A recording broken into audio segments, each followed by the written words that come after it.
All right. Hello, everybody. Welcome to another Total War Warhammer 3 stream.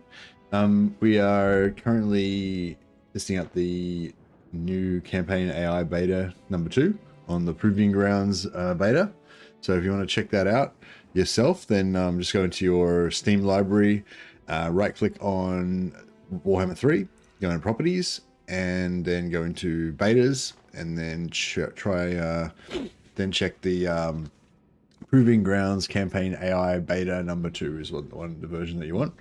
And then you've got we've got about 2.5 weeks left to try out this beta and give your feedback to CA so they can decide what they want to put into the live game from this beta test. But yeah, so enjoying testing out the beta so far. Pretty cool. Last campaign beta. You didn't really notice the difference much until it was getting on towards like turn 50 and stuff like that. But with this one, I feel like you pretty much start to notice something's different straight away. So I was sort of thinking maybe I think I still want to do some longer campaigns so that we can see because there's some parts of the campaign AI beta that you're going to notice straight away. Some parts you're probably not going to notice until a bit later on. So but I sort of realized that rather than just do it as long campaigns as we can, I probably do want to get more number of campaigns in, so yeah, I don't know. So I think I wanted to start a new campaign today and try out Thorgrim, which I think is another one of the sort of classic kind of campaigns that a lot of people would be familiar with, so you can kind of see the difference a little bit. But at the same time, I probably want to go back and continue on with the Karl Franz campaign as well. But anyway, this is I'll just quickly check this up again. So this is the blog of the campaign AI beta. It goes through each section in detail. I've talked about this a few times over the last few days, but yeah, I'll just check it again. So these are kind of the 4 main points of the beta. You can read the full detailed analysis, which I totally recommend. But yeah, basically anti-player bias. The big thing they've done with anti-player bias is that they've removed a lot of it. If you go through and it sort of explains it a bit more in detail, but I guess the kind of headline that I took from that was there's a lot of situations where there's like a separate query specifically for what the player's doing, and they said they've basically removed a lot of those in the beta, so the AI is reacting to different factions based on what they're doing and stuff, and not necessarily caring whether or not it's the player. I assume there's still some anti-player bias in there, but they're basically experimenting with kind of get rid of the anti-player bias a bit. The distance scaling, they've identified problems with the way that the AI calculates distance and whether it's worthwhile to move it and move towards a target if it's too far away, or it's going to take too long to attack it and stuff like that. And basically whatever they've done, it seems to have made the AI a lot more decisive. When it decides to attack somebody, it like immediately goes there, takes settlements, it does stuff. So it seems to be a lot more decisive now with the AI. And then there's aggression and faction potential. So I'm not sure whether I think it's a bit of this as well. But the faction potential is randomized each game, so some factions are going to be stronger or weaker each time you start a new campaign. That seems to be coming out a bit more random now. Like minor factions are holding out and winning more often now, and sometimes the minor factions are losing versus different minor factions are winning that you wouldn't expect to, and stuff like that. And I think that combined with the distance scaling, basically the AI is just more effective now and doing stuff. So you see that randomization you see coming into the fore more because the AI is actually doing something rather than just kind of not doing anything. And the other major thing in faction potential is, as well as there being major factions that get heavily buffed in faction potential and minor factions that generally have really low faction potential, there's a new category, which I don't know if it's actually got a name, but they're kind of like important minor factions. So they're kind of not major factions, but they're boosted a bit more, I guess, than normal minor factions in the faction potential. So anyway, that's sort of the headlines. I just thought I'd go through it again. So I wanted to start a new campaign today. in Immortal Empires, playing as Thorgrim. So like the classic, kind of like the Karl Franz of dwarfs. So yeah, Thorgrim gets plus 20 diplomatic relations with dwarfs, so can be helpful for getting alliances and stuff, and also for getting federations if you want to get any through diplomacy. Although, you know, your major ones usually get through the grudge system. Upkeep minus 15% for longbeards and hammer units. Recruit rank for hammer units. All commandments have more powerful effects. Can get extra hiking decrees through some of Thorgrim's unique skills. So that's for building the deeps. So it's kind of got an advantage with building the deeps. Gets one extra hiking decree. Passive ability guardian for hammer units, and 15% physical resistance for hammer units. So yeah, without further ado, let's go for it. I've been doing his Stalton game, and it's rough on legendary. It's true. It took a while for the AI to truly turn into late game empires. Yeah, what are you saying? In the previous beta, you think it took a while, or in the current beta, it takes a while for them to get into a game? Because I would like to play into a late game campaign to see kind of what happens. Again, it's you don't really get that much information from just like one campaign. Like this is why I like really. I think the live streaming is really important in these betas for me, because I like, as one person, I can't really get enough information, you know, but I can kind of stream one example that you guys can all see, and then I can also hear your kind of stories about all of your examples and kind of have that all condensed in one place, you know, which is cool. It's not, I mean, obviously it's still a lot less information than Creative Assembly is able to collect from all their metadata and all of their surveys and feedback and stuff like that, but I think it's a different, you know, it's sort of a different type of feedback and quality of feedback that we get, I think, through the live stream. So yeah, I think it's also valuable. Well, it's certainly valuable to me. I don't know if it's valuable to anyone else, but it'll be done. All right. Ready to do the guild's bidding. An artillery train to speed us up. So yeah, so I just kind of want to play my normal thing with the dwarfs. Kind of, yeah, just, I don't know, nothing too special. I just want to basically, I want to sort of with Karl Franz, I want to kind of do my normal campaign and just see how it plays out differently to normal. But I did want to sort of start off, try to play a bit more, like start off focusing heavily on microing in battles, and then kind of move into auto resolve heavy armies later on, so that we can sort of ramp up the pace of the campaign if possible. That's kind of just a vague ambition that I had for this campaign. We'll see how it actually see if it actually plays out like that or not. I might just give the gyro bomber time to work by just sitting my by just sitting my troops back as far as possible.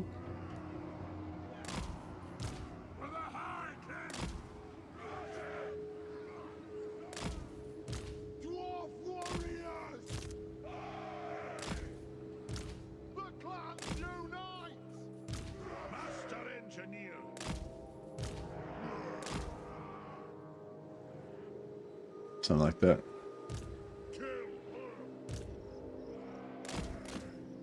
Dive bomb!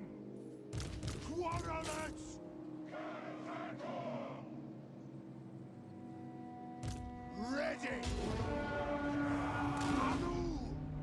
Having a few gyros makes it much more manageable. Yeah, having a few gyros is definitely good. Gyros aren't very strong in auto resolve, I don't think, but they're super strong in manual battles. Also, gyros are really good for getting oath gold. So if you like to get a lot of oath gold early, and you know, that way you can lean into that sort of hero hammer sort of thing by making your heroes really strong with your items, then Strike out! Kill them! Go! Nothing can stop us! Yes! Move! Range far! Range fast! Charge! Go! Plow through! Move now! Nothing can stop us! Strike Strike out! Take it! Move! Charge! We are relentless!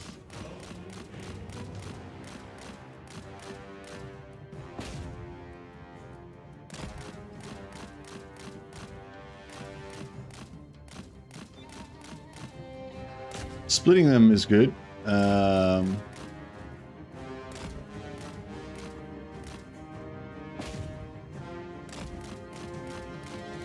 Not very effective at taking out these guys. Maybe I should just bomb them.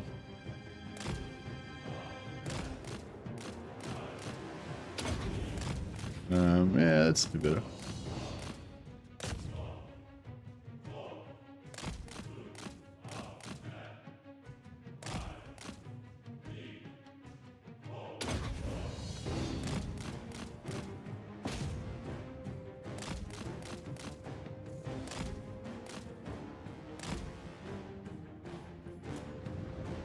We demand blood! Aye. Move now!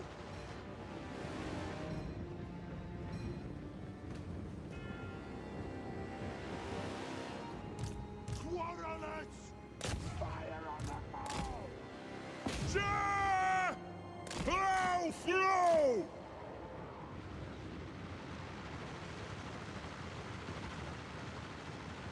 Range far! Range fast!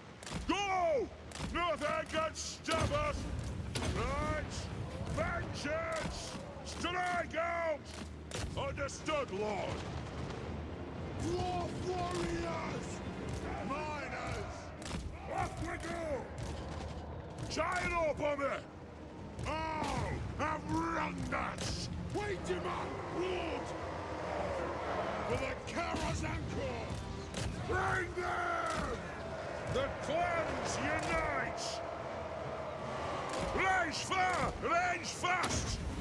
Move! Yes, yes! Plow through! Charge! Take to the air! Strike out! Nothing can stop us! For the ancestors! Kill orcs! Move now! Ready! Quarrelers! Tucks away! Honored!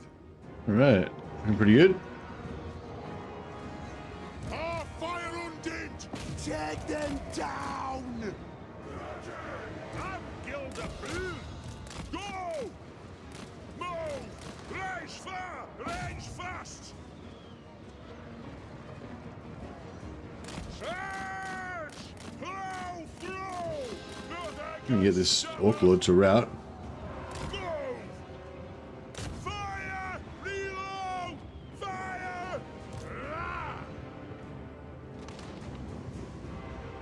On the way! Bang back every grudge! Hammerers! Kill orcs! Yes! Down! Aye, as you command! Moving out! Alright, nice. Yeah, and so this is kind of the good thing with gyro bombers and gyrocopters, that you can actually chase routers. So with more old realms later, actually I was thinking of playing some more vanilla later. I started a new vanilla campaign, but I don't know, maybe I'll play old realms. See how we go. I'm also thinking about maybe trying to get double campaigns going for Warhammer, maybe just while the beta's going. Yeah, see, with these routers, like normally with these guys would be just gone. There's like dwarfs would have no chance of catching them, you know. But yeah, with once you got some gyros, you can gyros can run them down. Gyro bomber! Which is kind of cool.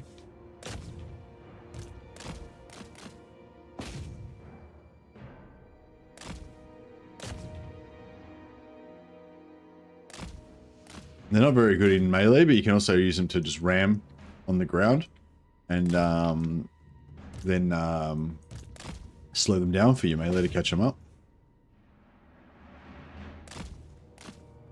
wonder if getting them. I wonder if landing them and then shooting from the ground is better for killing infantry, because it feels like they don't really hit the infantry. Like they're hitting the corner of the unit, it seems like, and like not really. I don't know.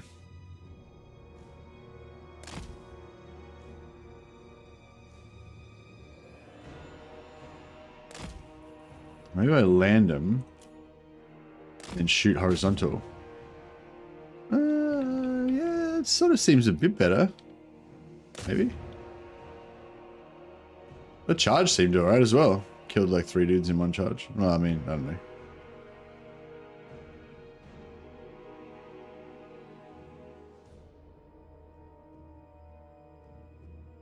Dwarf infantry is the best. They trade up into everything, yeah. Yeah, I'll definitely be doing, and I'm planning on doing a fairly longer. Well, I'm planning on being on later than usual, but I don't know if it'll total into a longer campaign. But yeah, I'm planning on either doing a long stream of this or doing another stream afterwards. But yeah, we'll see what happens. I'll kill this last dude.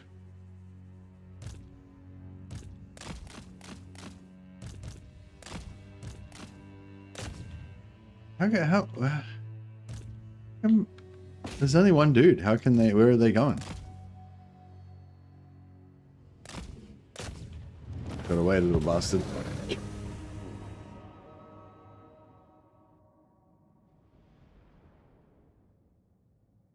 Yeah, it's got having some gyros so you can just get all the oath gold. It's pretty handy.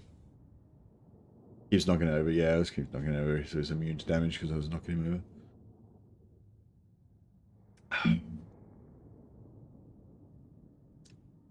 But yeah, I think if you can just make a lot of like normal dwarf warriors, they pretty much just auto-resolve their way through most stuff, which is pretty good. But yeah, but you don't get any oath gold from auto-resolving. That's an issue.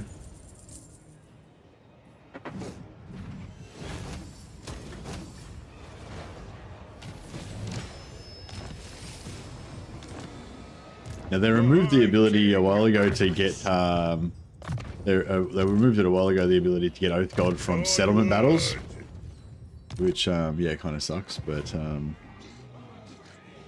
I use miners with blasting charges early in Thorgrim's campaign because I like explosions. Yeah, they're pretty good. I wonder if are miners with blasting charges better in auto resolve or just miners, or just sorry, warriors. Thank them.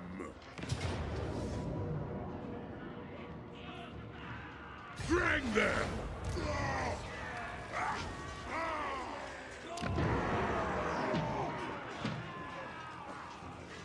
Warriors are better, I think. Yeah, I sort of assume warriors would be because they're higher armor and better stats, but like having a ranged attack, I think, is also a thing that weighs pretty heavily in auto resolve. So I wasn't sure. I haven't really done an analysis of it. I like dwarf great weapons early because it transitions into hammers nicer. Dwarf warrior great weapons, or longbeard great weapons, or just any great weapons. Is the best way to play dwarfs early games still helicopter? Yeah, I mean, if you want to fight all your battles manually, and you want to get a lot of oath gold so you can buy a lot of items and kind of go hero hammery, then yeah, I feel like hero hammer plus gyros works really well together. If you want to like stronger auto resolve armies, then yeah, gyros are not really the best for that. But yeah, I mean, in general, I'd say yeah, they haven't nerfed gyros or anything. So yeah, in general, I'd say if you like that kind of style of gyrocopter dwarf armies, that still works the same as far as I know. I think they've nerfed them or anything. Actually, that's a good point. Actually, yeah, no, there was no actually, there was no changes to battle AI, was there, or to balancing in this campaign, I don't think. So yeah, same thing. Was move these guys back to give the gyro bomber more time to work. Go!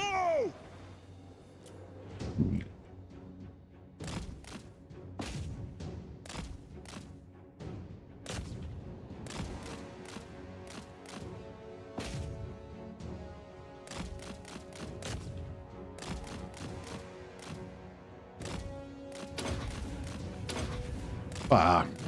Not too fast.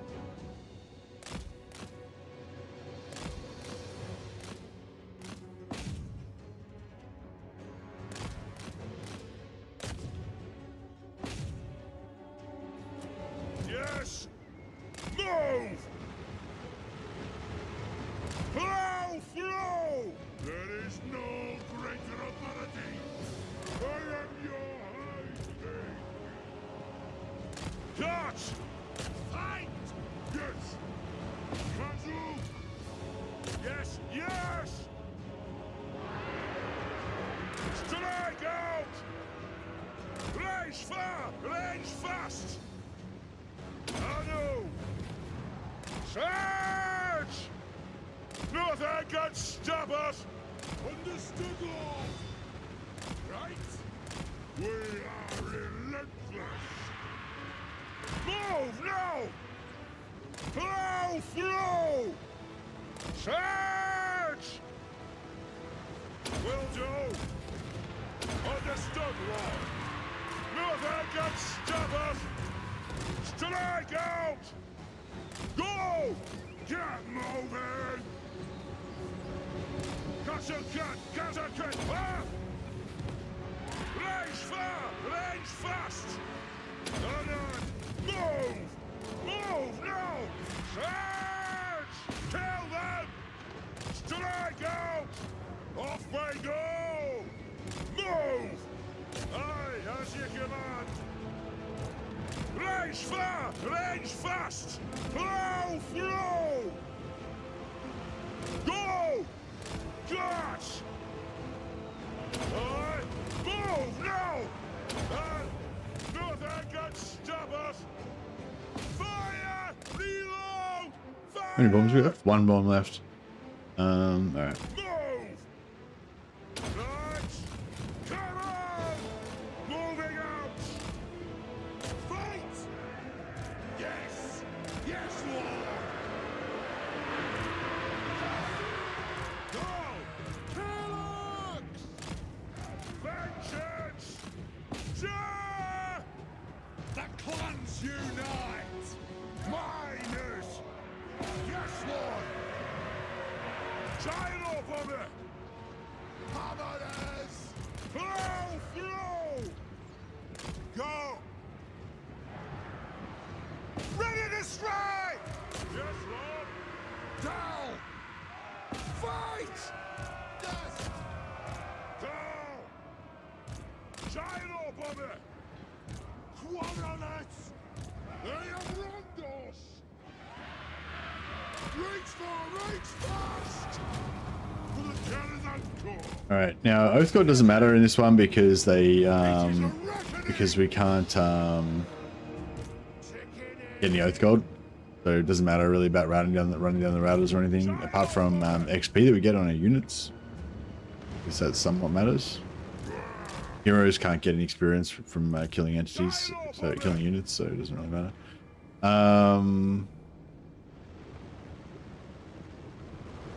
Shoot!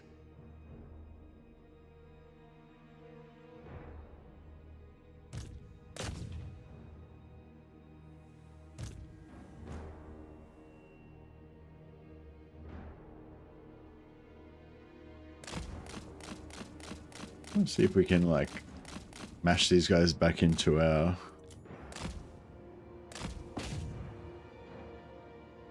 charging back into the hammerers.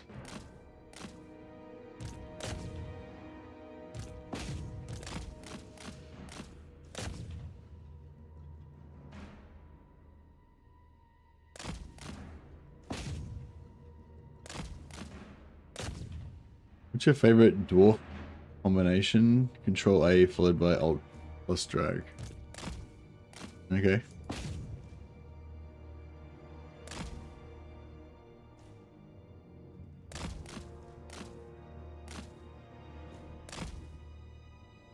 Need practice the old shift +1 bomb drop? Yeah, well, I need to just not have it on 4 times speed when I'm trying to accurately place my bombs.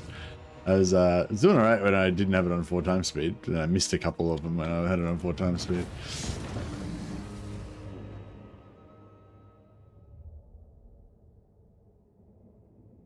I've noticed no one ever plays Thoric Ironbrow these days after the update.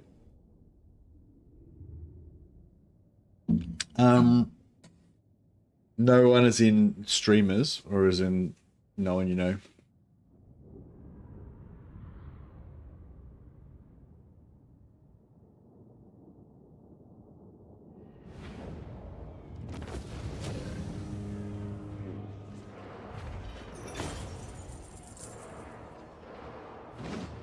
And which update do you mean? Since the dwarfs got their, like, the deeps and Age of Reckoning and stuff, you mean?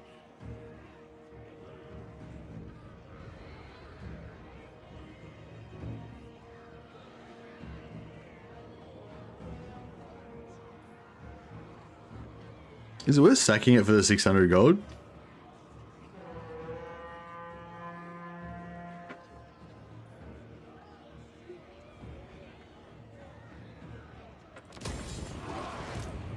Retake the Probably not. reins. Aye, it will better our cause. It is time. Yeah, maybe. Maybe not.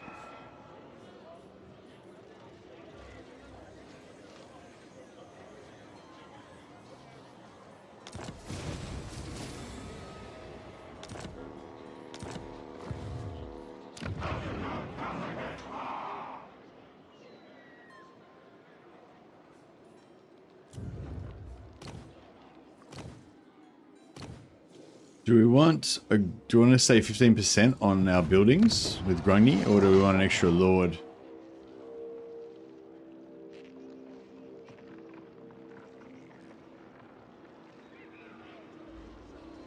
I kind of think we want the extra lord. Ready?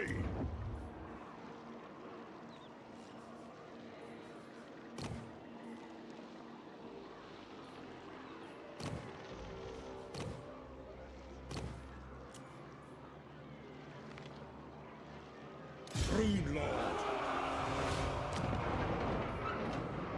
To war!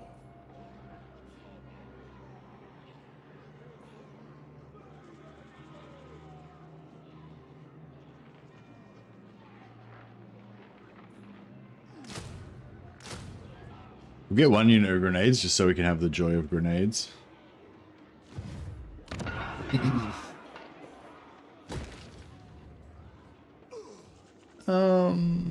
I kind of feel like we want money the most. 200 into 300 or 180 into 270, but we get Oath Gold as well. Yeah, I feel like I'd rather just get the Oath Gold.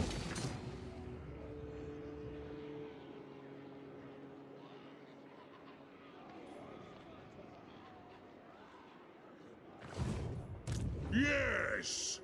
The High King acts.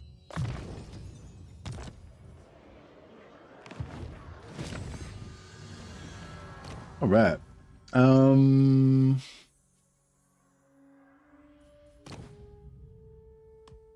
want to get the 10 growth early? 10 growth early is kind of good, I guess. I might just go for that 10 growth and then go back into clans.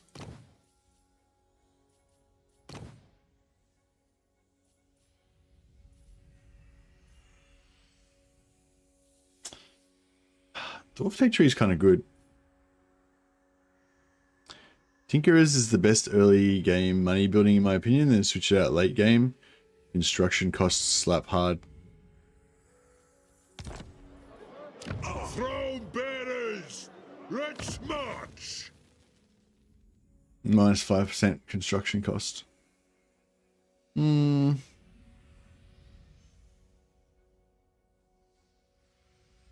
maybe. So that's an interesting point. Yeah, I prefer the Oath Gold buildings generally as well. Set them up early and just get the Oath Gold pumping out. Yeah, but yeah, I have had a few people, you know, argue the value of the Tinkerer shop. And yeah, I feel like it is a good. I think it is a good decision basically between the two. Do you want to focus on your infrastructure early and get the Tinkerers to make it cheaper, plus Grungy Lords to make it cheaper, or do you want to do you want to just get that Oath Gold faster?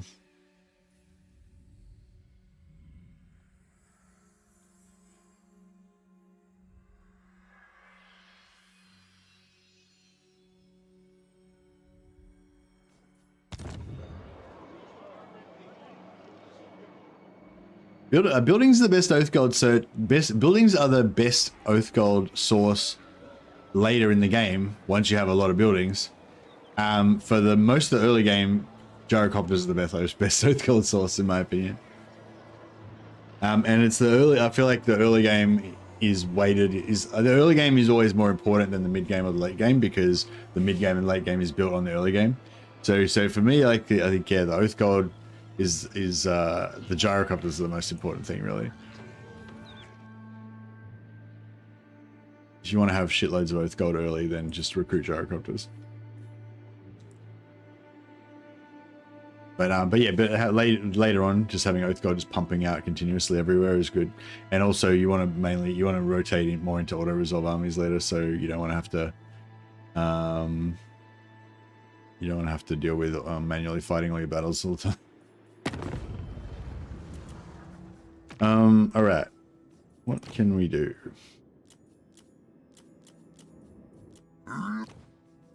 So I want to try to, like, my normal thing that I play when I play with dwarves, kind of like with Calfrans, I guess I've got my kind of role play idea that I don't necessarily always play role play style, but if I am, I basically want to make alliances with all of the dwarven kings. So in my opinion, like Thorek is not a king, Malachi is not a king, Grombrindal's not a king. So those three, they just get confederated and their lands just get sold off. And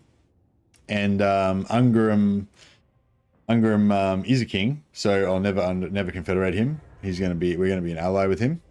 Belagar could be a king if he could retake Caracade Peaks, or he could be not a king, and we could just, you know, confederate him. Either way, either way works for me. And yeah, we'll obviously try to take all the dwarf lands and try to make sure that nobody else holds our dwarf lands. I guess is the kind of general vibe. I disagree. 5 level 1 Oath Gold buildings, that's only 10 turns to get a tankard. The sooner, the better.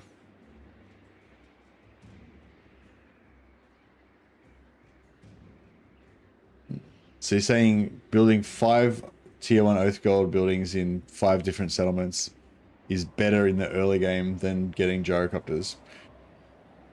Yeah, I mean, I guess me framing it as gyrocopters being better than buildings is kind of a bit of a weird thing to start off in the first place, because it's not really an either or proposition. Like, you're gonna do like, do you know what I mean? Like, I build Oath Gold buildings in every settlement, and I recruit gyrocopters, so it's not like an either or proposition. Like, I do both. But yeah, you're free to disagree and think that the buildings are more important. I guess the buildings are more important if you hold the buildings. It's more important, like, as opposed to less important. Can you revive Clan Helheim because they have a good value, a good banner? The good thing about gyrocopters is just I think it's also the value of big numbers. You know, like having lots of Oath Gold buildings in the mid game when you've got like 20 Oath Gold buildings and they're just fucking hundreds of Oath Golds just fucking raining down on you every turn or something, then it feels like, yeah, I'm getting shitloads of Oath Gold, you know. But like in the early game, if you get one huge battle against like a double stack of enemies and you run down fucking thousands of routers with all your gyrocopters, you know, you can get like 500 Oath Gold in one battle. You know, just bam, done, one battle. And then you fight another battle the same turn and get another 200 or something, you get like 700 Oath Gold in a turn. That's like, it doesn't happen every turn, but it's not like that unusual, you know what I mean? So yeah, but I mean, I wouldn't guarantee that I would get, I'd pretty much guarantee that I would get more with gyrocopters than I would with my buildings in the early game, but I wouldn't say it's 100% guaranteed. And like I said, I would be building the Oath Gold buildings as well anyway, so it's not like an either or proposition. Anyway, casting the runes. Just do we want to do any? There's probably at least some factions we could sell. Yeah, Kazrak I feel like is extra weak nowadays. Well, I don't know. Going from my one campaign of Calfrans that I played, Kazrak seemed extra weak. So I think we can assume he's not going to make it to us. We can assume Templehof. Templehof is one of the factions that got buffed in the faction potential, so they're not as weak as they used to be. But I would be very, very surprised if they were to beat Sylvania and come after us. So we can probably go to war with them for no problem. Cruel Moon Mutinous Skits are another one that got buffed, I think. But,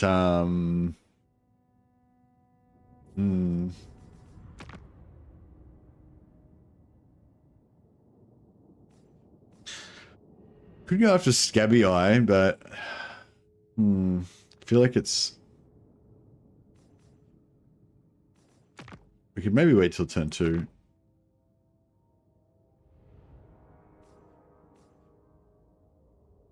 Who usually wins out of Teeth Snatchers and Clan Verms? Teeth Snatchers don't usually survive, do they? Oh, I don't know. Maybe it's not that reliable, though. Verms 280.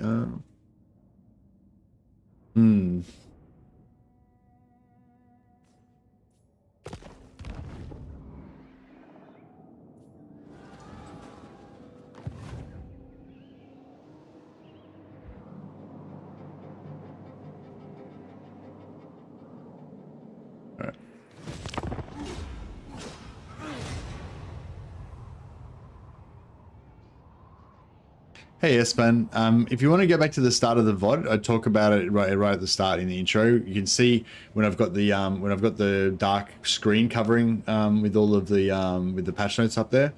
That's when I'm talking about it. If you want to hear my opinion about it.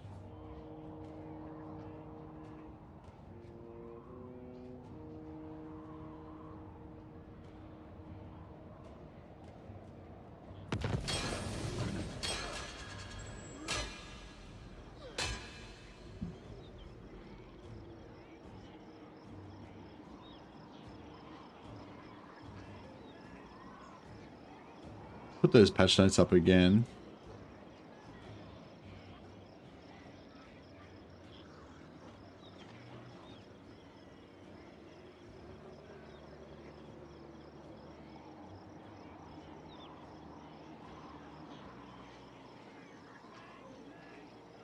Will you confederate Cazador Dragonslayer as he is a king? Yeah, I don't know. Yeah, I was actually just thinking about that when I was talking about it, because there's lots of minor factions that you can either confederate or whatever. To be honest, I'd usually just let Cazador get wiped out. But yeah, I don't know. With Karl Franz, I find it really satisfying to keep the minor factions alive and try to hey antagonistas, how you going, buddy? Yeah, I try to keep all the minor factions alive, and I find that really satisfying. But with the dwarfs, I don't know if I do.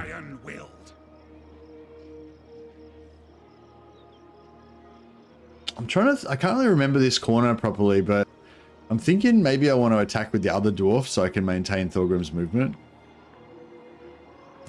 Rune Lord. And Ed.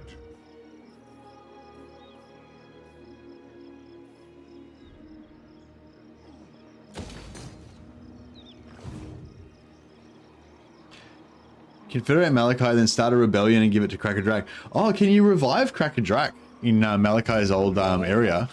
That's actually pretty cool. What? That'd be really cool. I don't know if it matters here, but By the ancestor gods.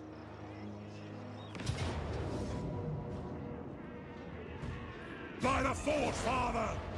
pretty sure I don't need to do this, but One rug. yeah, well, we'll see how we go. Beards in belts. Thorgrim. Onward.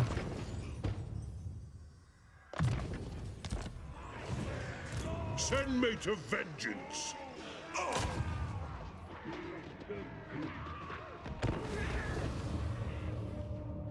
Doing a stunty campaign? Indeed we are, indeed we are.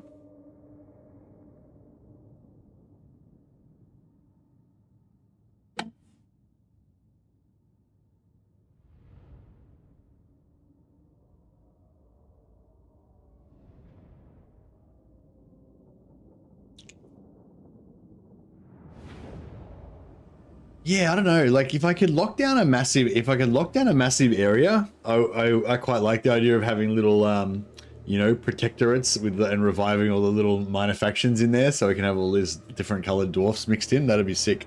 But in terms of like actually getting to that point in the first place, I think like having the dwarf minor factions might be, you know, not that great. But I don't know. We'll see how we go, I guess.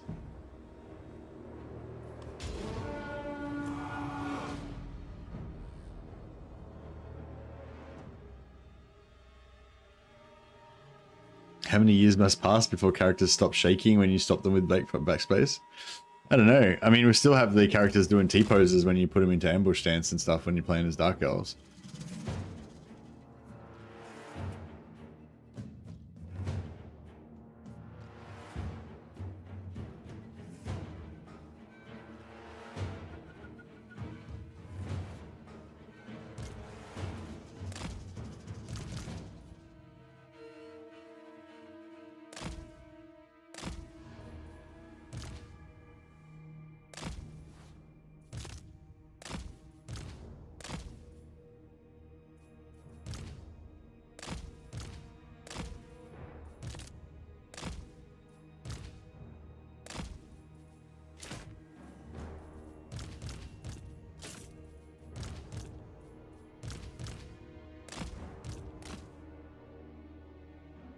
Yeah, I mean, sitting right at the top of this hill here would be better, I suppose.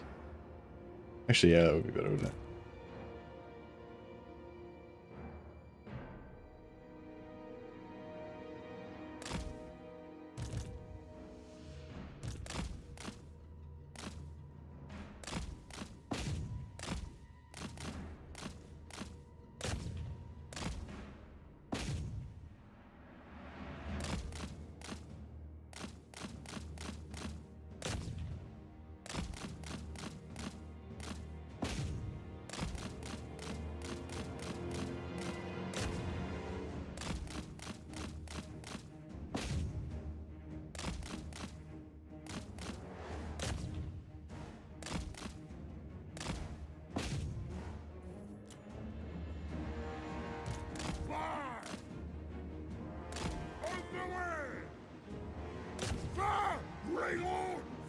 She did a pretty good number on these guys. Just trying to, just hoping to charge them to get them to break, but it didn't work.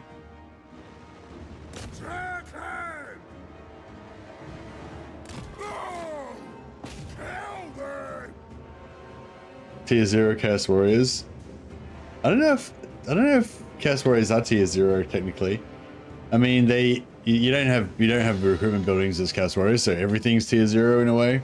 But yeah, I don't know if I would count them as Tier 0. Are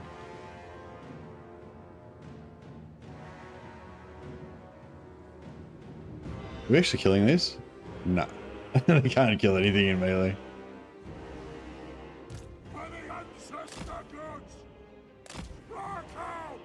Yeah, Corn Warriors aren't Tier 0 if you go in here. See, they're Tier 2.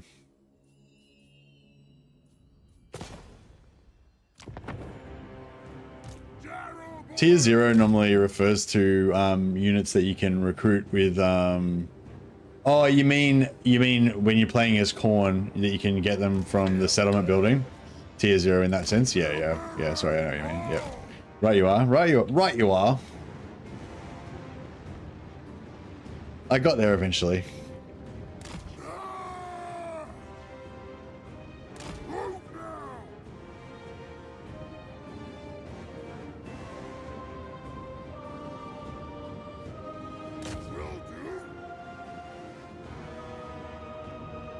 How did the Calfrans go? Good. Yeah, I don't know if I'm done with the Calfrans campaign. I don't normally go back to campaigns, but I do kind of want to play some campaigns longer to see how they'd play out, and I think the Calfrans one's a good candidate for doing that with. Which corner are we going to shoot at? Oh yeah, that did some damage.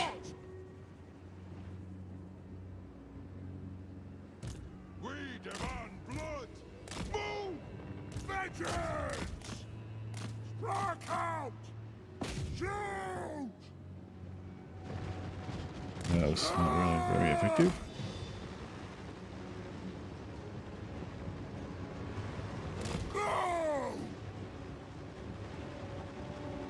Nothing can stop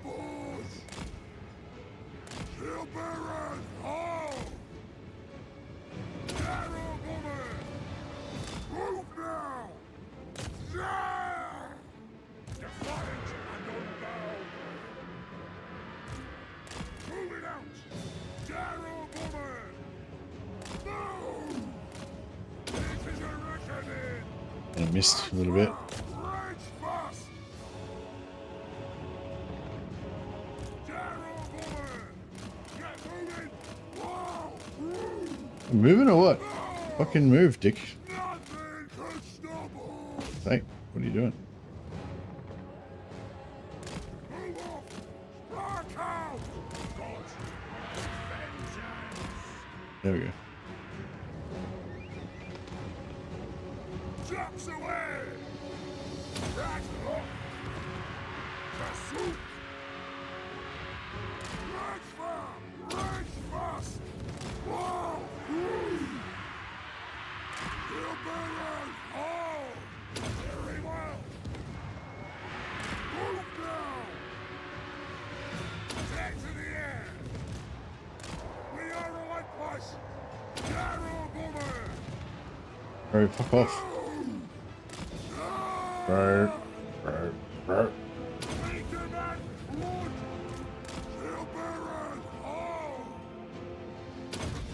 It's pretty something relaxing about just cruising back and forth over the enemy army and just wiping them out with the gyros. It's very soothing.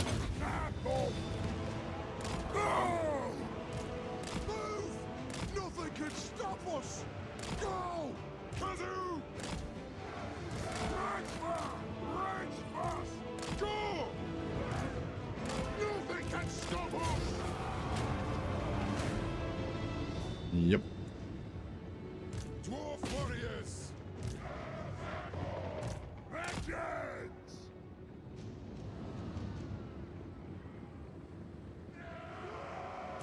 Miners! Nothing can stop us! Just the last of the bombs. So yeah, I don't know if they shoot better from the side. No, not really. Pretty much the same.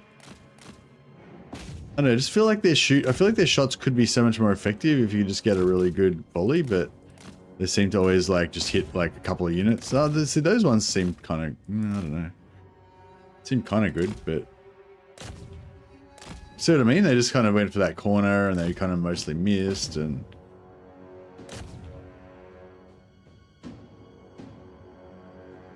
yeah, I don't know.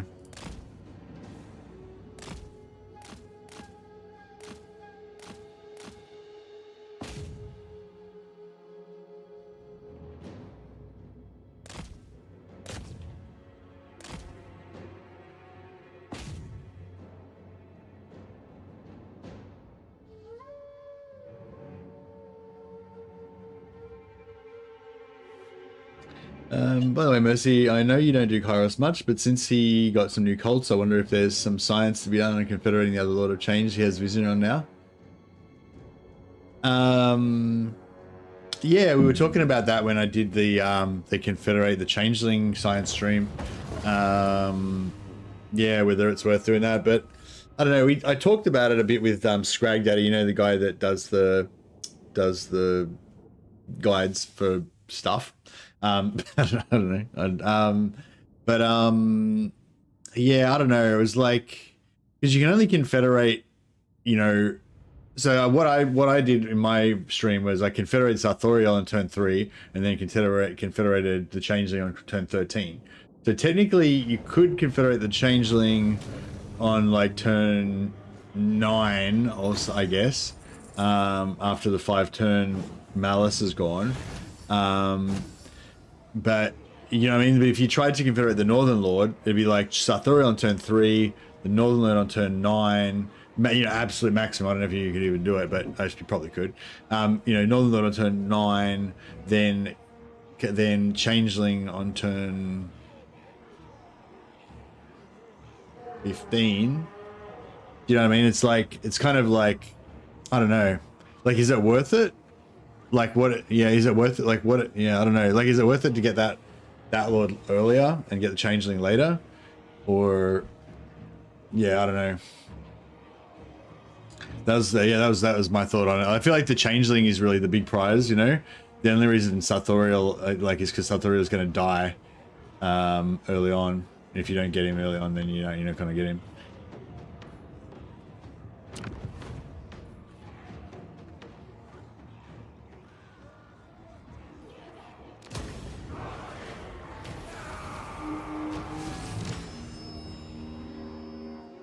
I rescued the Lord of Change in the Northern Wastes before I got the Changeling. I just transferred him in a settlement to the Southern Wastes. Oh, okay, so you just transferred him to the Southern Wastes and then just kept him on ice until you'd already got the Changeling. You can't confederate while he's vassalized, but you can generally vassalize him, then use the vassalizing to pull into a few wars, wait a couple of turns, then he'll be at like plus 150, and then you can just cancel the confederation, cancel the vassal and confederate him. The only bad thing is that you can't tell until after you cancel the vassalization whether he's going to confederate. So you have to kind of guesstimate it a little bit or cheat and save it.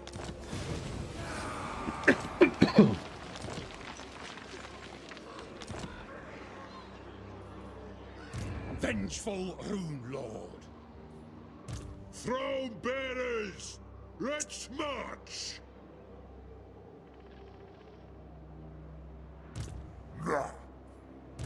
Master of Runecraft. What? It is time.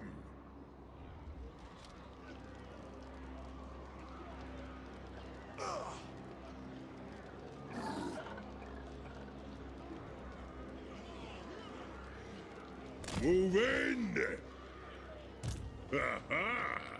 So I'm thinking maybe I wanted more movement up towards here for some reason, but I can't really remember. The High King moves. Very well. Do you reckon you can get past there? Aye. Forwards. Yeah, no, he can't get it. He can't now. One rug.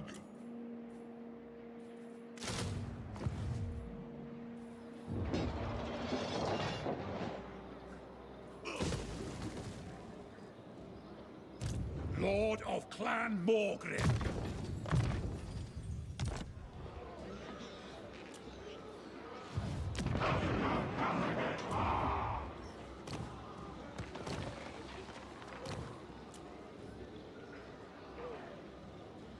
Time for a reckoning. Iron built.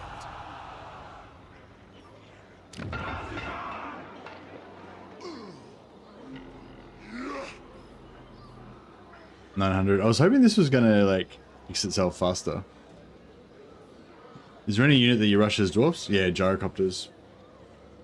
Yeah, early game I go for gyrocopters and dwarf warriors.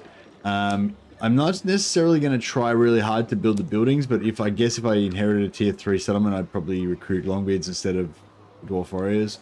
And then as I kind of go through the campaign, I probably want to transition more into like iron drakes as well. Because yeah, if you have like dwarf warriors and gyrocopters, it's kind of, like having all gyrocopters is kind of better. Like having like 4 heroes and like 16 gyrocopters, that's probably a doom stack pretty much for the early game that can handle most things. But if you put like 6 dwarf warriors in there, so you have like 3 or 4 heroes, 6 dwarf warriors and 10 gyrocopters, it still pretty much will handle anything. Although, you know, just with the gyrocopters and the dwarf warriors are kind of useless, but you can auto-resolve them and the dwarf warriors will take most of the damage. And then if they die or whatever, you can just replace them really easily, or even just replace them with miners. And you can kind of use the gyros as a auto-resolve army then, is kind of my theory.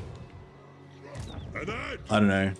I don't know if it's a highly developed theory. It's just a basic theory. Retake the realms.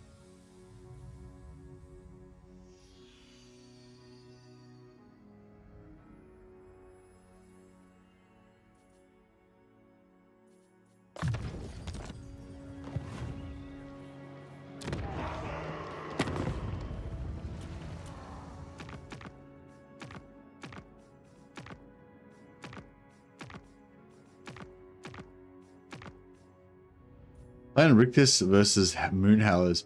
Do Moonhowlers die really fast? Who are the Moonhowlers? Where are they? Clan Rictus. Oh, they're the dudes. They're the minor faction that starts in between Clan Rictus and Draz. Is that them? Oh, wait up. Actually, wasn't it the Ironclaw? Wasn't it? No. Are they the guys that start here? No. I don't know. I don't feel like they're going to come after me. Treaty pact. Betray me 104 gold. I don't know. Well, it seems like it's almost not worth it. Greenskin's in the Badlands somewhere, yeah. So it's almost not really worth going to war with them for 180 gold, though. Just in case they... I mean, there's very little chance they'll come after us, I don't think, but... Yeah, I thought did the Darklands orcs used to be there? Bro, sell the settlement to Skarsnik, then attack. Not a bad idea.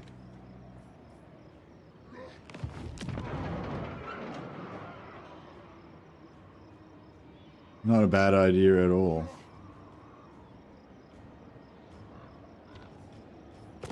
I don't usually do that, but that kind of business. Don't mess with me. What's your message? That would be pretty good. Just fuck over Skarsnik. Take all his money. I don't know why I never...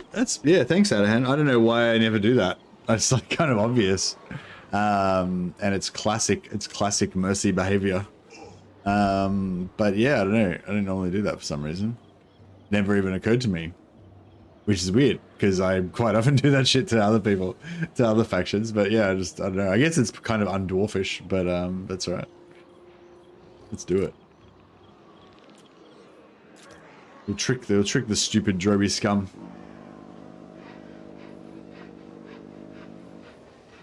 The only problem is that we lose our we're gonna lose our empower the guilds, but that's alright. And we lose a turn of building because we can't get rid of the barracks yet. But overall, a good plan, I think.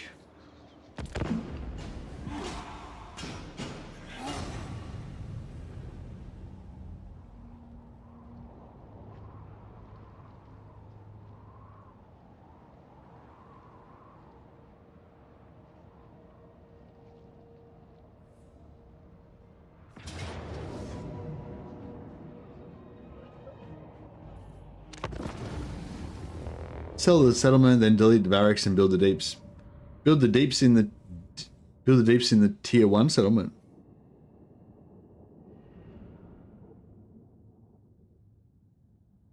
Diggy hole. 2 girl Doomstack magic gyrocopter. Yeah. Somebody was saying they nerfed the flying hawk dudes or whatever. They're not as good anymore. Because they're a bit the shooting sister's shooting ability or whatever is not as good. Is that true? I think it was something like that they said. I can't remember. We demand blood.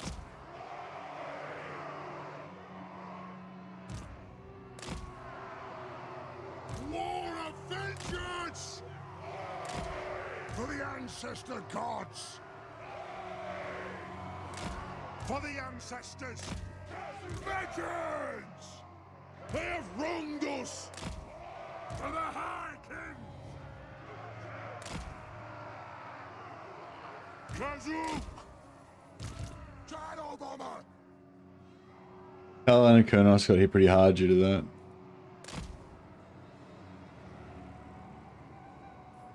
No, so what's the deal? So the Hawks are shit now?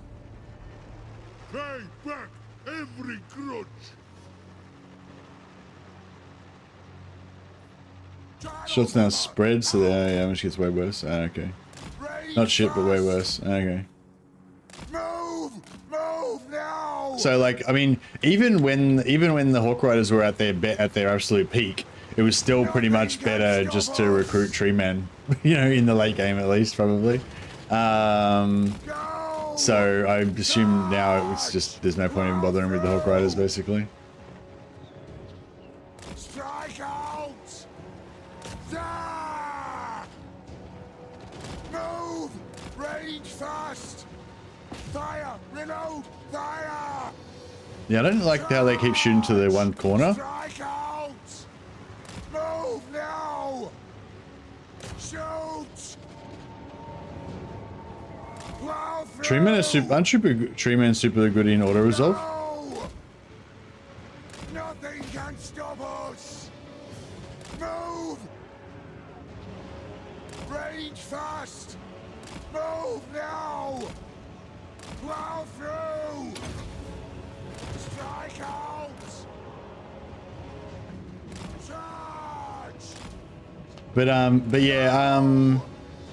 yeah, no, I think you're probably right. Yeah, 5 tree men is the same as 19 tree men. So you can just have 5 tree men instead of 5 tree men is better than. I think the issue is 5 tree men is better than 19 Hawk Riders. Plow through! Rage fast! Nothing can stop us! Charge! I'm not sure that it is. That was what I was asking. Move! Go! Move now! Plow through! Rage fast! Go! Go! Move! Off we go! Understood, Lord! Oh, all such trouble. Lord. Strike out! Way Watchers. I never really went for Way Watchers. Hey, I guess I'm not really a big Wood Elf guy, so. Charge! Fly! Nothing can stop us! Move! Go! Let the vengeance begin! Dot! Charge! Move now! Strike out! There is no greater authority. Nothing can stop us! The clans unite! Do you feel the changes on the AI? Yes, the changes of the AI are very noticeable. Rage fast! Strike out! Go! Yeah, I'd say they're a bit more, a little bit more. Yeah, I'd say the AI changes are a little bit more noticeable than the last one, the last beta. The clans unite. Rage fast! Plow through! Charge! Move! Nothing can stop us! Gyro bomber! Move now! Strike out! Go! Move! Take to the air! Nothing can stop us! Gyro bomber! Miners! Charge! Hammerers! Rage fast! Rage fast!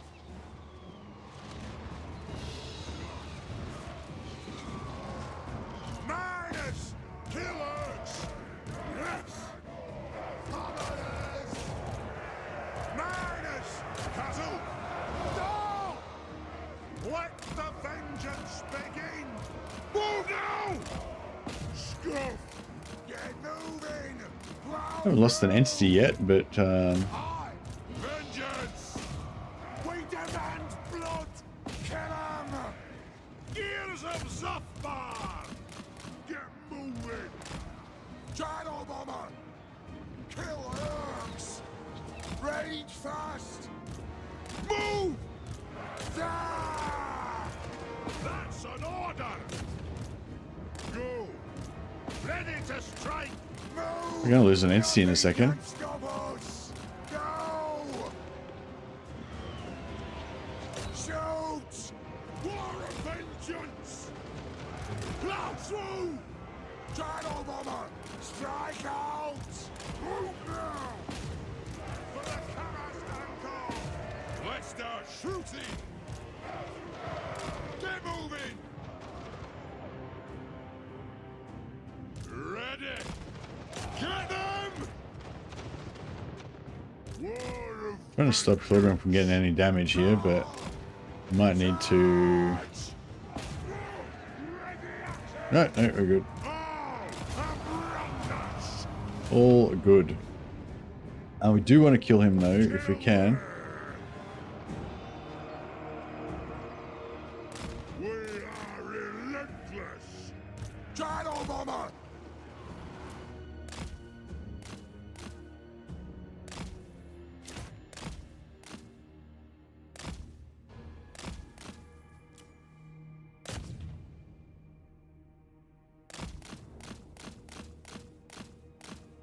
Just try and push them back into our melee blob so they can swallow them up.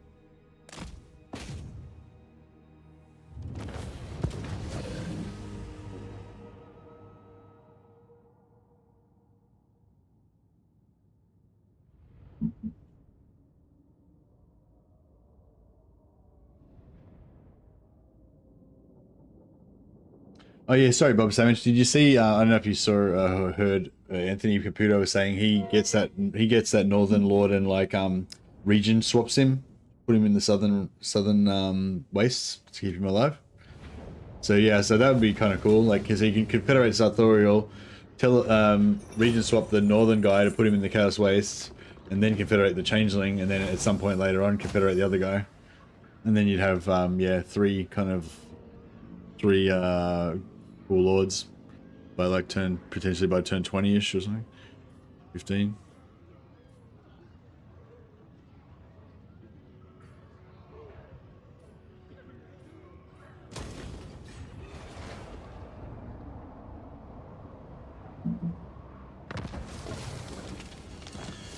You get 3 engineers with Thorgrim pretty fast for the gyros. Yeah, that's a good call.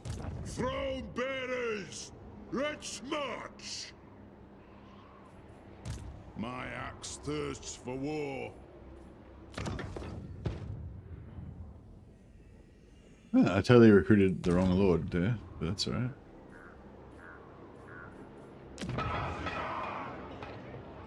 Anad. On to glory for the ancestors. Yes. We march. Lord of Clan Morgrim. I'll get on it.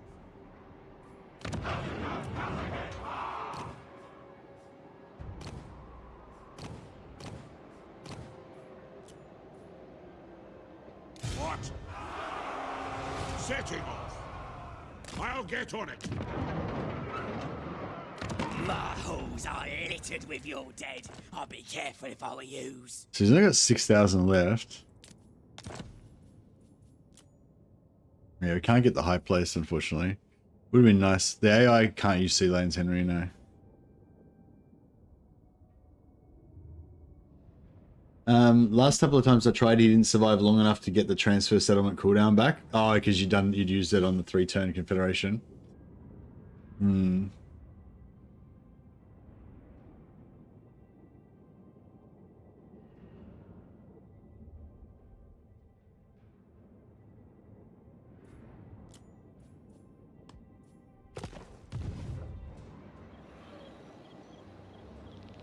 Time for a reckoning. By the grudge bearer's will. Forwards.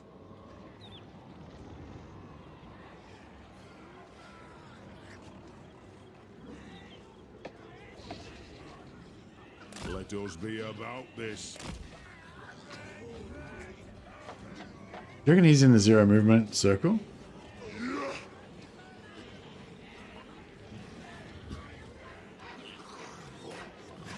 Beards in belts. I think he probably is, but I'm not Armed and ready. entirely sure. I'll cast the runes. Setting off.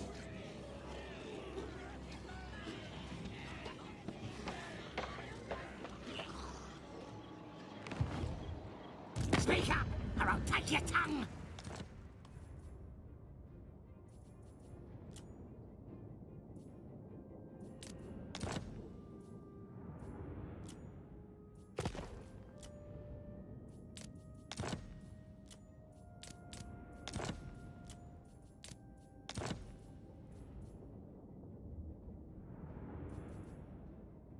Yes.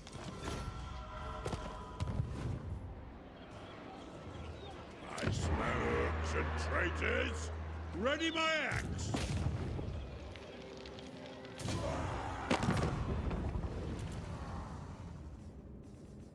We can't sell him that war back at because we haven't got vision on his enemy, have we? I hear ya. Speak up, or I'll take your tongue. No chance.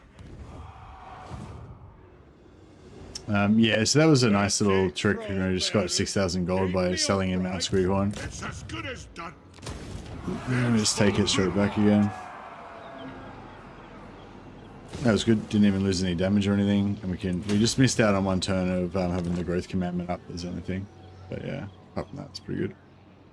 The High King acts. For Now, the wisdom of the layer. I'd like to try to see if I can...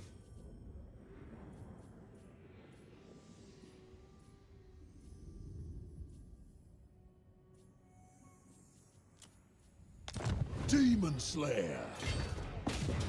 Yeah, nice. So that way we can maintain Thorgrim's movement. Doable if I cancel the vassalization just before I lose his settlement, then I lose the cult. Hey, Bad Miracles. Welcome over on Twitch. Aye. Yeah, sorry, I haven't really thought about it or even tried. I'm not even sure if I even care about it. Like, yeah. Like, I'm not saying I don't care about it. I'm just saying I'm not sure whether I do or not. Like, I think with Sartorial, because it's like so early and so fast, it's like, it just seems like a no-brainer. And also because you kind of can't get him back if you don't get him straight away, you know?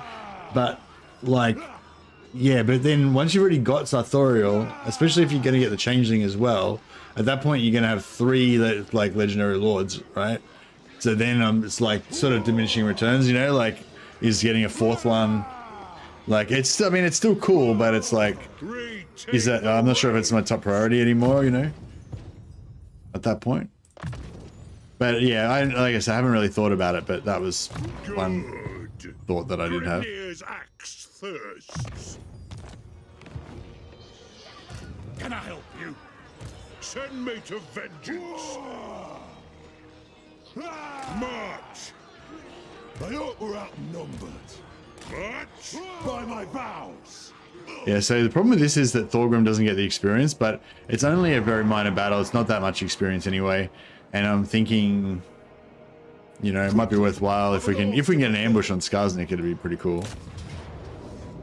But we may not get an ambush on Skarsnik.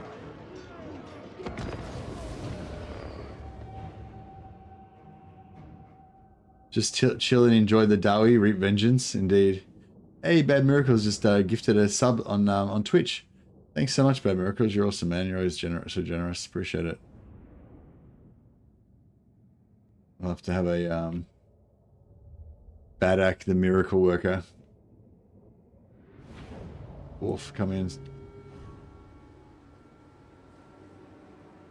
Yeah, thanks, Bad Miracles. You're awesome.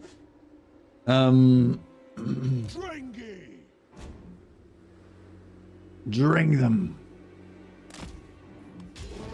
Wait, what's Dringy stand for? What's Dringy mean? Did you say Dringen, as in like murder, killing shit? Dring means kill, doesn't it? So what does Dringy mean? Or is that just like a slang term for like enemy, someone that you're gonna kill?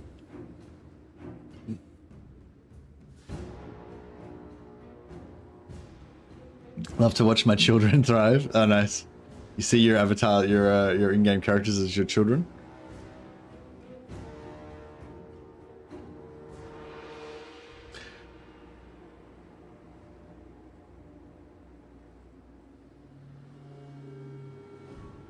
The AI moves multiple units simultaneously while the human player only selects one at a time. Yeah, that's true. Although you can do group select and stuff. Also, the human player has the ability to think, which is pretty handy.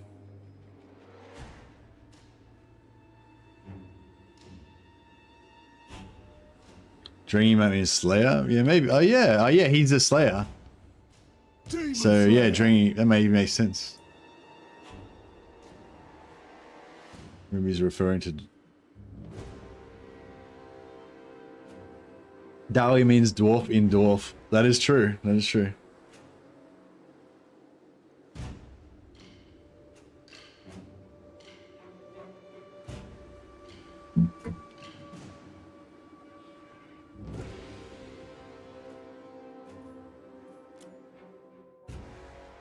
Look, there's a gorilla behind me. It's my fencing mask and gambeson on my little arming stand.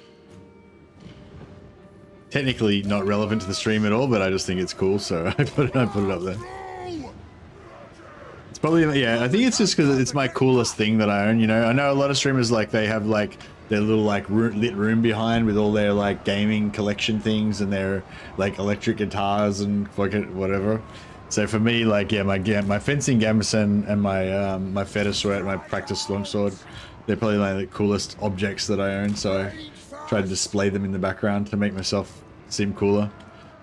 Demon Slayer. No hurry. It's all part of my business strategy.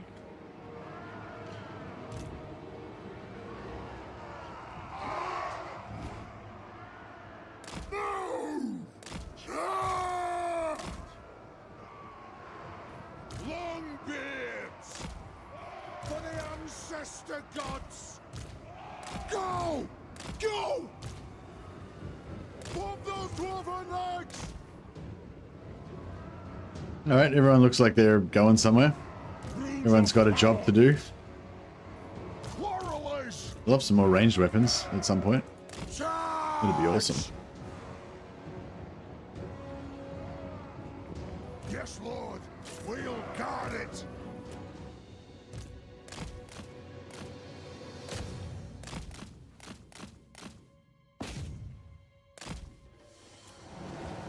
Nothing can stop us. Move. Right. Go. Plow through. Move now. Rage fast. Fly. Go. For the Karazhan core, indeed. Yeah, I was struggling there. Move now. Take aim. Charge. Plow through. Move. Yeah, it's pretty relaxing just blowing shit up with your gyros, I gotta say. In the old early Thorgrim campaign. Pretty satisfying. Reload fire. Castle kit hot.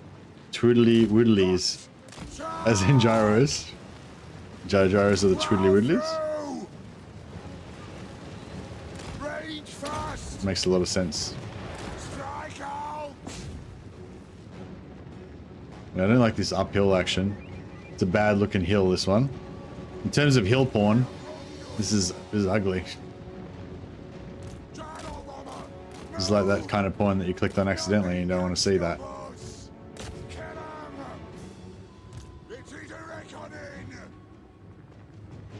Move now. Rage fast. Strike out. Demon Slayer. Go. Move. Plow through. They have wronged us. Gyro bomber. Start firing. Aye. Demon Slayer. Bring their weights. Move it out. Move on. Charge. Move now. Gyro bomber. Happy with that. Nothing can stop us. You bastards. Vengeance. Go. Yes. Yes. Strike out. Move. Charge. Nothing can stop us. Lord of vengeance. Go. Die.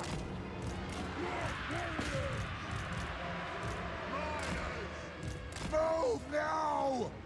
Plow through. Fire at them. just get rid of these guys. Rage fast! Gyro bomber! Shoot! Find your target! Move now! Yes! That's about it. Alright, cool. Gyro bomber! What? Like a shot! I don't know if it's worth trying to get more XP on my gyros. On my warriors. Vengeance! War of vengeance! For the ancestors!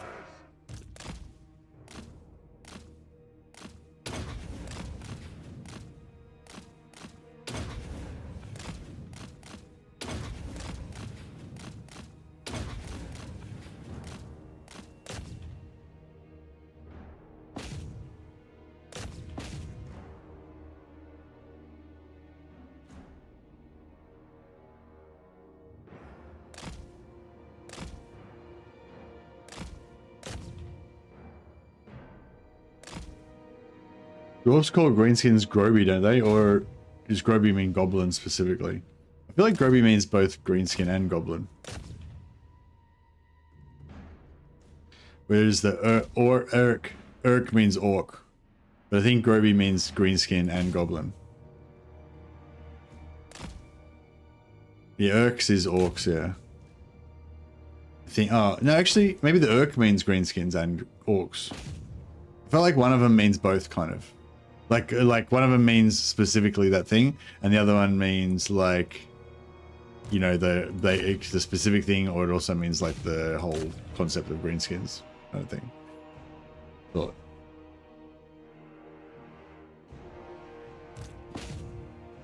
I'm just doing this for a bit of experience, but it's pretty much a waste of time. But you know, it's all part of the therapeutic, you know.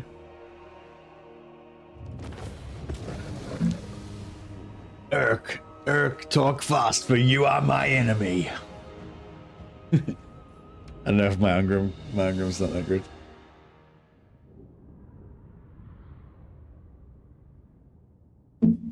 Hey KP, yeah, if anyone's interested in my thoughts on the AI so far, yeah, you can go back to the start of the stream and I talk about it for about 10 minutes at the start. There's when I've got the patch notes up on the screen, that's the part when I'm talking about it. You can look at the YouTube VOD. Would you play a Star Wars Total War? Yeah, man, I'm pretty sure I'd play any Total War. At least once. I even played Pharaoh a couple times.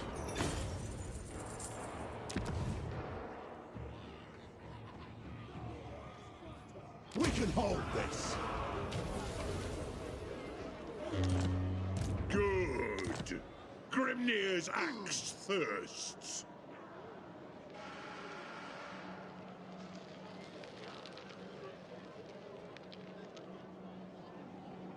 Think again. Ah, send me to vengeance.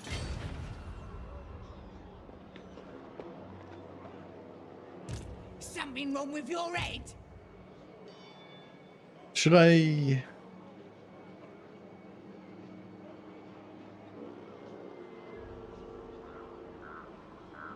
Forwards. Don't hold your breath.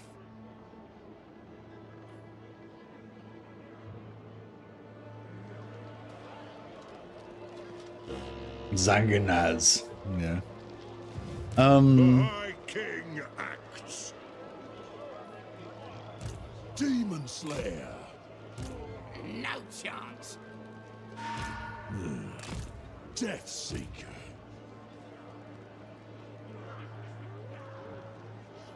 Armed and ready.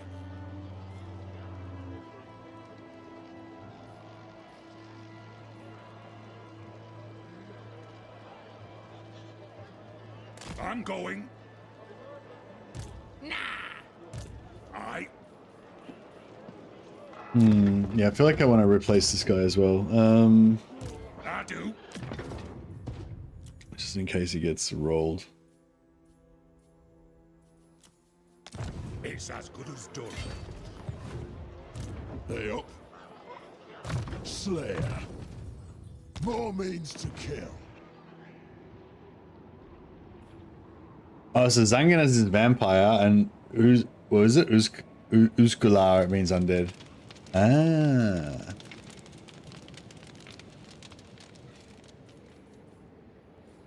We're like Duolingo for fucking dwarfs here. Learning all the language. This is Lucius the Eternal, champion of Slanesh. Fat criminal, wanted in several states, the menace to society. He's not even that fat anymore. He's not fat at all, really.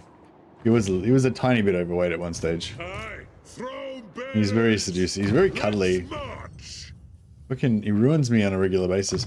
Not at the start of the stream, but when it gets to the end, sort of towards the end of the stream, when I'm starting to get a little bit tired, you know, when you get to that point where you can't be, you realize the next battle is a siege battle and you can't be fucked fighting it anymore. And then Lucius comes in and he's all cuddly, and he saps my aggression levels out. It makes me just want to cuddle cats instead of fighting. It makes me weak.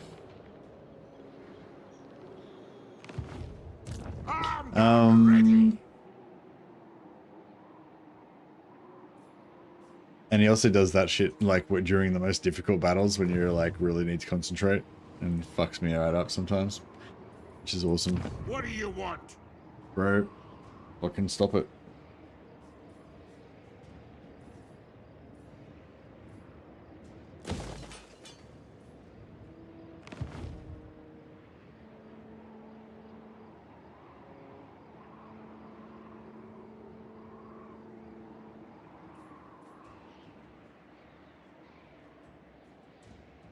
Could recruit another dwarf lord up here, but yeah, we don't really need to, hey? So he's gonna, if he ambushes attacks this guy here, yeah, I think that's all right. I don't think we care really. Bane of demons.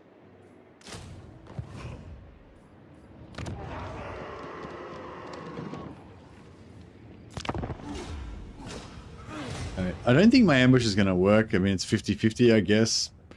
But if it did, it'd be pretty glorious. Fucking ambush worked. Oh, the thing is, we don't have any ranged attack. Crap. How's the ambush, like, still a defeat as well? I feel like we should be gloriously victorious with this ambush.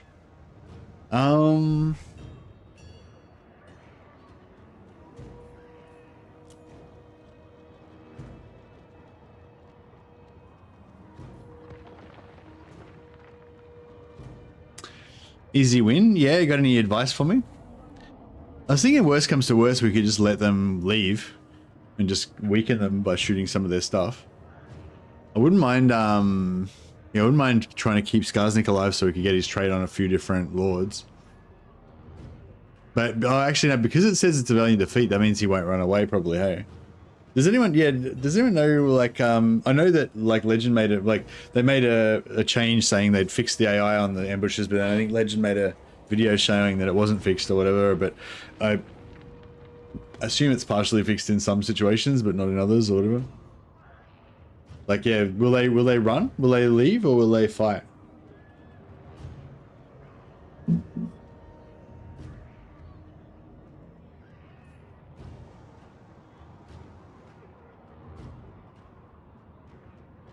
Hey Joshua, welcome. I didn't see ya.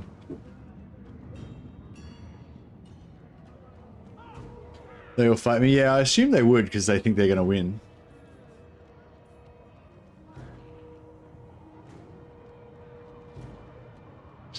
I kind of feel like if we just make a big blob and then let them crush themselves on the front of our blob and then we just blow them all up with gyro bombs, it's pretty much game over, right? Oh, these... Oh, no, it's just a squig herd, I was going to say. I thought that was the, corner camp and mess them up with a bomber. Yeah, that's pretty much what I was thinking.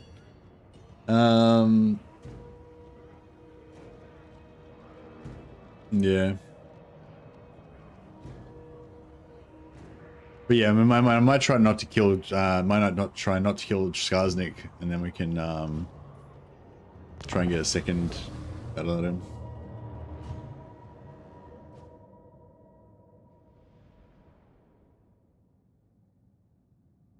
I wonder if the guns are good on blobs. Ah, fuck! Look how far away our units are.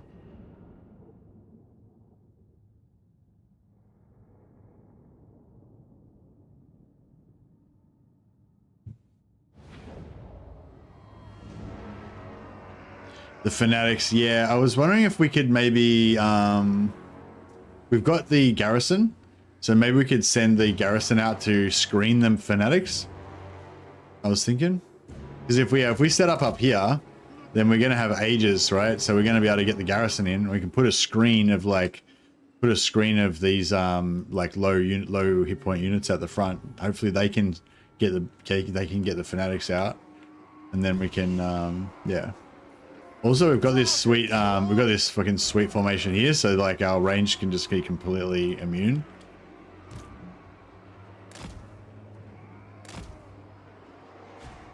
War of vengeance. What if they run away? If they run away, that's okay. I'll just take the win, I guess.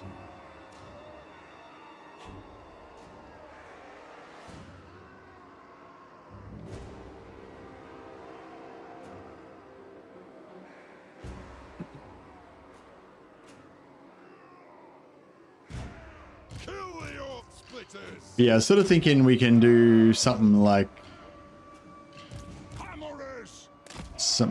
this. Turn off fire at will on the blasting charges. I'll do a screen of those guys just in case.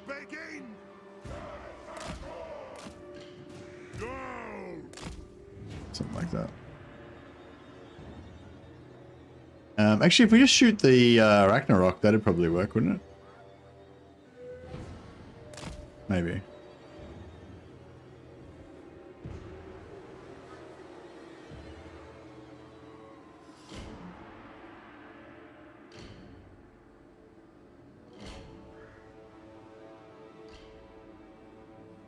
Yeah, I'll just let these guys come on as fast as they can, and then they should be able to get around there.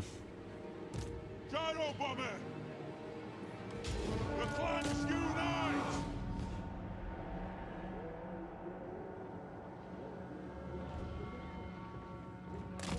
Yeah, it seems to be doing pretty good damage to the big Spidey.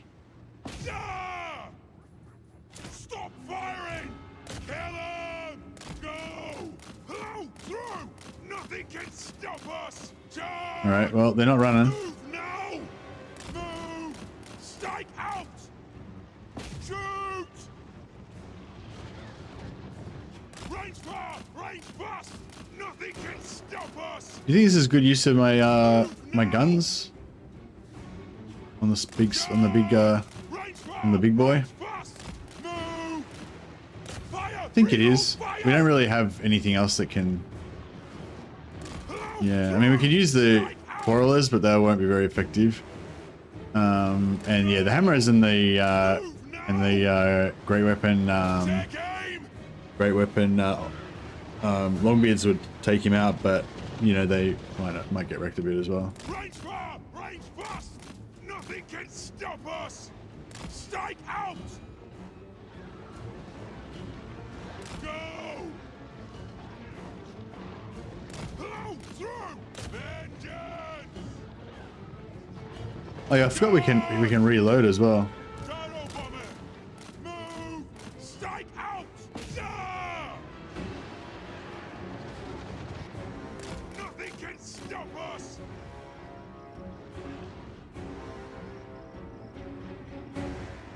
Charge! Shoot! Yeah, I might try and pull them further away, and then once we run out of ammo, we'll quickly try and run back, get some ammo, and then come back again before they get to our line and keep shooting. Fire! Reload! Fire! They have wronged us! Dwarf warriors! And yeah, so we'll put this screen kind of here, and I'm hoping that will get the loonies out.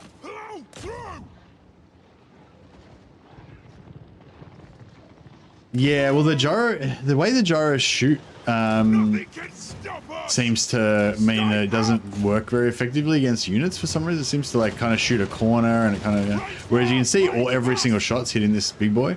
So yeah, I think I agree, KP. It seems like it's doing well against the large target, just because of the way that its bullets spread.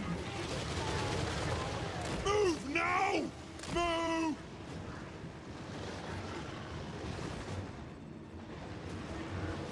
Charge! Kill him! Hey, lazy boy, how you going, buddy?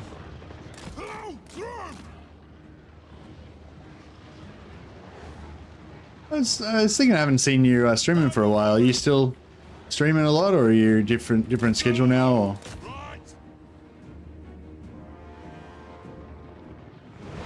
For the Canisan Corps! Move! All right. Well, we seem to have destroyed this fucking spider. Take I aim! like it. We still haven't even used up half our ammo. Yeah, I think setting up all the way over the other side was good. It's meant that we're going to have heat all the time in the world to mess these guys up. I wonder if the gun, by the same token, I wonder if it would be good against the chariots. Stop us! Strike out! I might try and pull him away from the edge, actually. Let's see if I can. He's wavering. Move now! Yeah, I'll try and pull him away from the edge as far as we can. So we've got time to try and kill him before he gets to the edge. I reckon 2 volleys will probably do it. Busy world building for my fantasy novel I'm writing. Oh, wow. That's awesome, man. I tried writing a little bit when I was younger. Yeah, it's a lot of hard work, eh? Aye!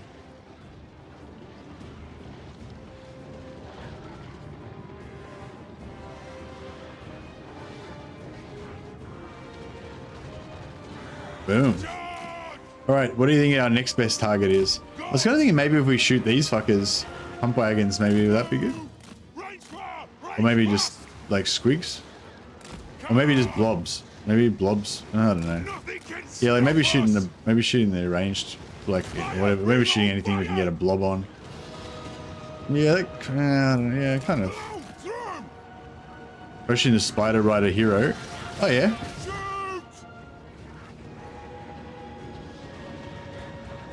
Shoot! Strike out! Charge! Yeah, I don't know. It didn't seem as effective as it was on this big spider, but Nothing can stop us! let's try shooting these guys. Kill 'em! Oh yeah, that seems to fuck them right up. Is it because they don't have much health? Oh yeah, they don't have much health. That's probably why. Well, he doesn't have much health, does he? Nah, he doesn't have much health either. But yeah, I think we must have missed. Move! Must have missed a bit. Strike out! We are relentless! Move now!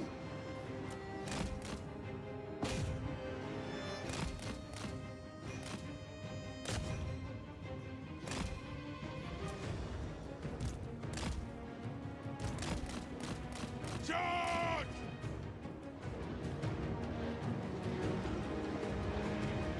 Seems pretty good against shooting these things, hey? Range fire! Range fire! Yeah, I don't know. I really want to shoot this blob, but I don't know if it, like, I want to bomb this blob, but I don't know if it's better to wait until later on when we've got him on our shield ball.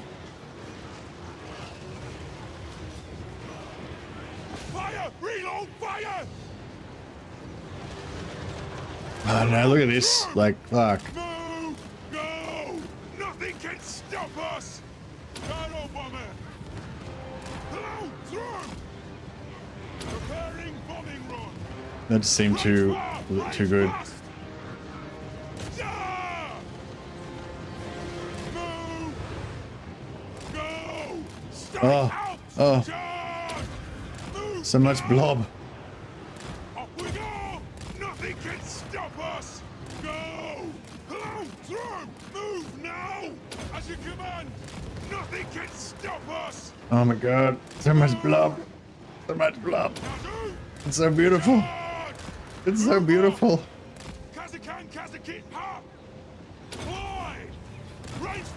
Oh my god. That was good. That was extremely satisfying. Move! Charge!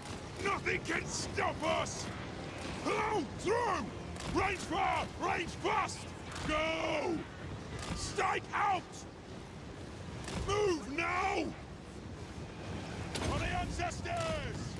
Range fire! Range fast! Nothing can stop us!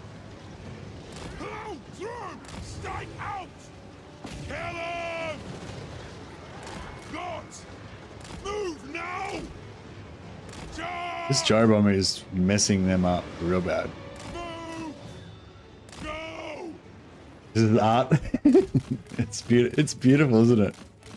This is like natural beauty. It's like nature, you know, like going into the forest and like hugging a tree. This is just true natural beauty. Look at the natural storm formation, the weather formation. Storm forms in nucleus.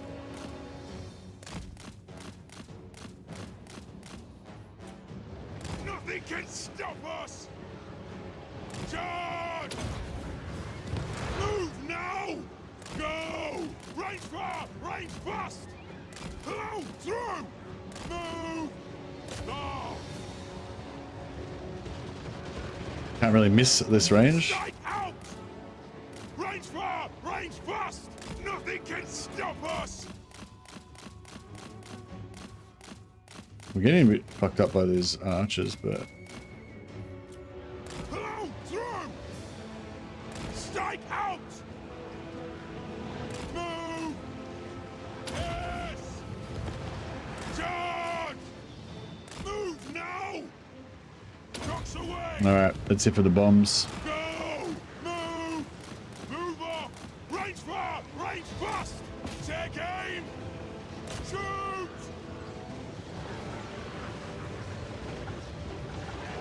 We are relentless! Move it out! Move now! Come on! Charge! Yeah, we're getting a little bit too much range fire. Hello! Through! We're gonna lose an entity in a second.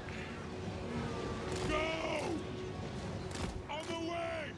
Nothing can stop us!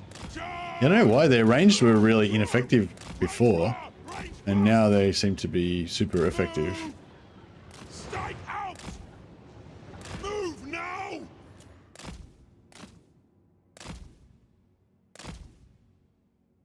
All right, time for the final. I've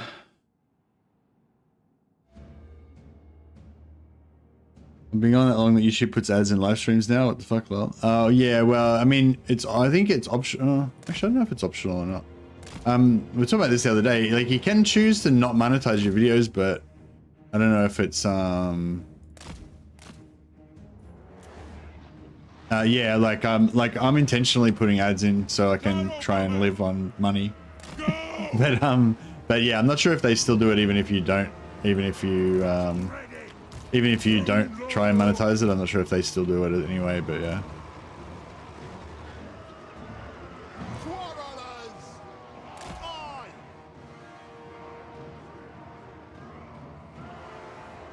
Gyro bomber! Nothing can stop us!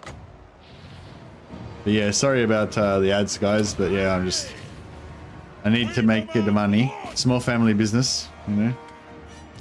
I am strong! Strike out! Dive bomb! Kill Orcs! Quarrelers! Understood! Right! Up we go! Gyro bomber!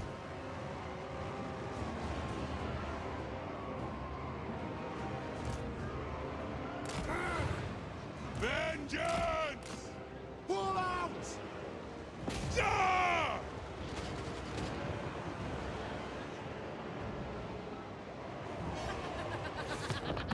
Elma's Sai says, "Blood for the blood god." Thanks so much for the $5 super chat, Elmo. You're awesome, buddy.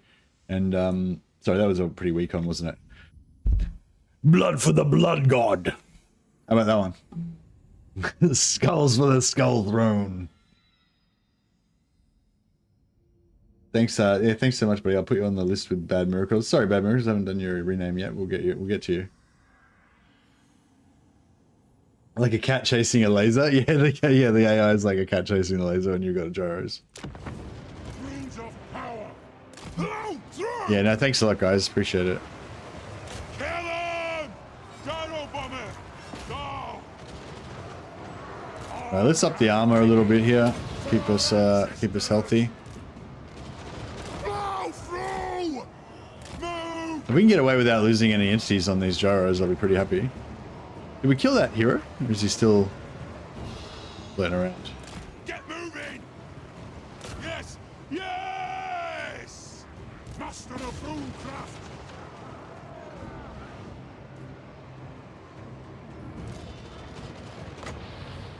I'll get my tools! Whoa, more big super chats coming in. Nathan with the $20 super chat. You're crazy, Nathan. Thanks so much, buddy. You're another fucking one that's always super generous. Thanks so much. Oh, and Two Steps is subscribed with Prime on Twitch as well. You guys are just fucking raining cash on me now. Thanks, thanks everyone. You guys are awesome. Yeah, thanks for subscribing, Two Steps. Appreciate you, man. Put you on the list as well. We're gonna have a lot of dwarf characters at some point, so it might take a little while, but yeah. Thanks for the awesome content. Oh, thank you. Thanks for watching, man. Make it rain, exactly. Yeah, and yeah, thanks again, Nathan. You're awesome, buddy. Thank you. All right, we got Bad Miracles, Elma Sai, Nathan, and Two Step 35. You guys have all got to think of your dwarf names. If you're new to the channel, if your dwarf name needs to be something that sounds a bit similar to your YouTube name, so I remember who it is, but also is appropriate for a medieval dwarf in the Warhammer world. Those are the rules of renaming in Mercy's streams. Fire! Reload! Fire! No! Bit extra friendly fire. Range fire! Range fast! And what? Yeah, I might chase some of these guys with my gyros. By the layer's will. Nothing can stop us! Even though they're all fucked up, their infantry is all destroyed and shit, I think they're still, they can still do the loon. Even if they've only got like 10 guys left, they've still got the loonies, right? Give me vengeance! Anu! That'll do! Yes!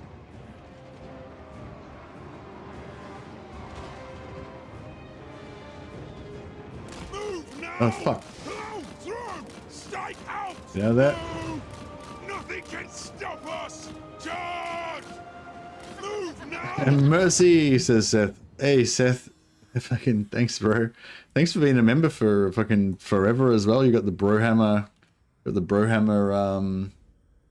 membership avatar there. You guys are awesome. Thank you, man. Thanks, Seth.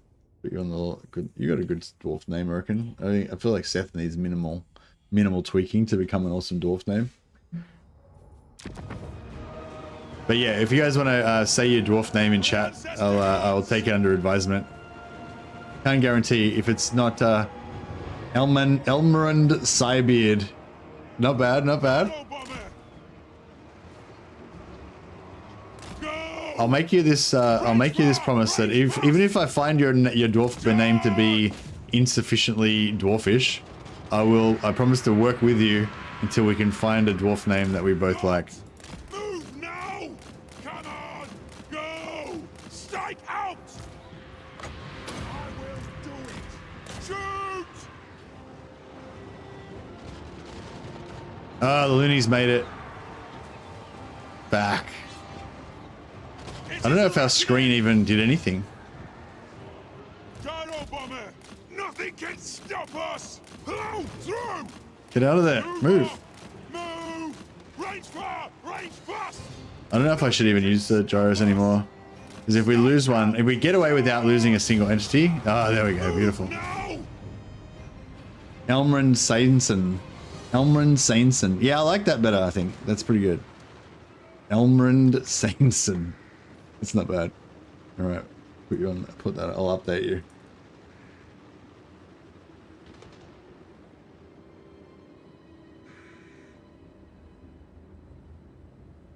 I think the gyro went up 3 levels from that fight. Yeah. Nice. All right. What can we do? What value can we get? The Slayer's the Slayer Lord's the only thing fast enough to actually catch anything. You might be able to get a hit in before they get to the other side of the map. For the cannons I call. Go! Take to Yeah. What's the most valuable? Like it's the Night Goblins.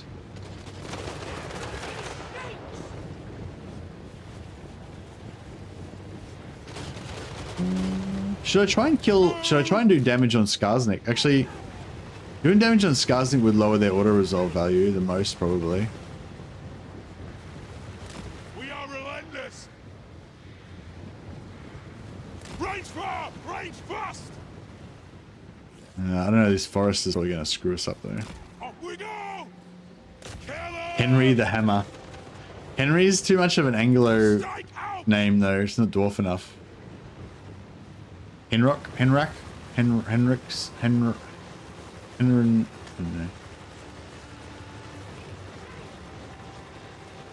The clans unite.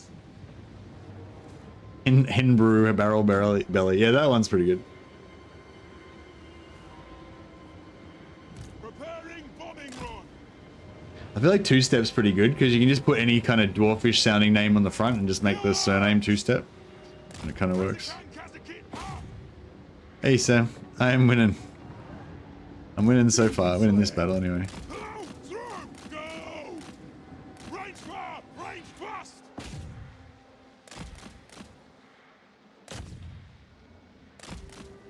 Alright, let's see if we can do some damage to Skarsnik. Oh yeah, that's fucking him up big time. He's a kind of a big target with Gobbler, I guess.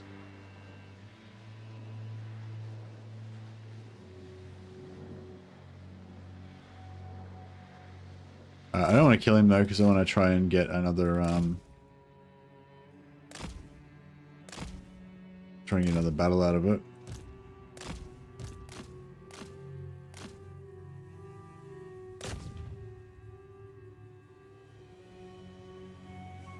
Should have gone the other way.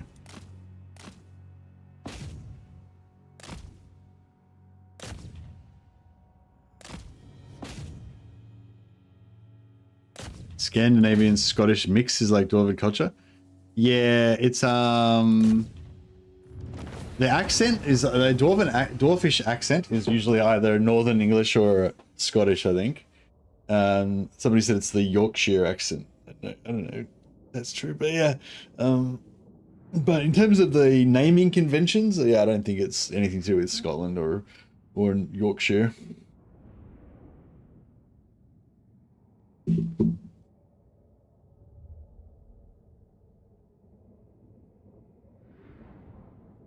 Was the replenishment issue for gyro bombers fixed so that they don't take forever to replenish? Yeah, I think so. Yep, back to full, no problem. 106. Oh yeah, see, Oath Gold, 106 Oath Gold. That was with that was with 4 armies, yeah. So yeah, you only get 1 Oath Gold for every 8 captives, so you got to get quite a few captives. This was a pretty shitty battle for captives because most of the units were small entities, but yeah, we did fuck up quite a few of them. But a lot of these guys we killed when they were not routing, so no captives. But still, 100 Oath Gold's 100 Oath Gold.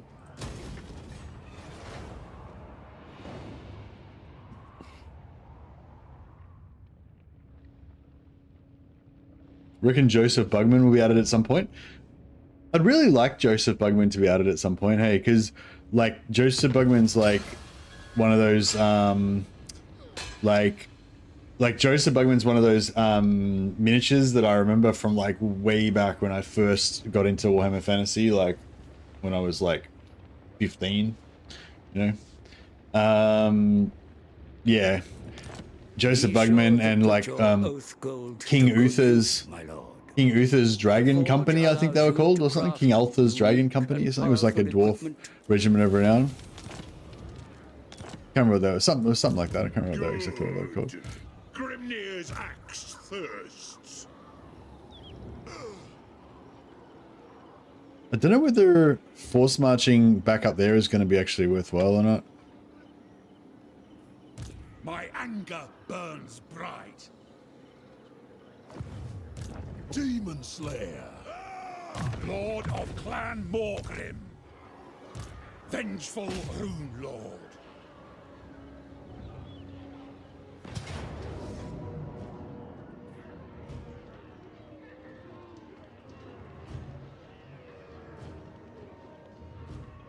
Songni!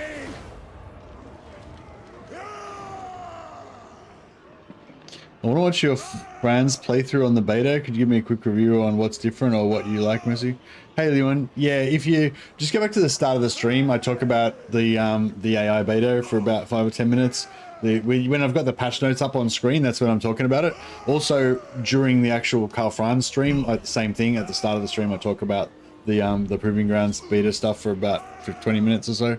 And throughout the stream, I do it multiple times as well. The Dragon Prince is Uther Stonehammer. Yeah, I just like to see him again just because he's like nostalgia, I guess. Oh, actually, no, I'll do a quick one for you, Lewin. Actually, because we haven't. I do want to kind of do it during the stream a little bit as well. I mean, we already did it once, but we'll do it again.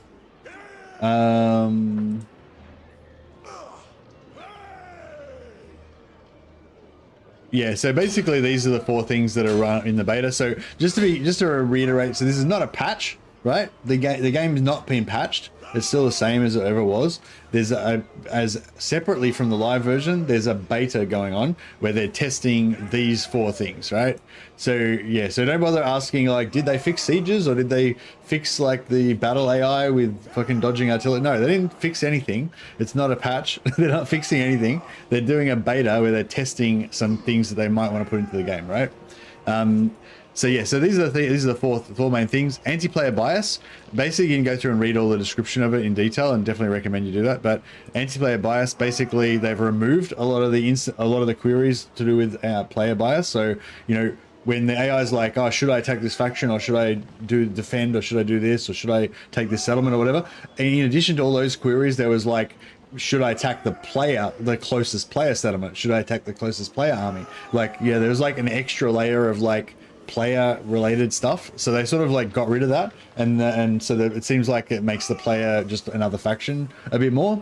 I don't know if they completely got rid of everything, but yeah, apparently they got rid of a bunch of the anti-player bias queries.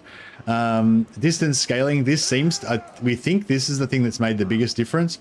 The AI seems to just faff around less, like it's much more decisive, and like once it decides to attack something, it just moves there effectively, coordinates its armies, takes over stuff, you know, so it seems a lot more mobile and stuff. I don't want to oversell it like the AI is suddenly some sort of strategic genius or something, but yeah, like before you would notice a lot more that the AI would it would say it's going to attack you, and then it would kind of do fuck all, and then it would take like one of your settlements and you'd think that it's going to steamroll through your entire civilization, but then it just kind of sits there for 2 or 3 turns and doesn't fucking do anything.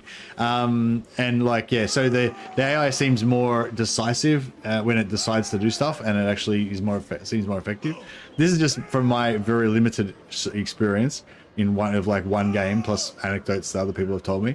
The aggression and faction potentials, so they tweaked the aggression. What did they actually say about the aggression? Yeah, see, this is one of the ones I didn't fucking understand at all what the fuck they were talking about. But yeah, basically average enemy strength and threat modifiers for strategic calculations were reduced from 20% to 10%. Very hard legendary modifiers for defensive cowardly factions are not allowed to exceed 100%. Like, whatever the fuck, I don't know what the fuck that means. Like, what does that mean? But they said, basically they said these changes will prevent the AI from being overly aggressive when it makes no sense to be, resulting in it basically committing suicide by letting all this shit get destroyed.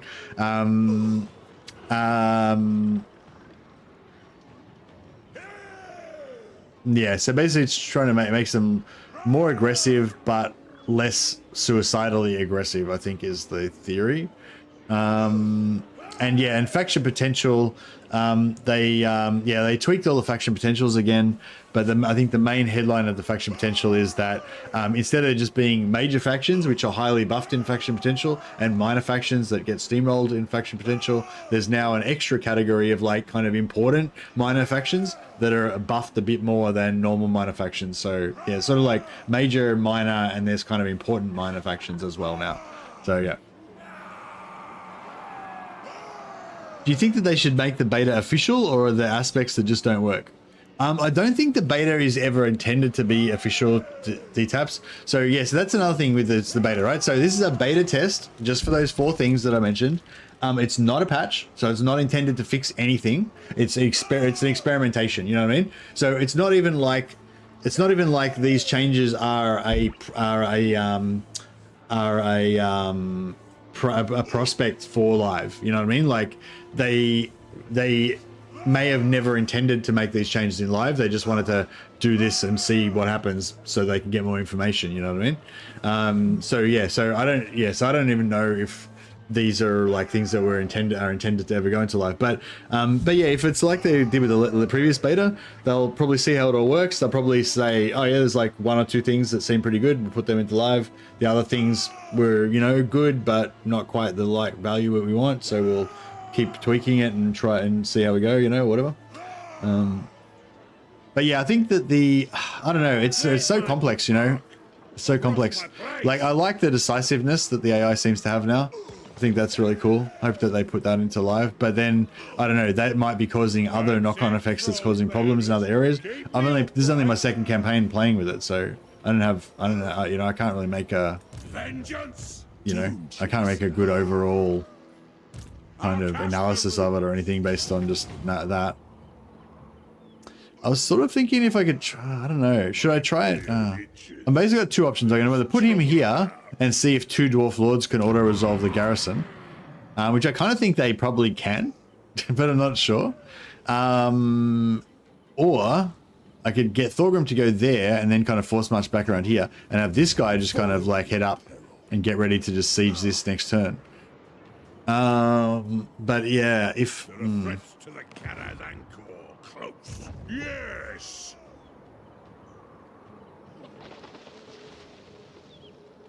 My beard itches. There's trouble about. I agree. For the Karazhan. Yeah, I might send him up because then it's more it's guaranteed sort of thing.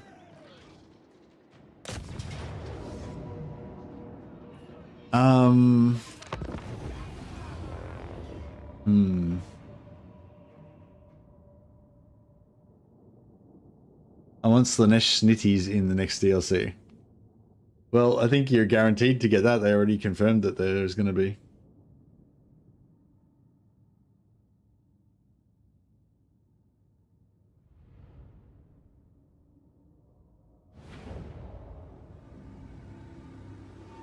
If I had to guess, I think it means they increased the aggression of all factions, so they had to adjust the cowardly defensive factions to exceed 100% so they won't leave their settlements and start wars. Okay.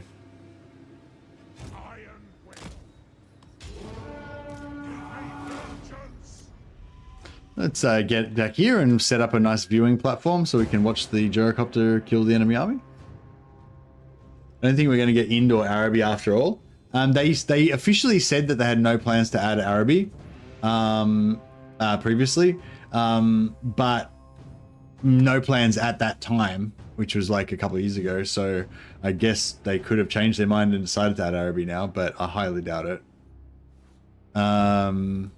They never said that they had any plans to add Koresh, but you know, it seems likely that they were at least like thinking about it. But yeah, I don't know if that's, I mean, at a guess, I would say that if they did have plans to do Koresh, they're probably not really planning on doing it anymore.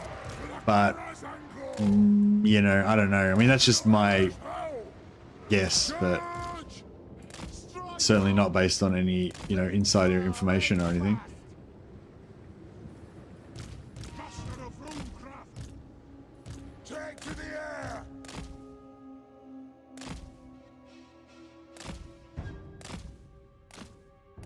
Is the Chaos Dwarf the only faction in game who isn't a minor... What? None of them are minor faction starting enemies, I don't think. Am I, like, getting worse at dodging archers, or are they getting better at shooting me?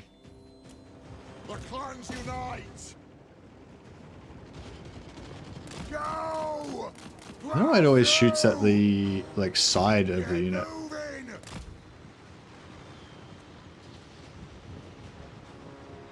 Nothing can stop us! Move! Rage fast! Yes, yes! Strike out! Move now! Charge! Go! Aye! Move! Plow through! Nothing can stop us! Move it out! Rage fast! Move now! Struggling. Strike out! Gyro bomber! Charge! Rage fast! Da! Go! Move! Strike out! Nothing can stop us! Plow through! Charge!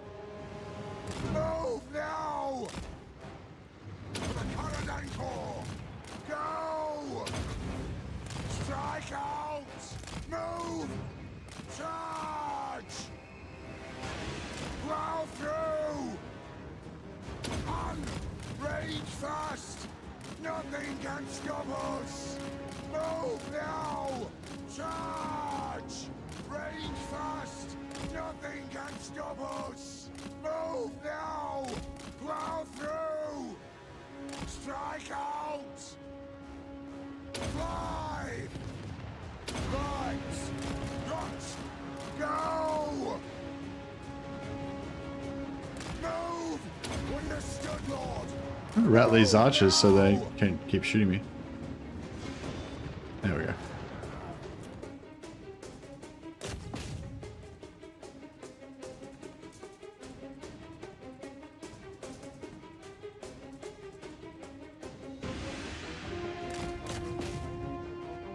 Are they ranging fast? Yeah, I don't know. Did I not understand that question properly?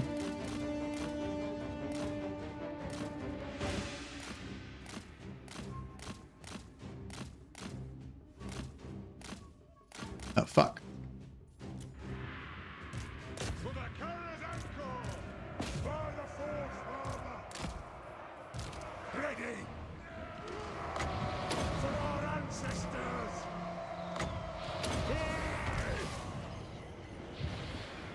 I'll do it! Gyro bomber! Charge! Taking aim! Go! Diabronga! I seem to have forgotten about a few Oh! I've factions there. I mean, a few units there. Puzzle! Go! Kill Urks! Quarrelers! Shine! For the ancestor gods! More of vengeance! By King Thorgrim Crutchbearer! Yes, Lord! Fire! Reload! Fire! Shoot! Take aim! Come on. As you command! Route. There we go. Nothing can stop us! Plow through! Glory. Move! Do you think the Dark Elves are going to get another DLC? Maybe. Some people think that the Dark Elves will get some get a DLC along with Slanesh in the next DLC. I don't know if I don't think they will though. I don't know. I've got one of my tin pot, one of my you know, foil hat theories is that you know, any faction that is getting an update, like is getting an update by the update team, is not getting a DLC. because that's one of the things they've said before, like that they take into account when they decide what to do updates on and stuff, is like if a faction is going to be getting a DLC update later, like if a faction is going to get a DLC in the next DLC, they're not going to do a free update on that faction like 6 months earlier, because they may as well wait and roll it into the update that comes with the DLC, you know what I mean? So yeah, so they've talked about doing updates for Norsca, vampire counts, lizardmen, Bretonia.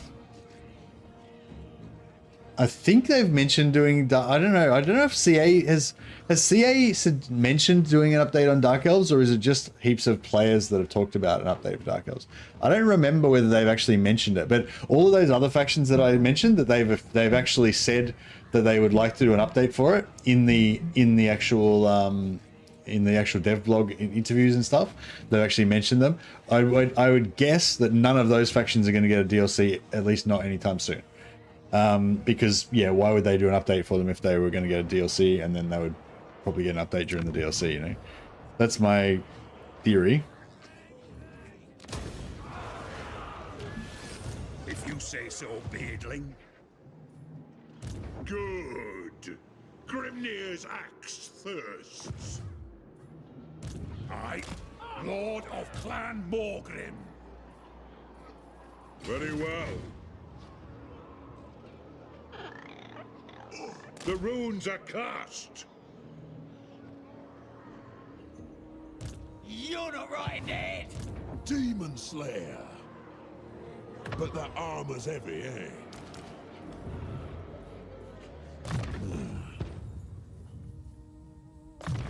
Gonna need a rememberer for this. Yes? Master of runecraft. There's a reasonable chance this guy's going to get caught and killed by Skarsnik. Something wrong with your head? So I might replace him with just a level 1, solid level 1 Lord. And just in case he doesn't, I might just recruit another one. Time for a reckoning. Forwards. Let us be about this.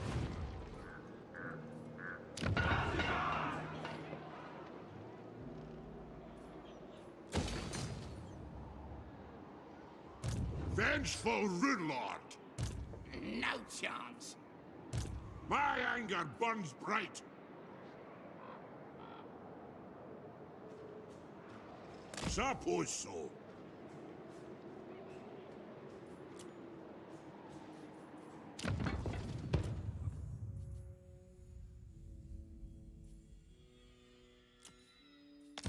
Demon Slayer. Fight like a Slayer. Die like a Slayer. Alright. Do we have any more Grungni Lords? Probably not. Nope. We'll pay full price.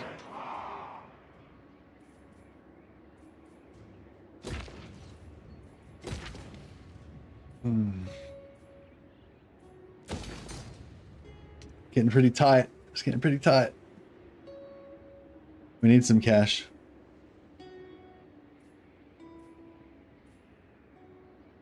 Pray for a Lizardman update. Yeah, well, they said that they want to work on Lizardman update, and I want to give the Geomantic Web, I think, a bit of a rework. So I'm assuming they'll do a Geomantic Web rework, and probably at the same time, you know, their tech tree, which is everyone hates their tech tree, and you know, probably like fix up their you know, give their heroes like an extra level of skills, like they did with the Empire captains and stuff like that, and maybe rejig some of their buildings.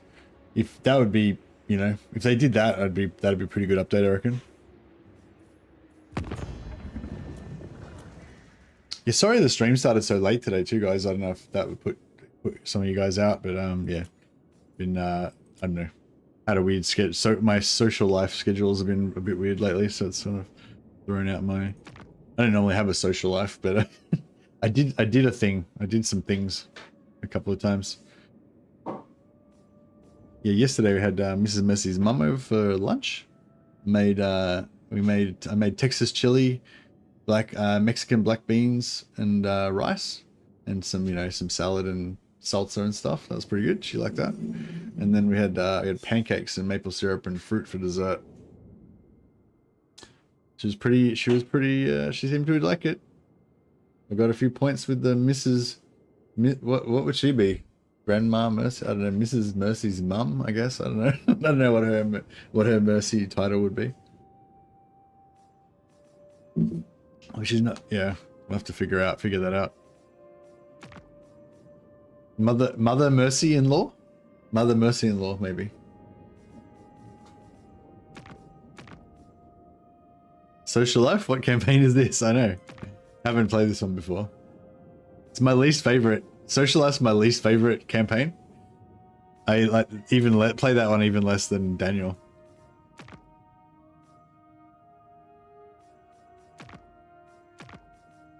No, I've got a. We actually. Ooh. You wanna go to war with these fuckers? I feel like they're pretty far away.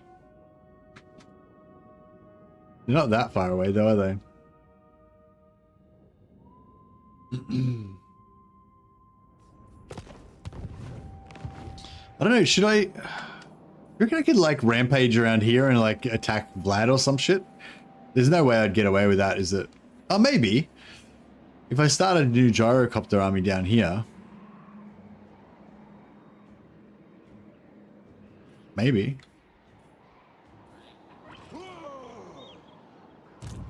Death Seeker. Throne bearers, let's march.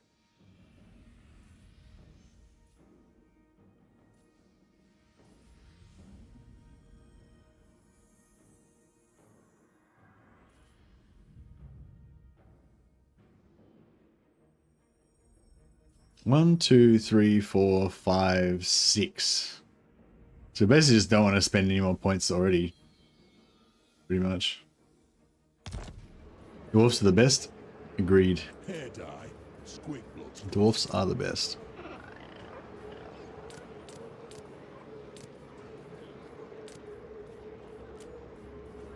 Alright, we need a heap of cash. How can we get some cash? We've got to go to war with somebody.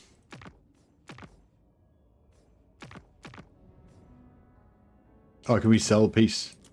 No.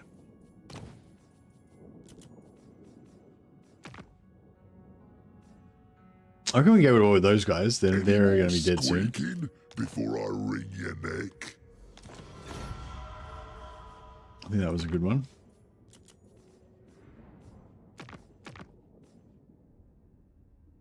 So they're 199. They're 174. Alright, I'm going to say they're going to win. No council of 13 here. We'll bet on them winning. Only me. It's like playing the stock market. You just got to bet on which faction you think is going to win. And then join their war against the other faction.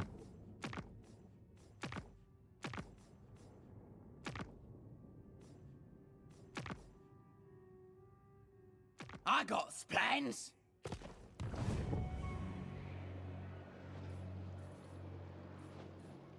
$1,400.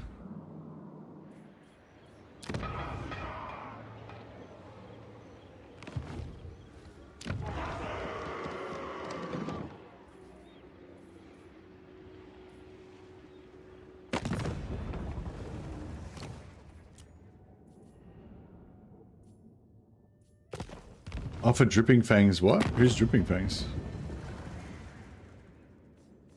Oh, to join against Silver. Oh, Pinnacle.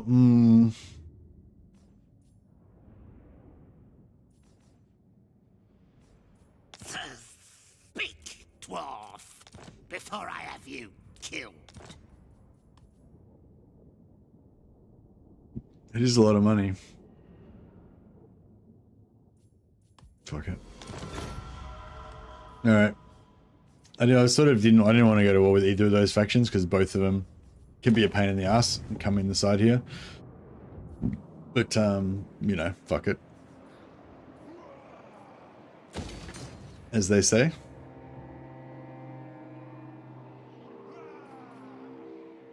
I'd love to get a runesmith up in here. But we need money too.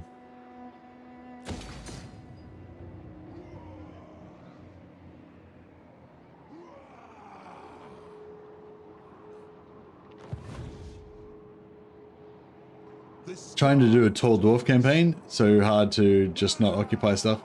Yeah, if you want to do a tall dwarf campaign, I feel like the best way to do it is to pick a good ally. So basically, if you're playing as Thorgrim, then make Ungrim your ally. If you're playing as Ungrim, make Thorgrim your ally, and then give all of the lands to them. So work hard on connecting the lands onto your ally, and then surround your faction with their faction, and that way you can sort of keep your faction tall but still conquer stuff for your own people, you know. And then you can get lots of money from it too. Or you can even like have multiple factions where you have like some factions you're trying to build up and other factions you're just trying to steal their money, and you know, stuff like that.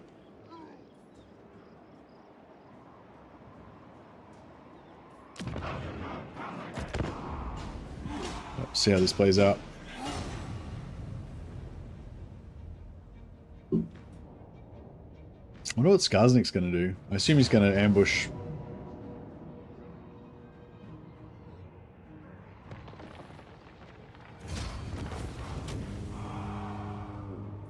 Yeah, that was good.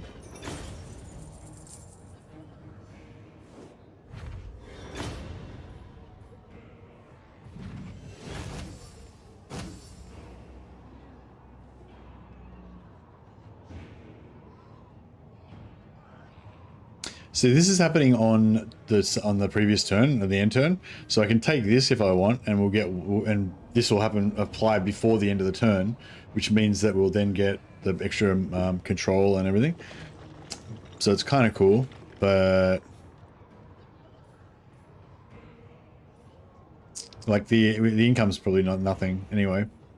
So 10% of nothing, still nothing. +5 control maybe is okay.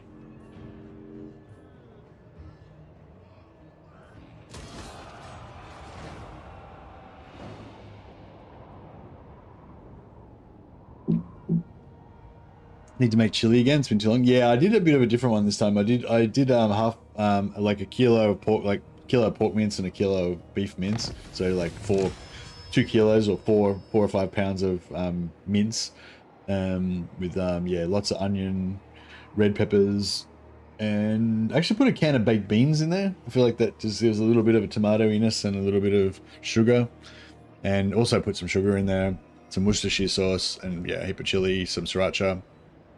Really, it came out really, really good.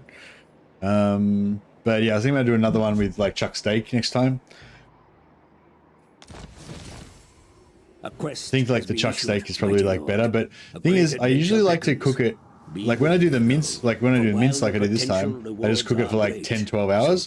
But I feel like with chuck steak, I feel like you only want to slow cook it for about, I don't know, like at 2 or 3 hours. Like if you slow cook chuck steak for like 4, 5, 10 hours or whatever, it kind of starts going stringy, instead of like if you just slow cook it the right amount, then it's sort of all like gelatinous and soft, you know, like, but if you cook it too long, it starts going into like stringiness.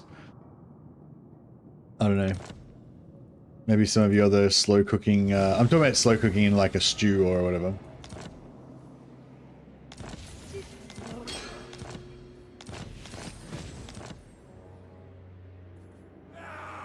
What happened? How did... Yeah, we got the four kills against him. Chuck is good in stews. Yeah, Chuck is amazing in stews, but yeah, like I said, I feel like if you overcook it, I think I used to just think I would slow cook everything for like 20 hours and whatever, as fast, you know, as long as possible. But then I sort of figured out it's actually better not to slow cook it too long, otherwise it starts going stringy instead of super soft, you know, like you want it to be.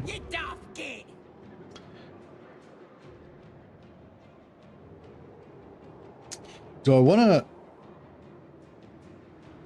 I keep like taking the experience on secondary lords because I want to keep Thorgrim's movement rolling, but I actually want Thorgrim to level up as well. But yeah, see, it's only 29%, so like I could get there and then maybe jump over here. But is yeah,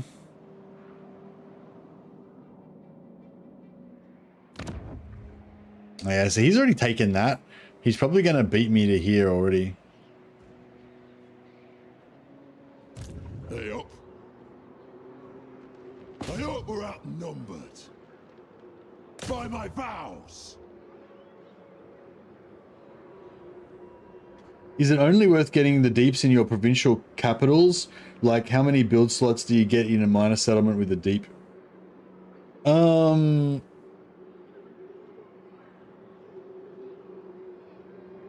many deeps have you got?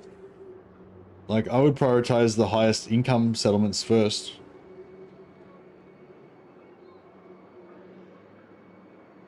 Are you the one who was saying you were doing the height, you were doing the tall? Oh, you're doing the... No, that was Rakan. Yeah, I mean, if you're doing a tall campaign and you're only going to have, like, you know, 4 settlements or something, then maybe it's good to get the deeps in all of them. I don't know, eventually. But, you know, it's not like you can just build deeps everywhere. You can only build a limited number of deeps.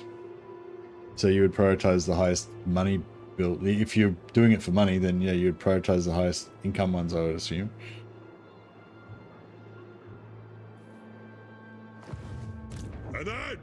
But yeah, I've never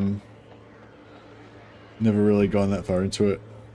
What? Has anyone else got some insight on deep seeing the shit out of everything? Can I win this, and is it live? I think I can win it.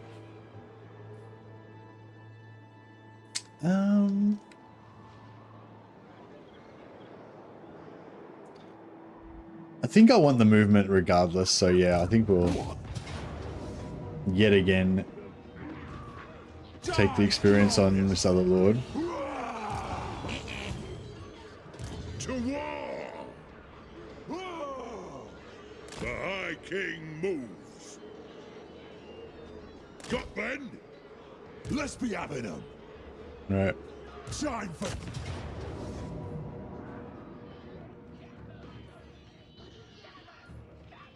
to do.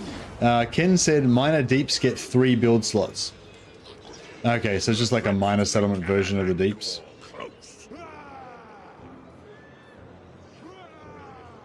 Yeah, there's only like, you only really want the one building mainly though. The money, I suppose. Yeah, I think 3 slots is like more than enough there, isn't it?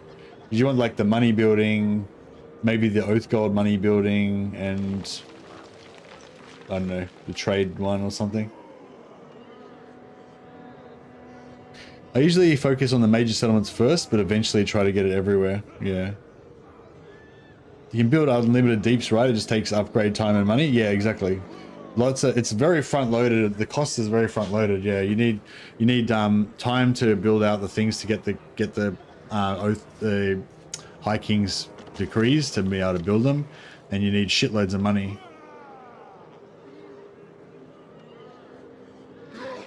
Deeps in Karak Kadron, from my experience, gets cool lava deeps. Cool. Going ham with them is definitely a late game goal, yeah. It was only a little demon. Follow at your peril. So I can get him in there, but then, like... There's trouble about. One rug! Let us begin. For clan honor. We march. It's their due or mine. Ready. The throng agrees. Move. I'd rather eat a squeak. No, I don't think he gets in. It is time.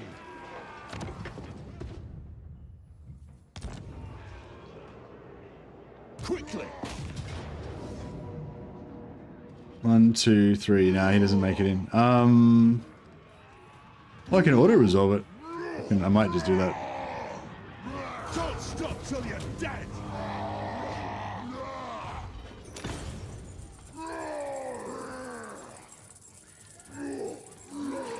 We can hold this.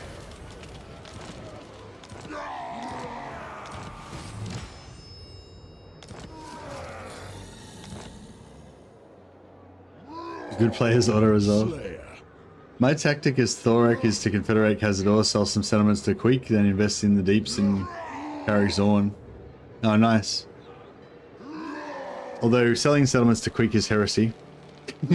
But yeah, I'd probably try and do that. I'd probably like try to confederate Cazador, then recruit lords in all of his settlements, then sell all of his settlements to Queek to take all Queek's money, then go to war with Queek, retake all of the settlements, and then try to sell them to Thorgrim. But I don't know if that would work. I mean, I have done that before, being able to sell them to Thorgrim, but that was when Thorgrim was a bit more, you know, successful. Dishonored. Should I build growth here or?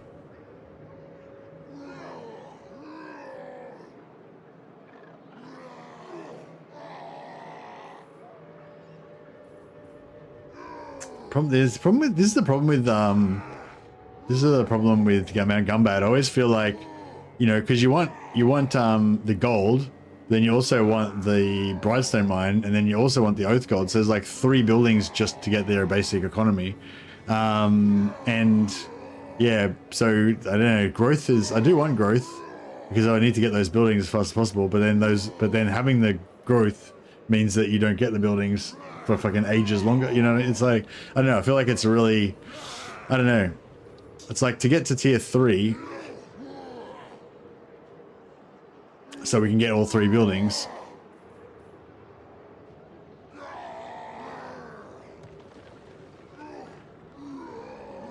Growth in the minor settlements? Yeah. Actually, yeah, maybe we just keep the growth down here. Yeah, that's a good call.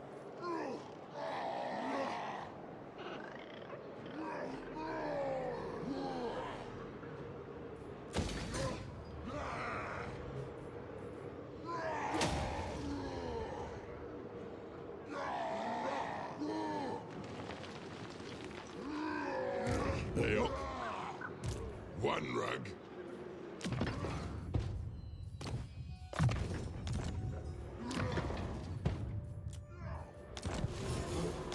Yeah, I don't think I'll bother going after Grumpy because I mean he's at war with them and like he'll get it eventually, surely. Retake the realms. Anad.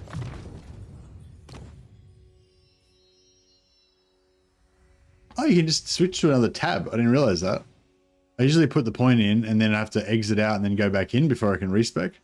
But you can just go to another tab and then you can respec straight away. It's pretty handy. It is time. I agree. All right, so I was thinking.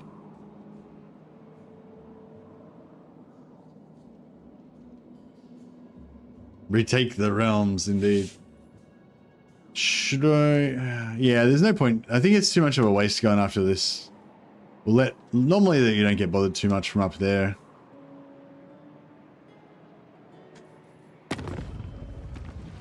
Welcome to my throng.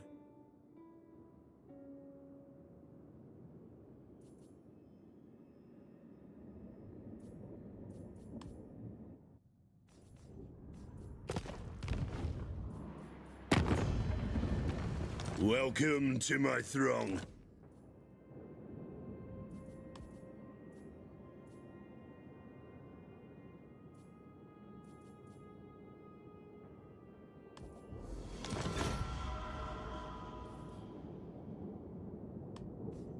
All right, that seems good.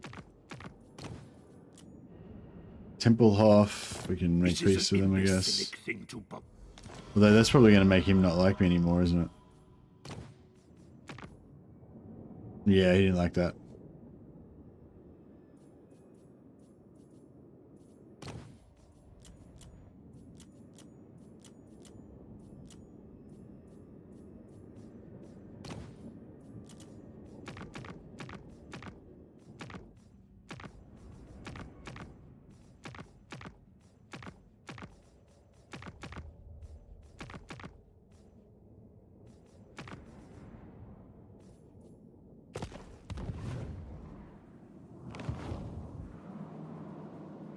So, should I make him go down here and take out Tretch or something? Doom's taking its damn time.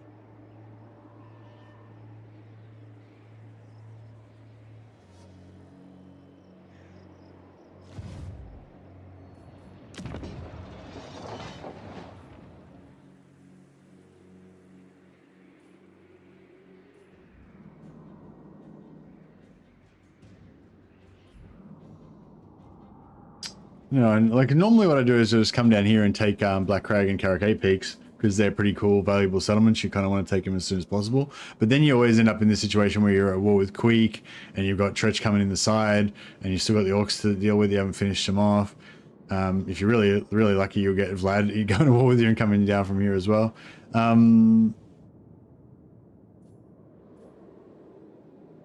Yeah, I don't know. Is it maybe worth just taking out Tretch first? Need to cull the green, yeah. Aye. If we go this way, we get to we get replenishment. Definitely Tretch Shuriken.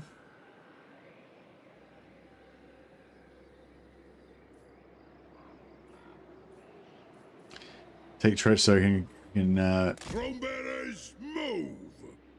save Karakazul, you reckon? Slayer. Doom Chaser. Moving, exposed. Now we wait.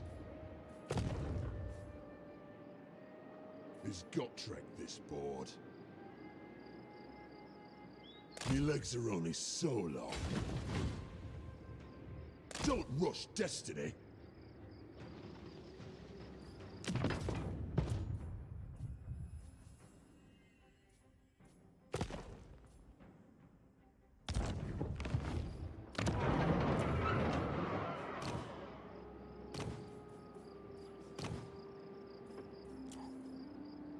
What? From Lord over of here. North. Iron willed. Some more dwarfs.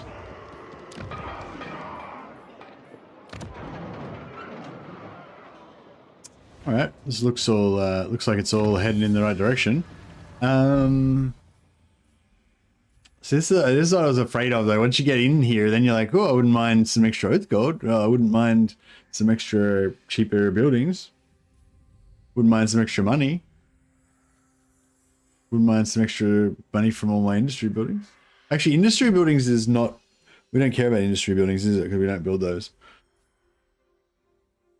-1 construction time for infrastructure buildings is pretty good as well.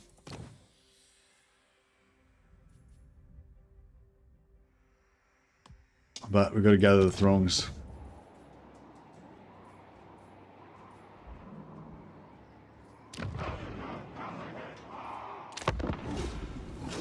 Yeah, hopefully we can avoid Gorbad going to war with us for at least a few turns, so we can just start getting our, getting our gyrocopter army built.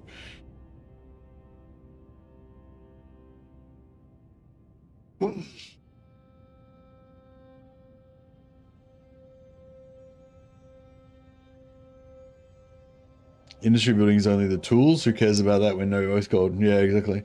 Although somebody was saying earlier that they actually like to build the tool buildings early because it gives you cheap construction, which kind of powers your, early game building up. Plus 80 growth. Yeah, I'm going to take it. Fuck it. Probably going to make a rebellion that's going to be inconvenient, but yeah, that is inconvenient. Oh well, fuck it. Fine. Can I help you? To doom, then. Yes. Aye. It will better our cause.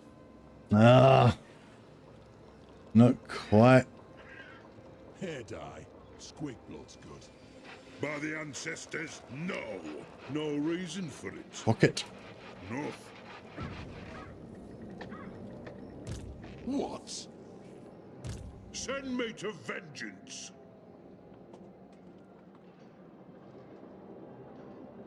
Who owes me money?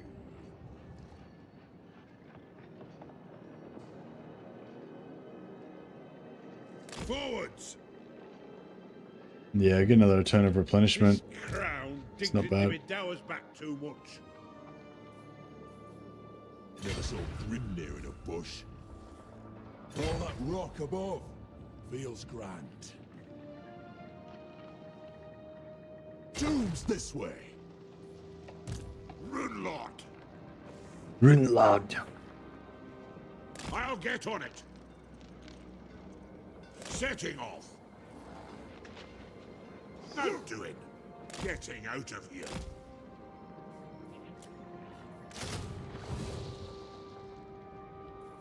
There are threats to the Canaanite. Close.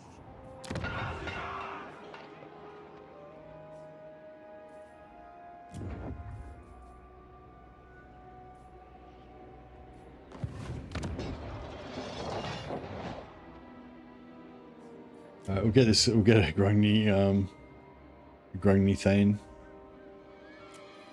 Yes, the throng is mustered.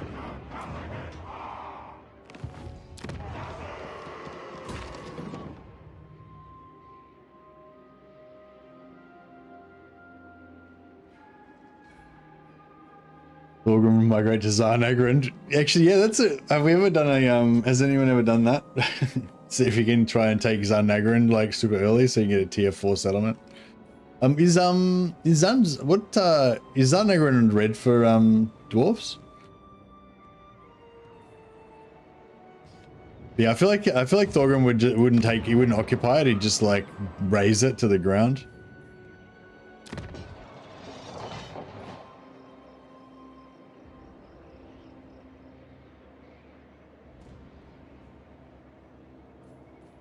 Wasteland's green for us. So if it's Wasteland, it's green, yeah.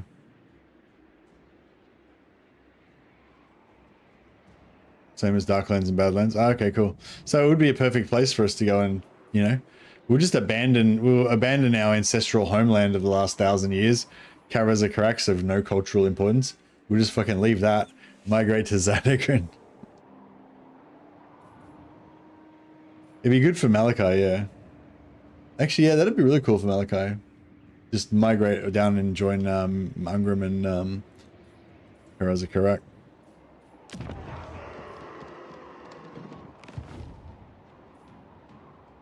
Where's my bookmark?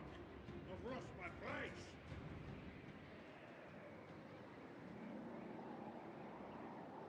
More crap now, I want to do that. Oh.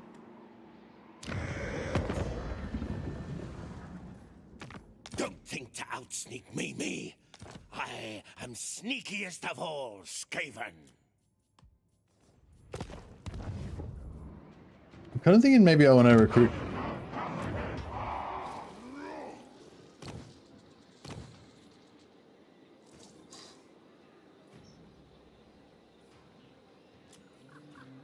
Demon Slayer. I'm getting pretty broke. I'm pretty broke on it. So I wanted to recruit some gyrocopters, but I wanted to have a couple of...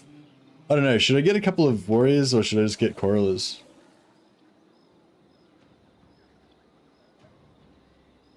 I kind of like quarrelers, but I don't know if warriors are better auto resolve wise.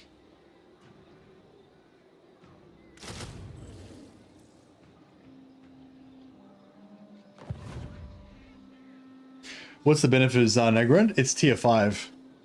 So yeah, a lot of people like to do different strategies where you take Zarnagrin really early because it's a tier 5 settlement. So if you take it, you can get a tier 4 settlement. So if we could take Zarnagrin on turn 10 or something, then you'd have a tier 4 settlement on turn 10. Yeah. So you can get access to the high tier stuff. It doesn't really matter for dwarfs though, because dwarfs get all their cool shit by tier 4 already, pretty much.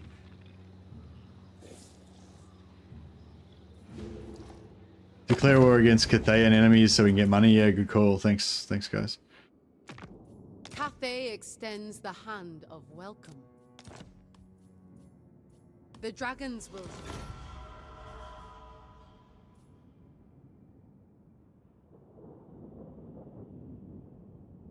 Doesn't seem worth it to me. Then you're stuck defending it by surrounding enemies. Yeah, it's funny. Like there's so many different ways that you can. No, I don't really care about trading with these guys because they're gonna die out anyway. I'll try and get Cathay. I'll try and get trade with northern and western provinces maybe. Once we get vision on them.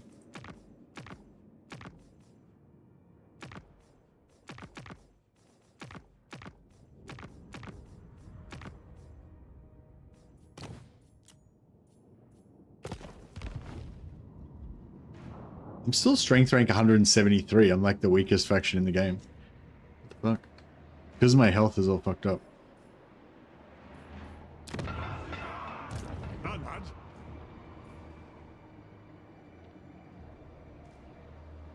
Lower the throw.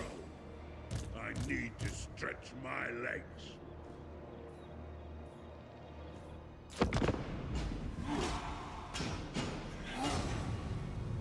Need to steal some replenishment heroes, yeah, or try to get to tier 3 and build some slayers.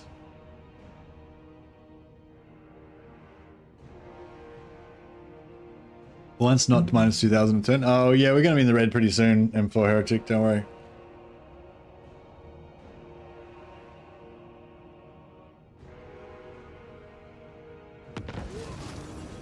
Village will start doing the changing of the ways on you, reduce movement range and minus leadership, annoying stuff.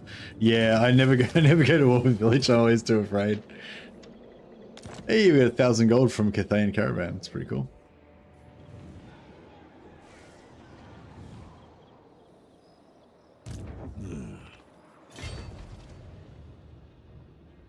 Onward!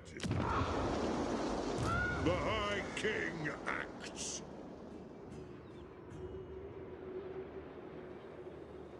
There are threats to the Karaz Angkor close.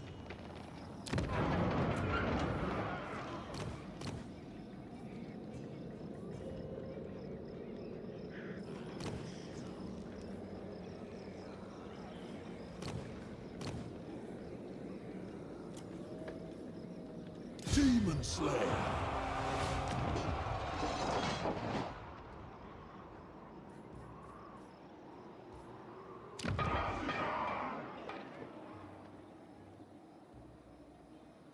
Is Zarnegrin also tier 5 if you start as Chaos Dwarves? Yep.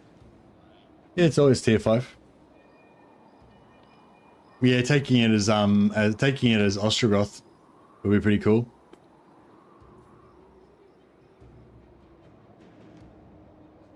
Just building gyros now, yeah.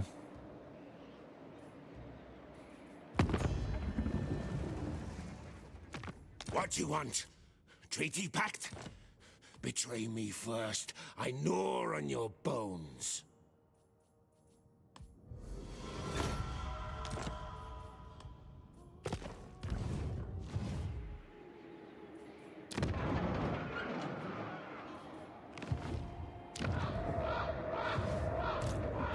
Fear me, yes, yes. See how long my tail is, then tremble.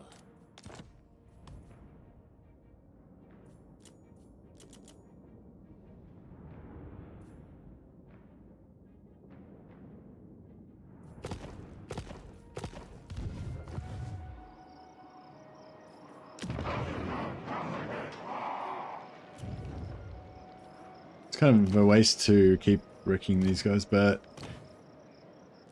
it's like a free lord, basically. Summon me if you dare. What you want? Treaty pact? Betray me first. I gnaw on your bones.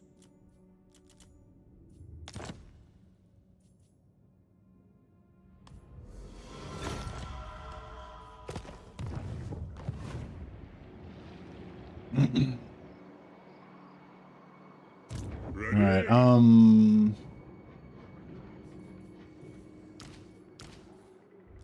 Good. Grimnir's axe thirsts. Retake the realms. Throw yeah, I might take the Let's march. experience on Thorgrim.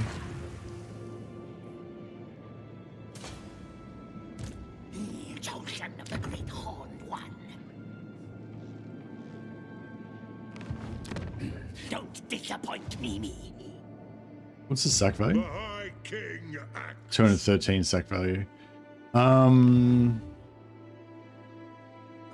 a slayer? Never ask. It is time. I might just occupy it because we haven't got enough movement to do ambush or anything tricky, so What? Casting the roots. It's as good as done. heading out. Bane of demons. My doom may lie below. One rug!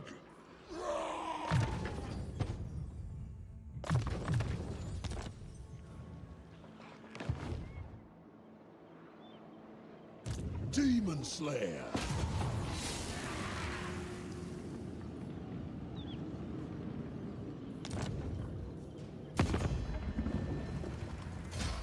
By my vows, everything was drawn once. This is again. Hey up. Oh shit, we're gonna get rebels up here.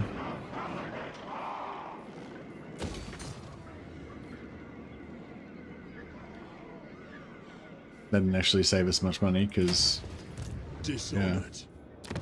now I can't recruit loads here. Yeah, that was actually probably a mistake. For the wisdom of the layer.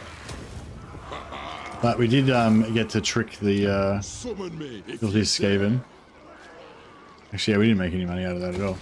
But we fucked them up, so I guess that's something. An ad! We've got a lot of magic items now, right? 20% extra armor piercing damage. What's his armor piercing damage? 336. Guess it's pretty cool. Actually, no, okay, I'll just go for a green.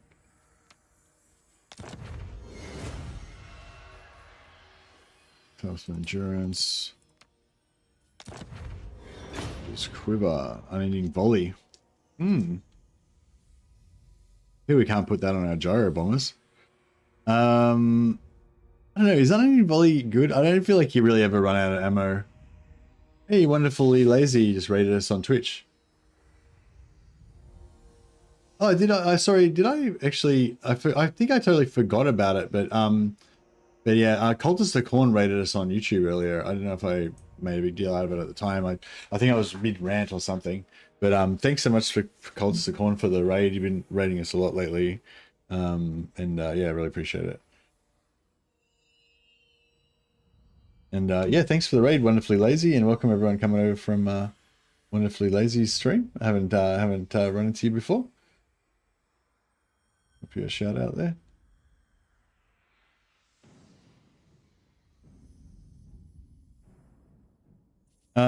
Yeah, I kind of want to, yeah, I'm good, man.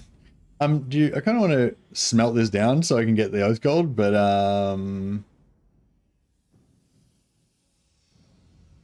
yeah, I don't know. I don't feel like we need I don't think we need it, but I don't think we need this. Yeah, there's no heroes. The engine is the only hero that uses it, and they've got 45 ammunition. Like, giving up unlimited ammo seems heretical. It kind of does, but like, can you remember like ever running out of ammo with your fucking engineer? Like, you know what I mean? Like, what do I need an unlimited ammo for? Yeah, we've already got unlimited ammo because we can just give ourselves more ammo anyway. So yeah, I don't know. I feel like it's a bit of a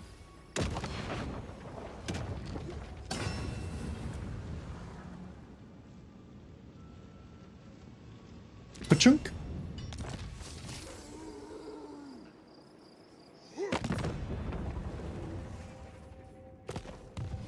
The set bonus is free oath gold. We'll never know. Yeah, no, sorry. I would have checked it for you, but it was, yeah, it's too late. It was gone.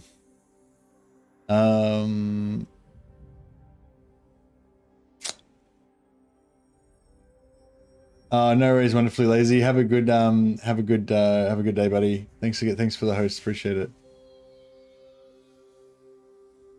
Have I heard about Dave? I have not heard about Dave. What's the go with that? Set bonus is pretty crap. It's like 10% physical resist in forests and woodman's trait. Okay.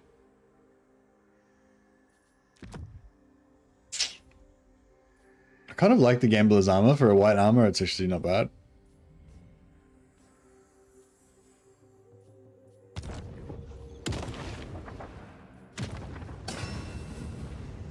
$457. 20.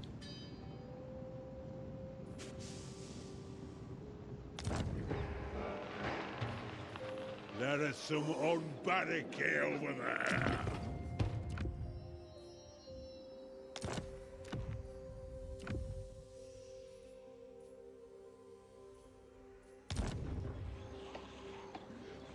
They're not worth my time. I might just fight this battle first, because we might get another magic item out of this, and then we won't need to smelt anything. Vengeance.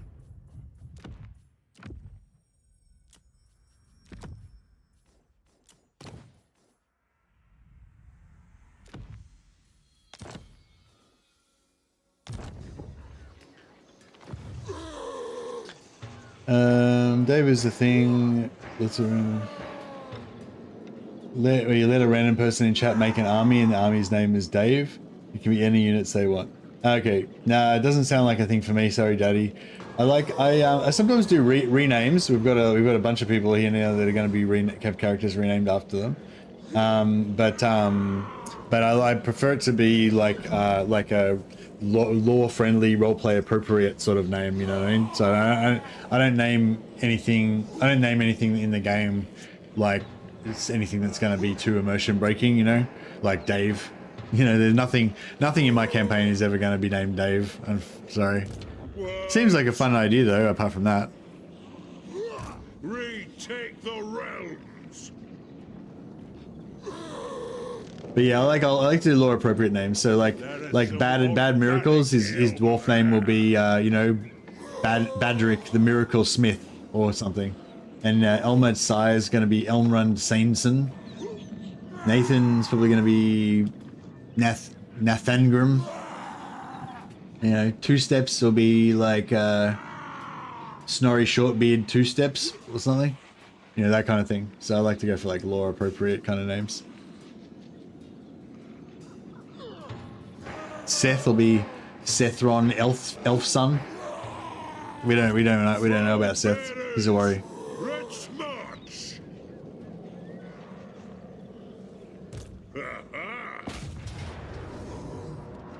How many menaces they got? 6 menaces. What a fucking pain in the ass.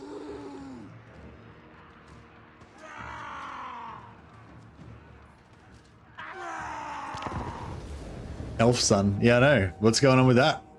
I think Seth's got some explaining to do. Or at least Seth's mum does.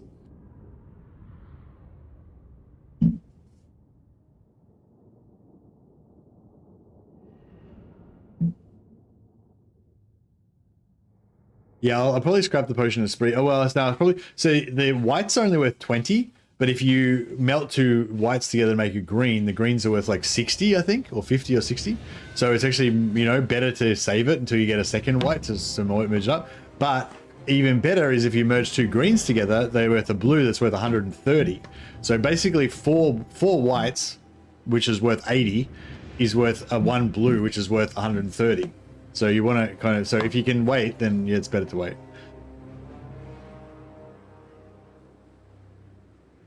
There's no forest we can hide in or anything, so yeah. All right, let's see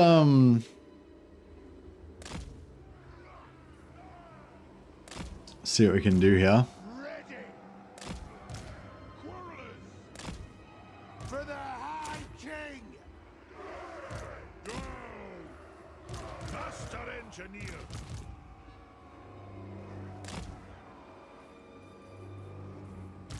Dwarf warriors! For the Karazhan Corps! This is my anti-menace below formation. The reckoning! Dwarf warriors! For the ancestor gods!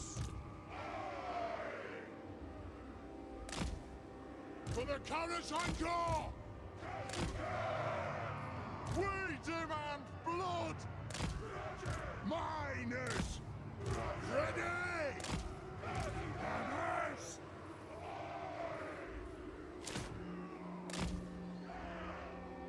The clans unite. All right, this is my anti-menace below formation. Kill orcs.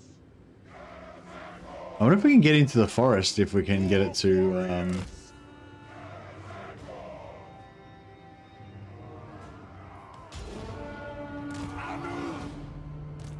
Maybe if we get into the forest, it might not. Dwarven Tertio, yeah. Strike out!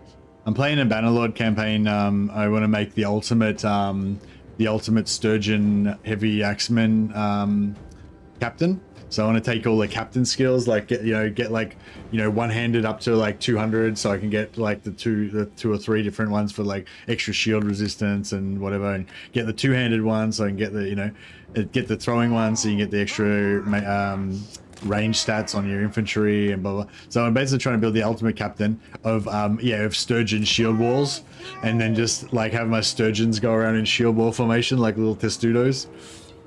I don't know how it's going to work out, but we'll see. Is our reckoning. Range fire! Range fast! Not sure why I'm meleeing with my my melee gyros, but that's what we're doing. Stop firing!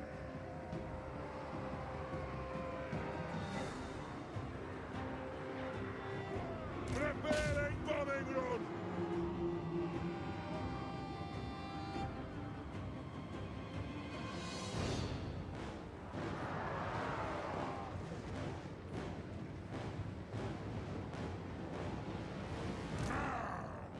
Nothing can stop us! Nothing Oh, has he got that flying bullshit? No, he doesn't either. He doesn't even. What an absolute noob. The clans unite!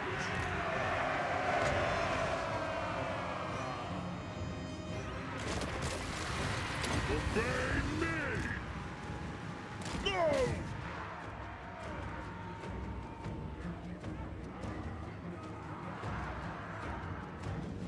Go!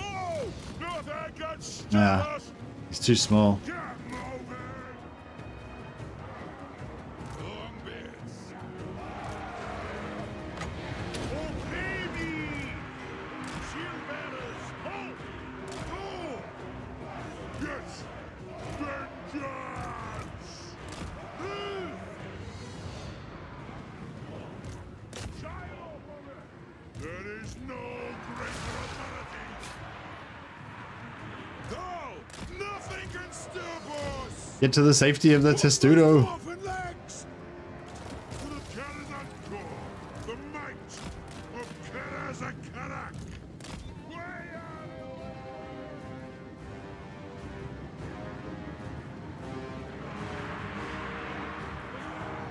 Zombies! Move! Ah! By King Thorgrim Muchbearer! Gyro bomber! Fire! Reload! Fire! It is a reckoning! Strike out! No, even though they're surrounding us, they haven't actually managed to do any damage against the dwarven armor yet. Chasu! Lord's down already. Off we go! Ja! I think Plague's armor piercing, isn't it? No, 0% armor piercing. Oh, that won't do shit to us anyway. I thought, yeah, if he has warp lightning, you're gonna want to take him out, but yeah. Come on! I just want to finish killing this guy before we go back and Move! bomb the shit out of him.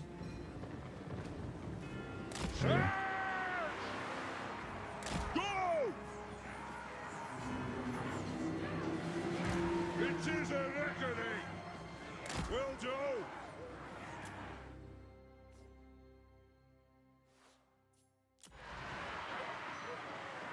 They spawned inside us. Socks away! Gyro bomber! Let the vengeance begin! Move now! Range far! Range fast! Nothing can stop us! Fly! Charge! Armed and ready! Understood! Move! Dive bomb! Strike out! Go! Alright, beautiful. Now we'll get our Corallers back out here. Right baby there. Strike out! Move now! Gyro bomber! Understood, Lord. Honored.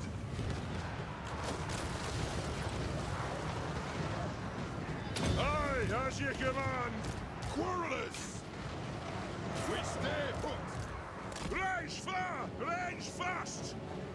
Yes. The plans unite! Dwarves, ready axes! Moving out. Flow, flow. Move. Strike out. Move now. Charge. Take to the earth. Kill earth. And nothing can stop us! Right! Go! Kazu! Take it! I'll get my tools! Move to attack! And that's a battle she wrote. Down through! Iron through! Defiant to our foes! I will do it! Gyro bomber! For the High King! Attack! Die! I am Rondos! For the Kara's Anchor! The Killax! Yes! Now! We have lore of Gyro, yeah. Most powerful lore of magic.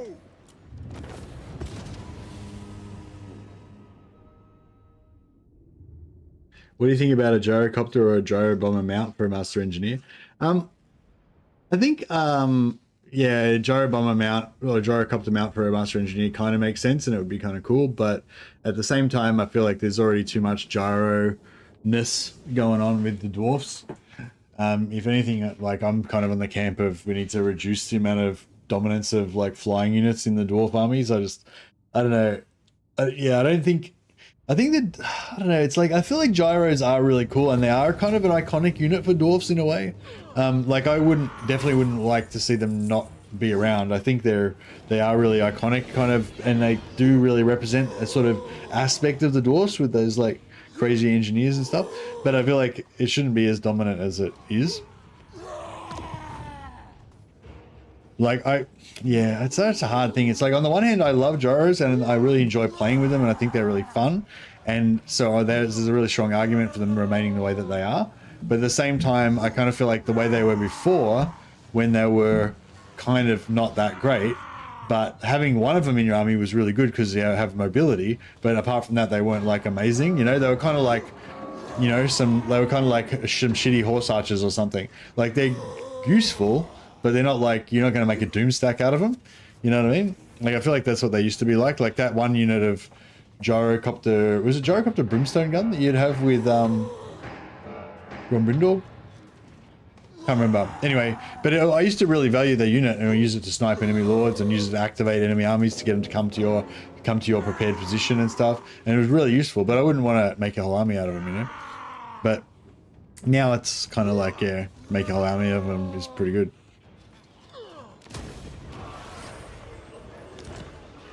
Another unending volley. Or is that, no, that might be the same one. The High King acts. Yeah, no, that was the same one. Oh, we didn't get any magic items out of that. That sucked.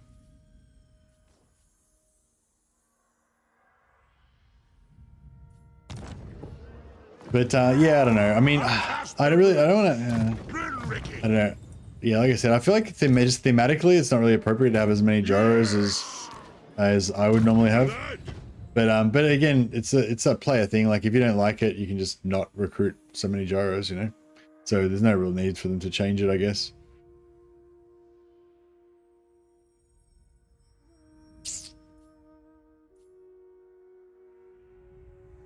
I feel like missile block chance is a bit of an issue for Thorgrim. But yeah, we're still trying to wait till we get to tier 12, level 12, I guess.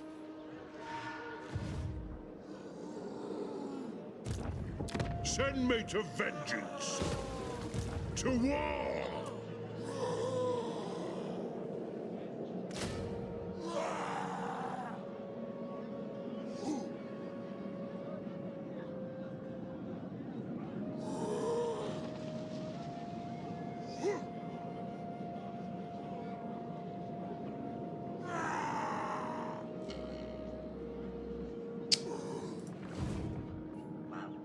Demon Slayer. Keep up. Doom's awaiting. To Doom, then. They up.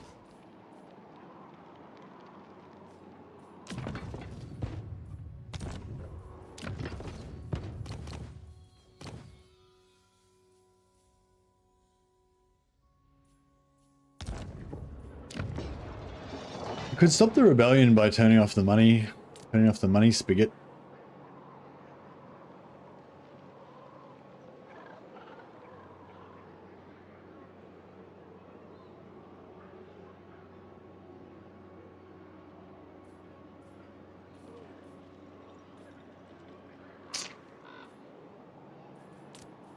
I think we'll get rid of this guy.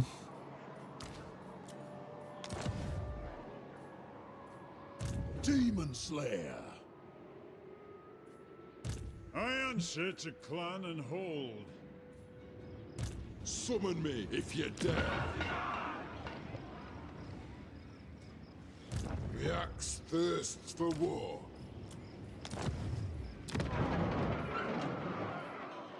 By the king's command, strengthen the shield wall. Can we get extra capacity, or is it just recruitment? No, we can get capacity. That's cool. Follow at your peril. I shall sit outside the settlement. Slayer. Moving, exposed. Who's mad enough to follow me? Because if the rebels attack us, that would suck.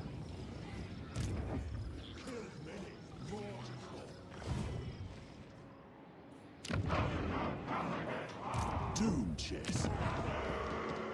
Should I might yeah, maybe I should wait, just delay that rebellion by one turn.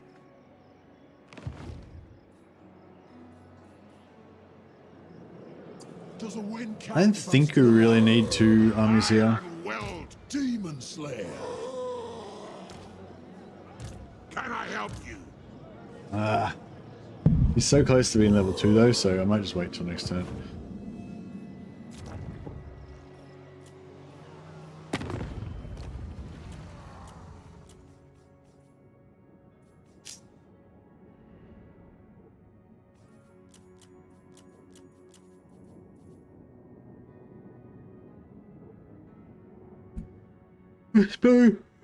I suppose we could take the trade with them for now, and then you know, once they unity. Once they get wiped out, we'll just, you know, give it to somebody else later on. Greetings.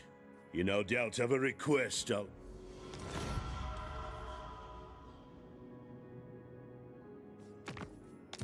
Welcome, oldest friends of the Empire.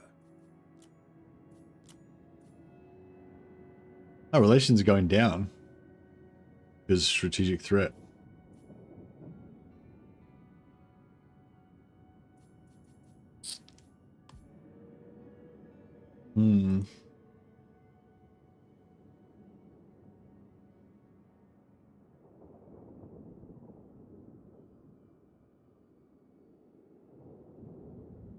You're getting a grey beard as well, Atomic Philosopher. It's very regal.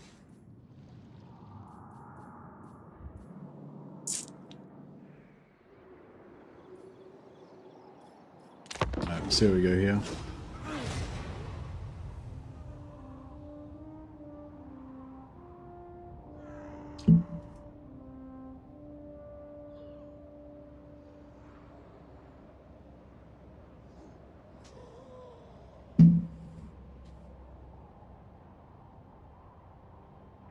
Only 35, damn it. Yeah, you can go grey pretty early. I had a mate who went grey in his 20s. I probably started having a little bit of grey in my mid-late 30s.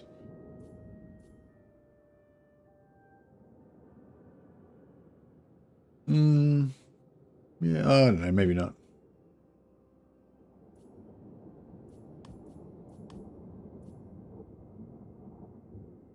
I kind of wanted to save my trade for like better factions, but yeah, fuck it. Let's just get trade with everybody. Actually, I should have saved it for Reichland probably, but yeah, they didn't seem like they were going to go for it anytime soon, so...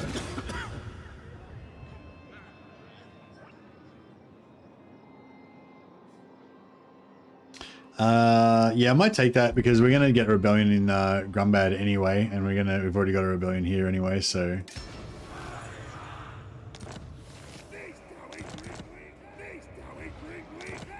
these that we drink we kill.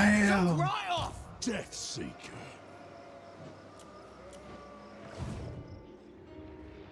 Is more trade deals not just better in every way? No. Because if you try to make a trade deal with somebody and you've already got too many trade deals, it'll say too many trade deals and you won't be able to get the trade deal with them. So basically, like, you know, if you go...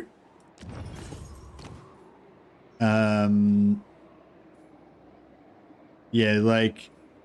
See, oh, well, I don't know, I guess see Barak Var, like we're making trade with him, 137. That trade's not as valuable as this one, it's worth 175. And like Zufbar's 157, it's a small faction. We don't get as much trade from them. Whereas Reichland is going to be a massive fucking faction. It's going to be huge. So we're going to make more money from trading with them in the long run. So yeah, so basically that's the downside of it. If you've got like better potential trade partners coming up soon, then you don't want to trade with shitty little factions that are never going to be very good trade partners, you know? But yeah.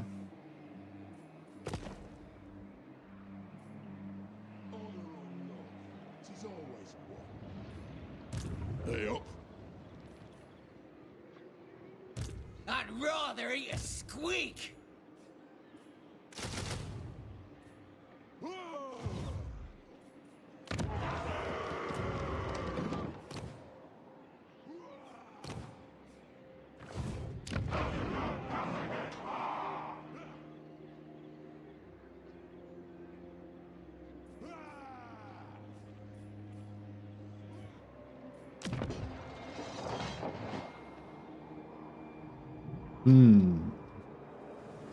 To doom, then.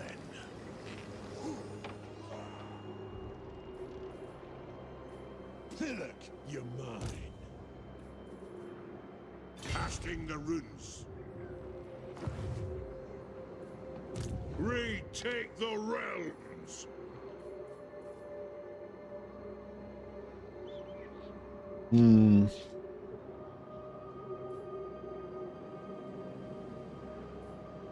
Good. Grimnir's axe thirsts. How strong is he? He's probably pretty strong still, hey? 112.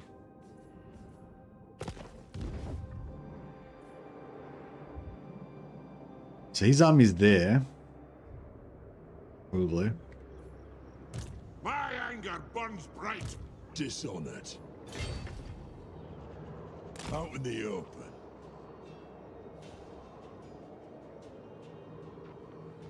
We can't all have a chronicler like Gotrek, can we? Come with. Throne bearers. Right, so March. I don't know if it's worthwhile. Maybe March. Very well. I'm gonna go an ambush stance there. Maybe I don't know if Yes. that's gonna help us or not, but This scar, don't ask. On my way. Got. I don't know if we honestly need any more troops over here. Yeah, I probably won't recruit anymore. Actually, fuck it. Aye. Vengeful Rune Lord. Getting out of here. Bane of demons. Follow at your peril. Lord of Clan Morgan. I'll get rid of him just to save a bit of upkeep, What? and then we'll move this guy Doom's this way. forward Plan scheme is discordant. so that hopefully if he attacks, he'll retreat. Why a slayer? Never ask. If he dies, basically. But hopefully it'll be good. And then this settlement.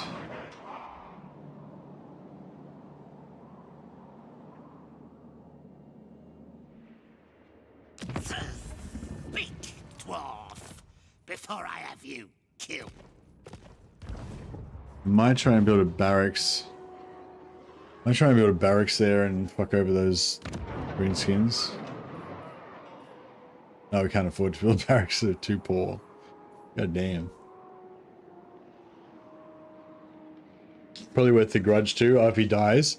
Yeah, normally the first grudge target's pretty easy to get, so I'm not usually too worried, but yeah, it could be good.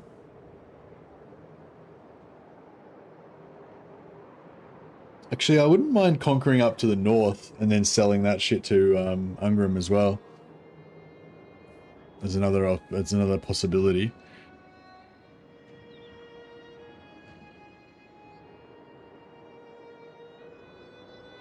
The High King acts.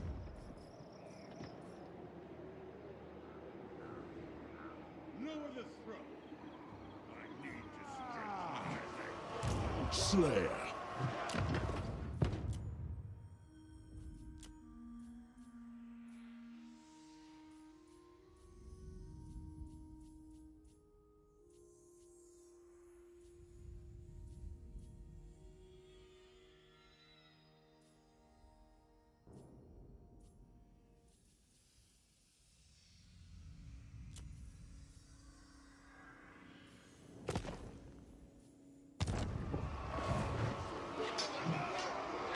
Troll fat makes for the sturdiest crest I've had. Hey up.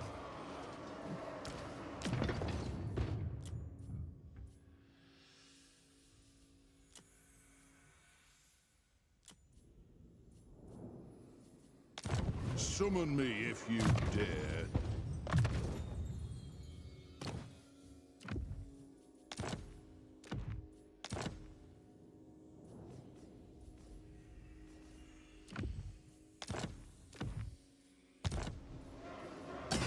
Alright, we'll get rid of the potion of speed.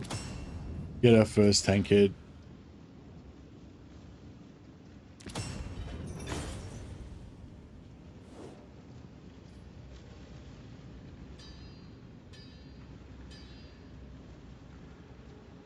Been playing Shogun 2 recently instead of Warhammer 3. Oh, nice.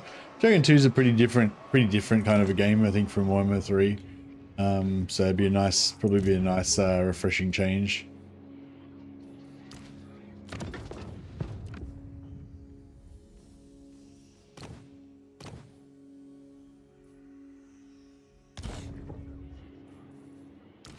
My beard itches. There's trouble about.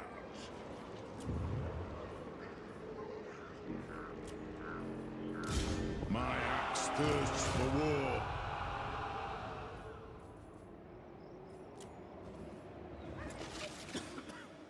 What?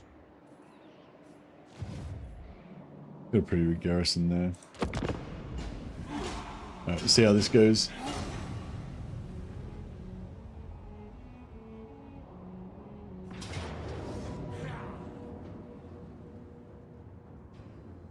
Cool, alright, he fell for it. I'll gladly die, but not yet.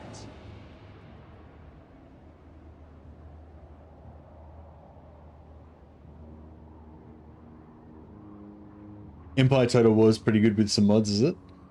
Yeah, I heard that Napoleon Total War is a lot better than Empire Total War in terms of bug fixes and stuff like that, but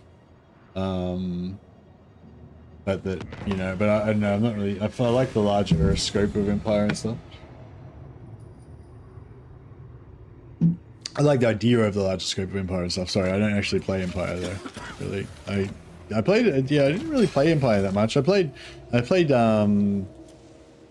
Shogun quite a bit, but yeah, Empire, I think I got into it initially and thought the ship combat was really cool, but then I just kind of never really played it that much.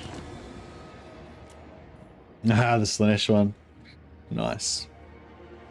So how do I get this item, Anthony? I've never actually gotten the item from it. Do I need to sit a lord in the settlement forever or whatever, or can I put a hero in there, or what's the deal? I can't seem, yeah, I've never actually gotten that item. Do you have to have a item, you have to have a lord in the settlement, or what? Let us begin. Oh, fuck. They outmaneuvered me. Escape plan. Retake the realms.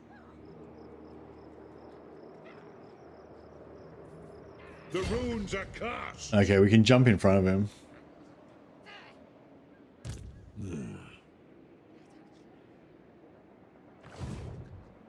Good. Grimnir's Or we could maybe axe just take him. bursts. Maybe just reach him with Thorgrim. I agree.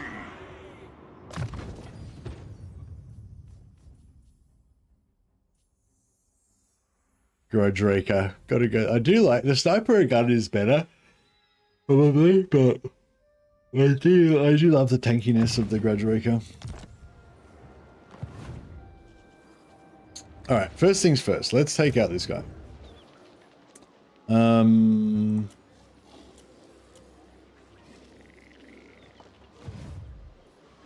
For the wisdom of Valea, the throng agrees. Fuck, I don't even know if that's gonna be that easy.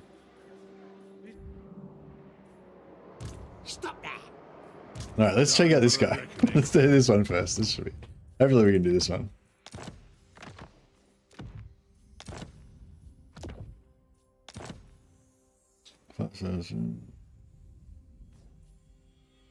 Yeah, he hasn't got any magic, has he? Get out of me head! Oh, he does. Little prick. I smell herbs and traitors. Ready my axe. Anad. Time to slip.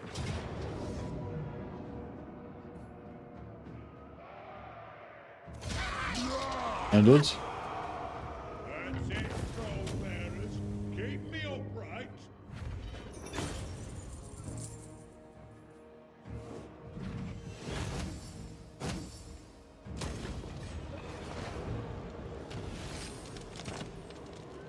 My axe. He's got Rune of Smite and the Tankard, so he probably could have. Probably could have manual that, I reckon. My beard itches. There's trouble about.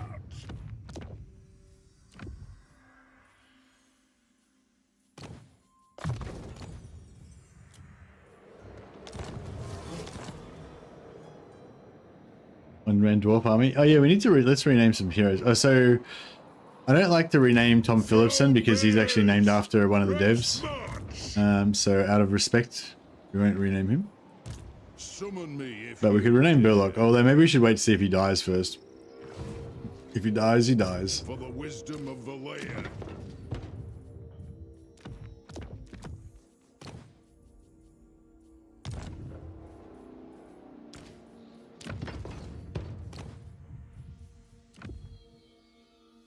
Rename Burlock right before he dies. Yeah, I know. One rag.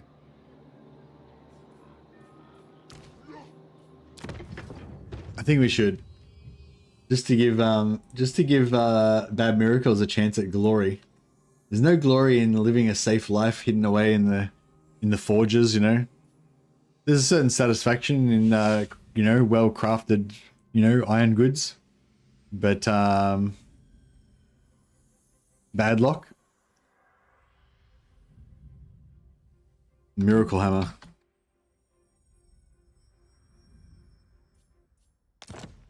He was a great smith. Now he's going into war. Let's see if he lives. What's his difference in HP? 4.6, 4.8. Yeah, it's better to go on him.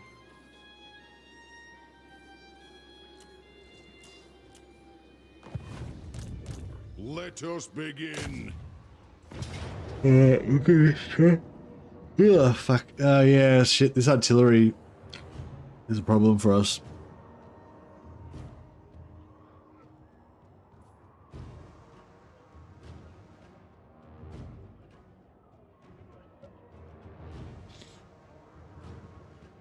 Alright, we'll see what we can do.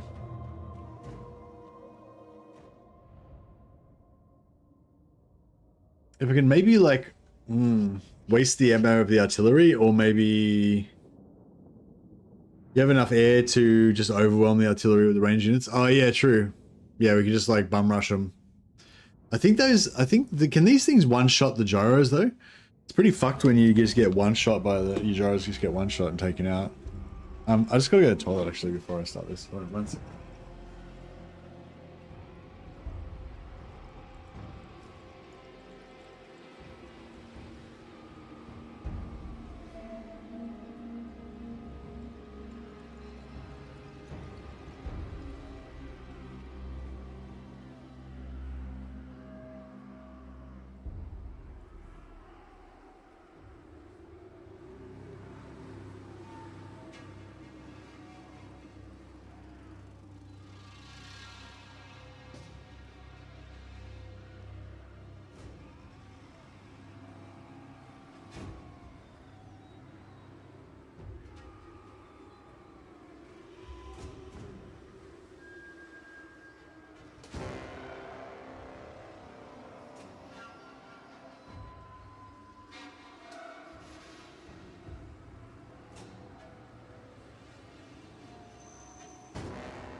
Alright, sorry about that. Hopefully we'll be a little bit more, hopefully I'll be a little bit better placed to do this battle and concentrate now that I'm not fussing in the toilet anymore. So yeah, I don't know, what's the damage on these fucking pieces of shit? Oh no, it's 171 over 10 seconds, right? How much do they actually hit for though?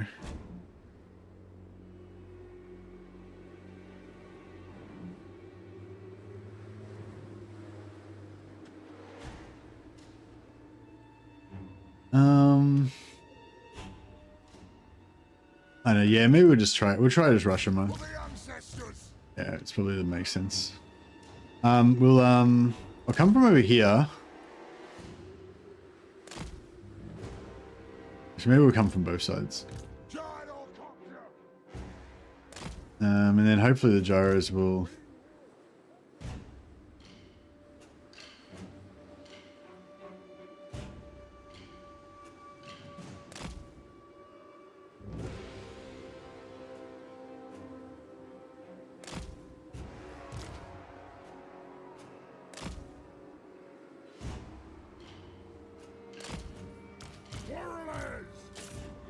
Let us bleed for the clan! Gyrocopter! On us! Move! Sometimes if you can get the artillery turning, Move now! they don't really fire much. For our vengeance! So I was thinking if we rush straight past them on both sides, then hopefully they'll sort of be turning. Gyrocopter! For the ancestor gods! They're targeting. Hello, through! There we go. See, they're turning, then they stop targeting. Charge! If we can get them to keep turning, we Gyrocopter! might be able to get away with it. Move now! Let the vengeance begin! Gyrocopter! Whoa! Aye, as you command! Pick your targets well! Blow through! On the way! For the cannons and core!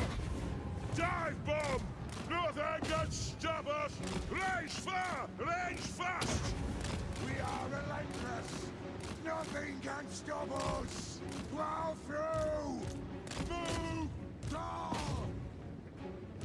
Strike out! Yeah, this is looking alright. Looking handled. Gyrocopter! Pick it Did they just get up, deleted? well. Range What the hell fast. happened there?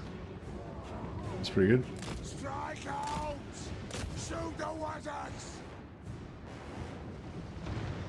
Go! Trucks away! Gyrocopter! Hit your targets well! They have wronged us! Gyrocopter! Nothing can stop us! The clans unite! Nothing can stop us! Nothing can stop us! Off we go! Fire on the foe! Shoot the wizards! Rage fast! Strike out! Orc Arrow boys, yep. Gyrocopter! Yeah, it's Orc Arrow boys suck because you can't. They don't run away. Like so, you can't disrupt them with your ranged, with your gyro. Sorry. Get them! The clans unite! Take them down! Shocks away! Get them! Down! Gyrocopter! They got decent AP.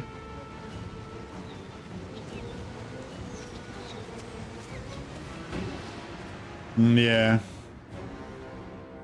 Gyrocopter! Pick your target well! Rock out! Fire on the four! If we can like completely wipe out these artillery, that'd probably be the way to go. Go! Plow through! Go! Yeah, they're destroyed, I think.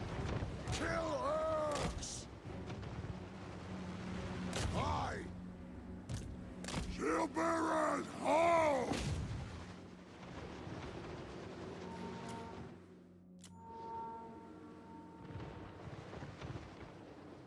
Prepare bombing run! Shoot the wizards!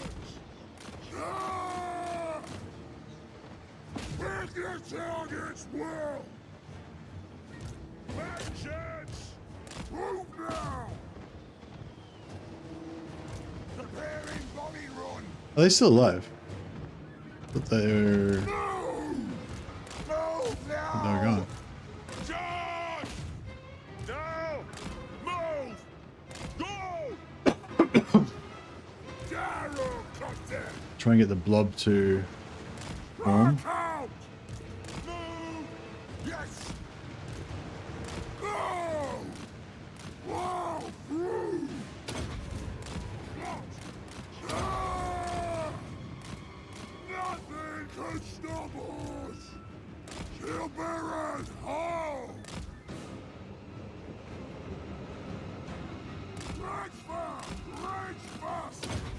Gyrocopter! For the ancestor gods! Move now! More on the floor! Move! Preparing bombing run! Hello! Through! Attack! Kazuk! I'm gonna get some of these archers. Once the archers are gone, then we're pretty much safe to just nail them. For the eye! Yeah, I shouldn't have been shooting the black. I was trying to shoot the Black Hawks to get more value, but I should have been shooting the archers first because once they're gone, then it's just safe. We are a white place! Dive bomb! Move it out!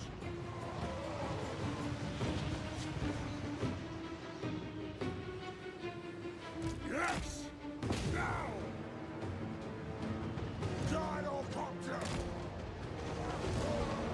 The clans unite! Gyrocopter! We demand blood! Fire and the foe! Range far! Range fast! Nothing can stop us! Go! On the way! Strike out! Move now! Charge! Go! Gyrocopter! For the ancestors! Fly!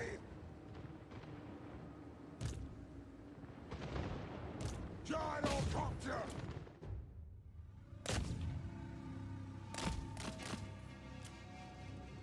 War of vengeance! Gyrocopter! Shield bearers, ho! For the High King! Wall through! Get there!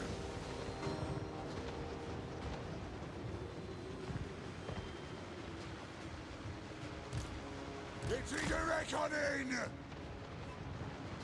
Take them down! These trolls are resistant to our gyro guns. Probably should have gone after the. Vengeance!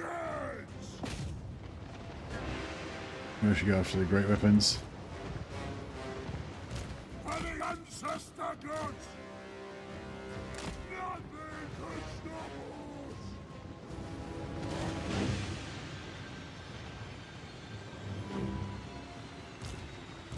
Yes!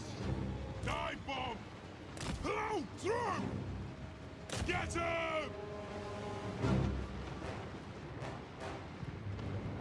Been pretty good.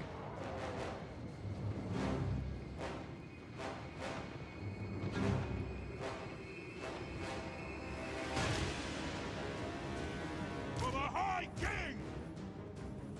Gyrocopter! Kazuk! Move! Leonard! Kill Urks!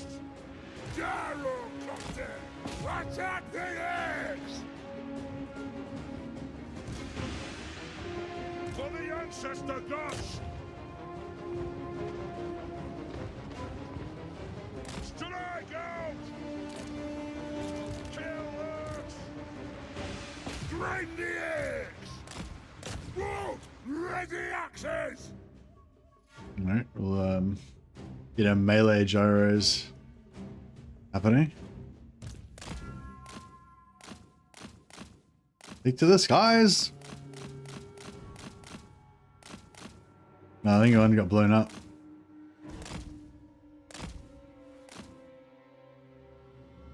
I think there's wolf chariots, we should be able to take them out, right? We better than wolf chariots in melee? Potentially, maybe. I'm not sure.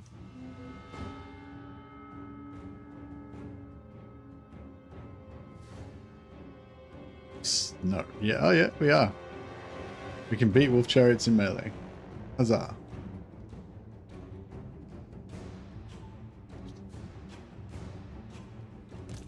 Robin Hood style units for Bretonnia would be a welcome addition. Yeah, I reckon as well. There's like in the Old Realms mod for Bannerlord, there's like the Bowmen of Bergerac, which are like some like Robin Hood type dudes. And there's also these Maisontal aesthetics or whatever from Maisontal. They sort of seem like some sort of like holy bowmen, kind of like battle pilgrims, I think, but like bow pilgrims. I don't know if these factions are all from the lore, but I assume they are. Bowmen of Bergerac, I feel like I've heard of before.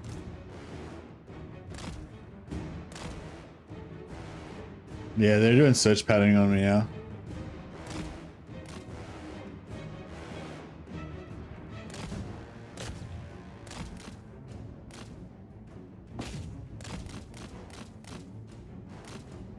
We can just swoop action.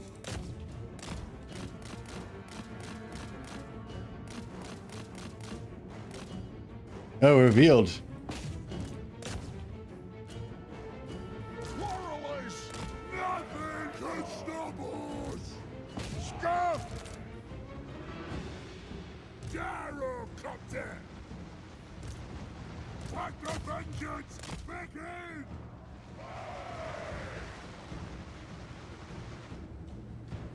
Gyrocopter! I'll see if we can swoop these these guys. Weapon strength 50. Some I think it's some arm piercing. Some. This is a reckoning! It's about time! Move now! Range far! Range fast! Range far! Range fast! Strike out! Strike out! We can sort of feed them in one at a time.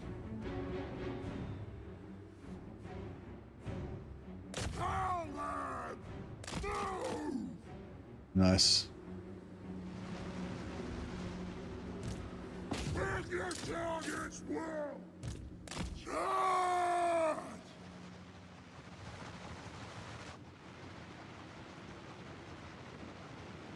Yeah, they're done. Really? Battle! Gyrocopter! It is an order! Valea, bless our aid! For the ancestors! Get moving! Fire!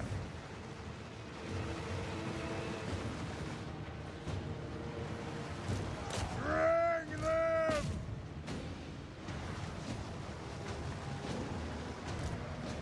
Moving out!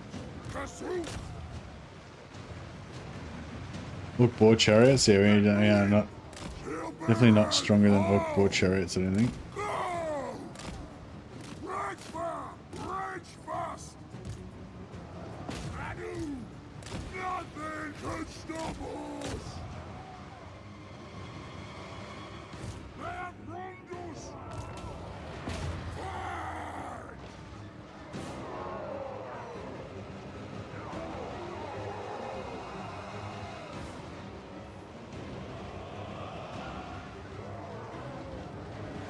These Black Orcs, we're trying to get them to rout because they're heavily armor piercing, so, and they've got a few entities left, so I don't really want them chipping away at my guys. Yeah, they're done, they're gone. Move to attack! This is a reckoning! Get rid of these fucking orcs. I mean, trolls. Attack to the air! Whoa!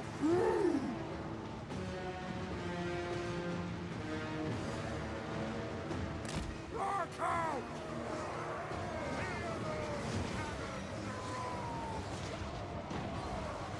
Understood!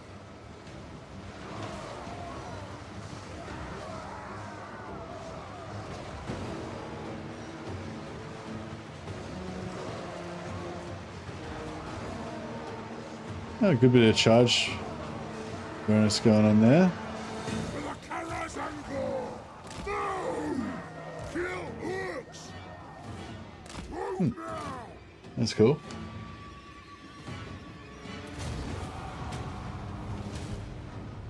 Charge! Down! Will do! Gyrocopter! Move to attack! Very well! Right. Move! For my bless our ears! Take to the air! Gyrocopter! Gyrocopter. You think Karl Franz has the S-word pass?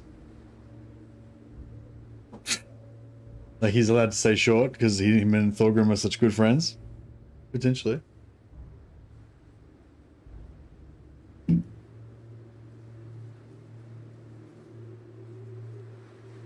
Yeah, well, my theory, like I said, is that all of the factions that they've mentioned that they want to do a rework on, none of those factions are going to do DLC factions because they wouldn't bother doing a rework on a faction that was like, this is the update team I'm talking about, the ones that do 6.1, you know, 5.3 and all that. Yeah, like they've said that they're going to do, they said they want to do updates on Norska, Vampire Counts, Lizardmen. Can't remember what other factions they've specifically mentioned, but I reckon none of those factions are going to get DLCs because otherwise they wouldn't bother doing free updates for them. But that's just my tin pot theory. It may not be, you know, may not be valid. Right, they did.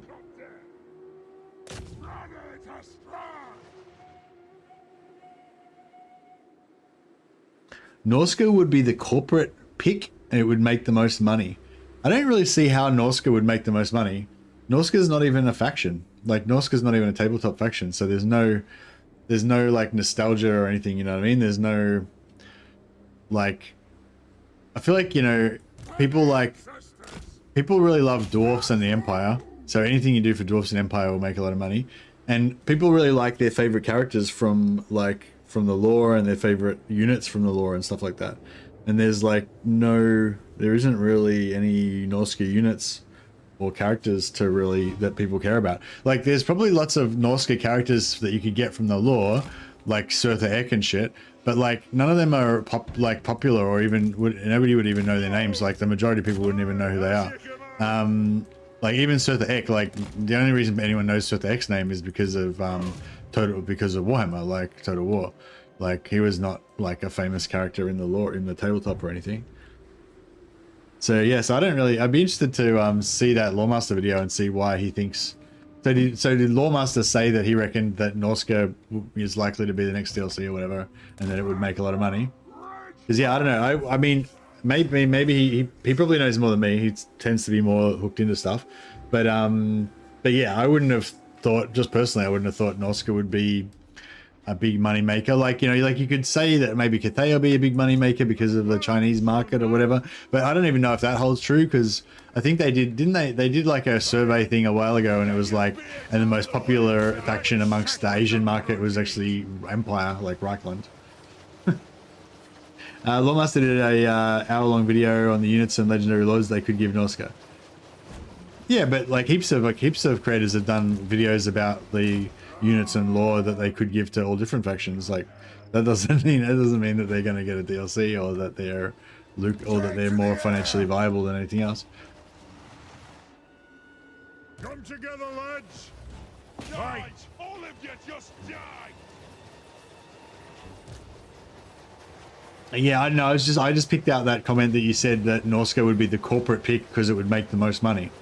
I don't know. That just seemed like a weird statement to me. Like, I feel like I haven't thought about it, but I feel like I could probably think of 10 other factions straight up that would make more money than Norska. You know, like I feel like Norska would be one of the least money-making factions in the game. Mainly just because they are not a tabletop faction, so they don't have. There's no nostalgia faction. There's no this factor. There's no. I've always loved Norska. They've always been my favorite faction. I'll buy anything that they put out for Norska. Like, you know what I mean? Like that factor just isn't there for Norska. Same as it isn't there for Cathay. Same as it isn't there for Pirate Coast. You know, because none of those factions were tabletop factions.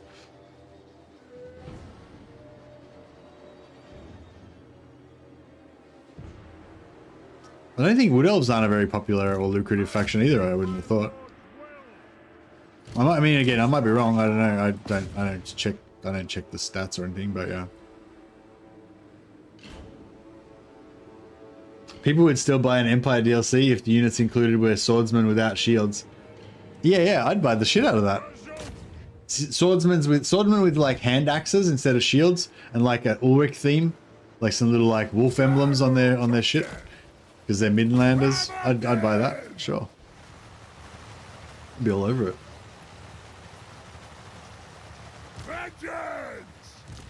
For the Eye King! Kill orcs! Plow through!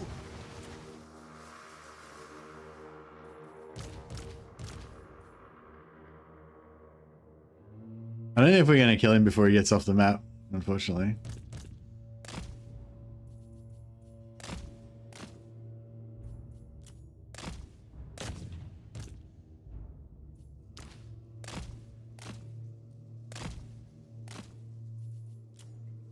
Oh yeah, we seem to be knocking him away from the edge.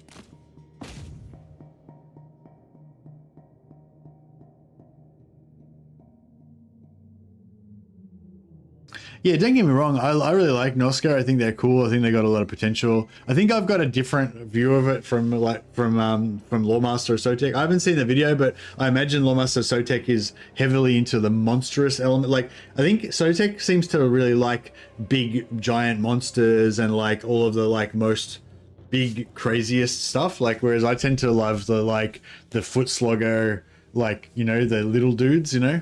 I like, yeah, like the Norskan Berserkers are by far my favorite Norskan unit. Even though they're only a tier 2 unit, they're not particularly, you know, doomstacky or anything. Like, I just love them, you know. This is cool. Whereas, yeah, I imagine Lawmaster Sotek would have been talking about lots of big monsters and stuff. Probably like the Bearmen of Ursus. The Bearmen of what are they called? Bearmen of Ursus or whatever. Yeah, the Bearmen would be pretty cool to see. You know, Fimir lords and shit like that. I don't really like all that crap. I don't really want to see more Fimir shit. I feel like they're kind of, yeah, I don't know. I don't really want to see more Fimir shit. I don't really want to see more like giant monsters and stuff. I feel like the mammoths already have that iconic kind of giant monster thing going on for Norska. I don't really reckon they really need more of them. But yeah, I'd like to see the Bearmen. That'd be cool. I'd love to see a Shaman Lord for Norska. And maybe another sort of melee hybrid type lord or a support lord, maybe something like the Blood Speaker, but you know, like a Norskan version. But yeah, definitely more lord types, and the existing lords need to be fixed. Your suggestion, your prediction is Slaanesh, Bretonnia, and Vampire counts for the next DLC. Yeah, I don't know. Like I said, my theory is that because they've said that they've already said they want to update Bretonnia and Vampire counts, then that means they won't be DLC factions. But that's just my guess.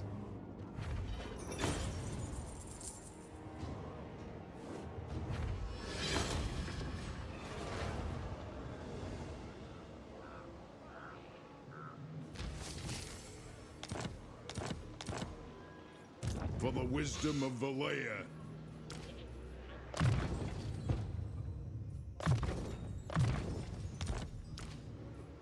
To war!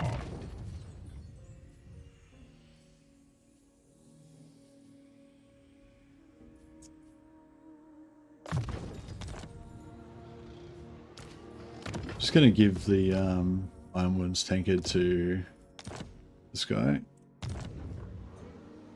Let us begin. Bang!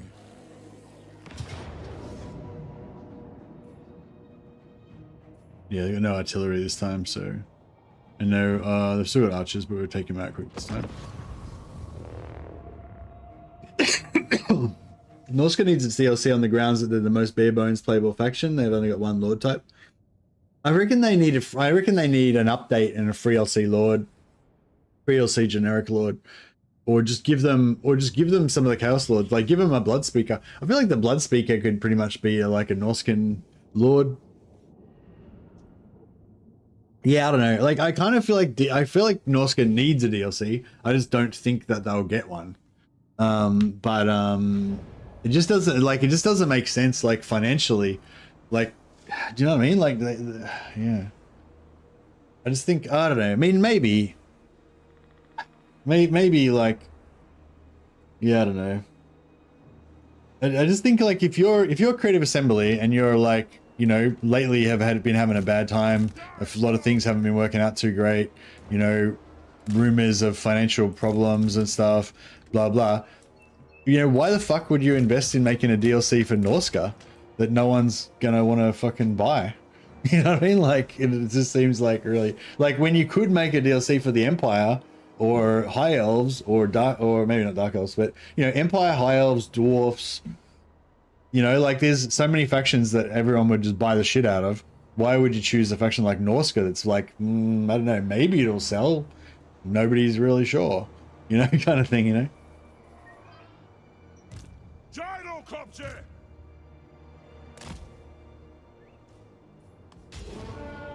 Yeah, Slanesh is a bit like that as well, but I feel like with Slanesh they don't really have a choice. They kind of have to make a DLC for Slanesh. Like if they made a DLC for all the other like Chaos Gods and not for Slanesh, then I think people would get pissed off. But if they didn't make a DLC for Norska, then no one will give a shit. But yeah, anyway, I'm not trying to argue that they shouldn't make a DLC for Norska. I wouldn't mind a DLC for Norska. That'd be cool. I just think it just doesn't make any sense. Like from a business point of view, I don't know. I can't imagine why they would do it. Seems mad. Seems like madness. Yes, Lord. Nothing can stop us.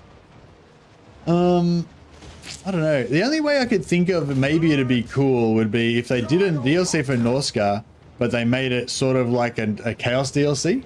So they sort of did like a DLC for Norska with a Norsen Legendary Lord and a bunch of Norscan units and stuff. But then they're like, oh, but you can use all of these Norscan units with pretty much all of them with Chaos or with Beastman or whatever, you know what I mean? So it's sort of like a Norscan DLC, but it's basically going to get all of the Chaos players to buy it. Like that would kind of make sense to me.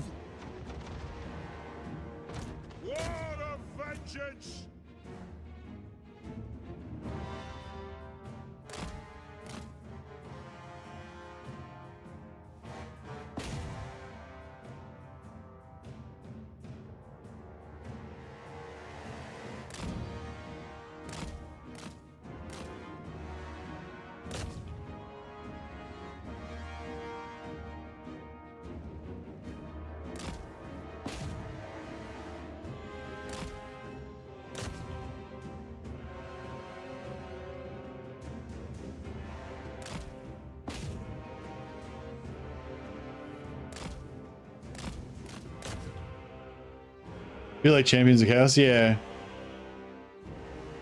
So like, just say they did. Yeah, actually, the other point in favor of Norska would be because of Slanesh, because there's already going to be a Slanesh DLC. So some of the Slanesh units you could potentially give them to Norska as well, and you could maybe, you know, do some Norska units that could maybe be used by other Chaos factions as well, and you can maybe do some crossover. But I still think for me, like it's like more likely for me that Slaanesh will be the DLC, Norska will not be a DLC, but Norska will get some of the Chaos units, and Norska will get a free LC update that will come out at the same time. You know, like maybe Norska gets a free LC update, and maybe Norska gets a free generic lord, or they get whatever the one of the Slaanesh generic lords is.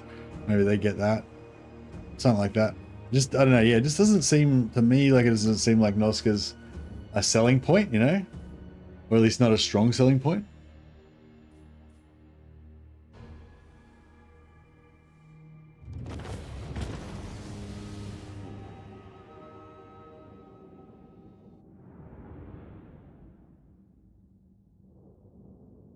Really, Norska needs to play off against the existing Chaos content more, like their aspirants for favor to the Chaos gods. Sure, he gets some small benefits from raising settlements, but it feels too limited. They need to have strong paths to getting demons, chosen, ogres, etc. Yeah. Yeah, they tried to make Norska have a really separate identity to Chaos, I think, in the early days. But yeah, I think it would be better if they gave him a bit more sort of not Chaosy stuff.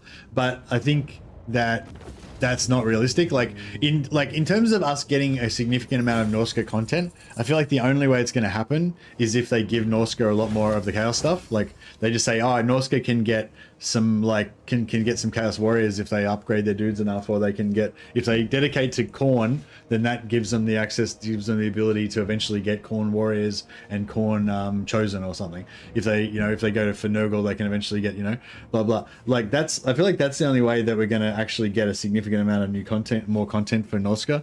Like, you know, it'd be cool if we got a DLC, probably with all the stuff like that Sotek said, like, you know, Bearmen of Ursun, is that called? Bearmen of Ursun, you know, more skin changer stuff, maybe a werewolf lord or a werebear lord, a shaman lord, you know, a couple more monsters, a marauder, some Chaos Marauder, Chaos Marauder mutant sort of dudes, like Forsaken sort of dudes, like a hero like that would be cool or something.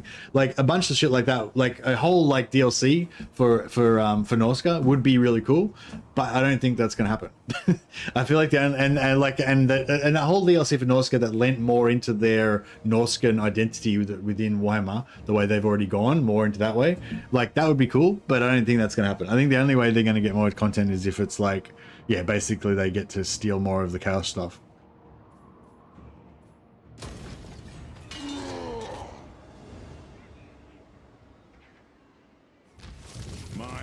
Thirsts for war. My axe thirsts for war. Commands.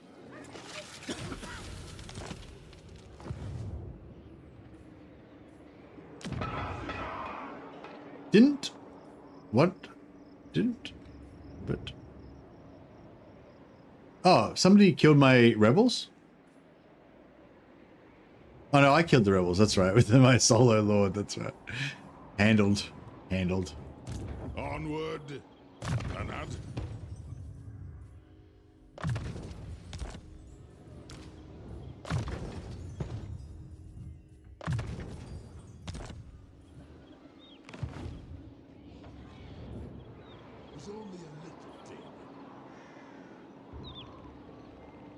I mean, is it just going to be a 3-faction DLC like they could not do more?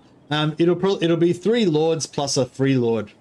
Because they stopped doing free LC lords for a while and everyone cracked the shits, and so yeah, now they do free LC lords as well. So it'll be one Slaanesh lord paid, another free Slaanesh lord, and then there'll be 2 other factions that'll get a single lord each. That would be almost certainly what they'll do, because that's what they did last time, and that's what they did with Nurgle as well. I not wait through scat. And that's what they should have done with Zeech. I'm still hoping that they go back and give us another free LCs each lord at some point.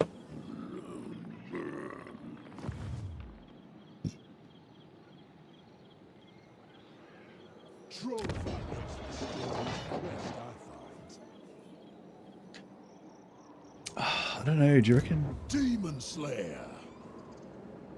I feel like Thorgrim's on the path, and so he might be able to make it there. If I initiate with this guy here. What? by my vows.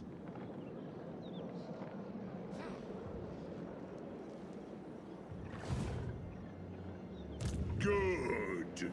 Grimnir's axe. Ah, beautiful. All right, so we can kill Tretch. Not with my tail.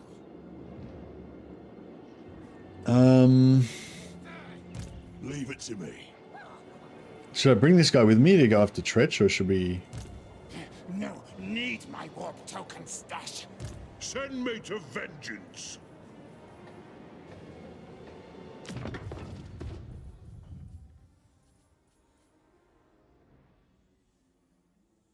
Tretch doesn't have magical weapons, does he? Not sneaky No. enough. Tretch is fucking pretty badass in melee, though, isn't he? One rug.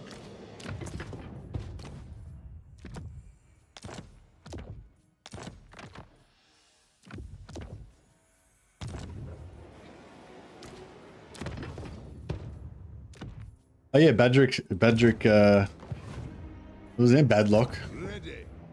Badlock Miracle Hammer survived. And now he's level 4. See? The glory.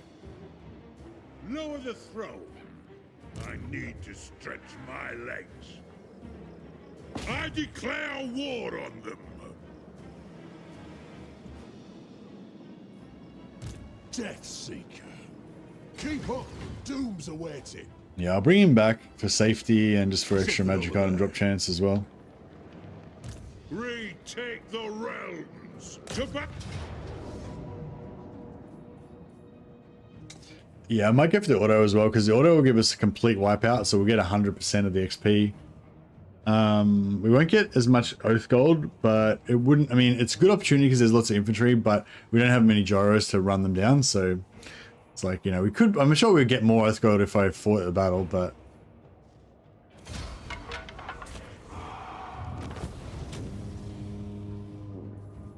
Still got 100. That's not bad.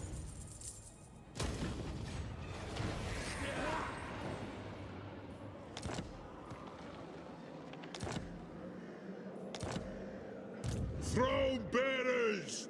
Let's march. To doom, then. Don't rush destiny. To war. I agree.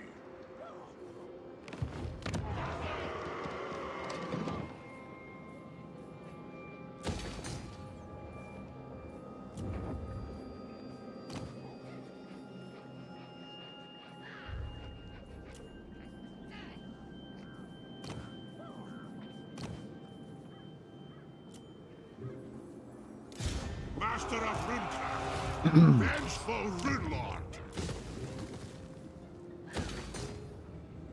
My anger burns bright. No, Gracie, never wrong. Heading out. Alright, hopefully he can retreat around there if they go after him. I'm gonna replace him with...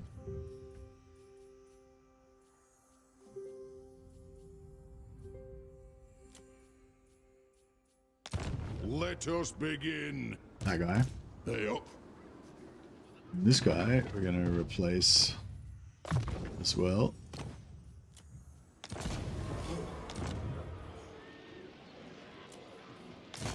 Master of Runecraft. The High King acts.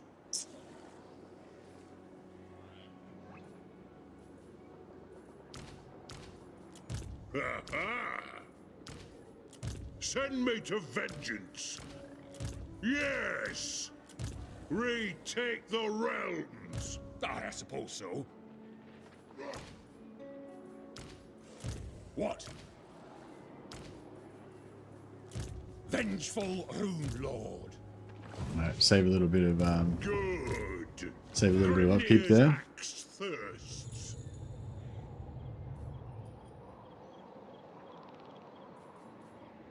It is time. Alright, the gyro power is becoming real.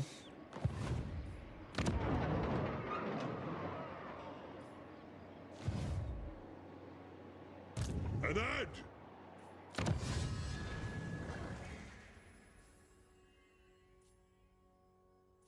Yeah, so we want Iron Drakes.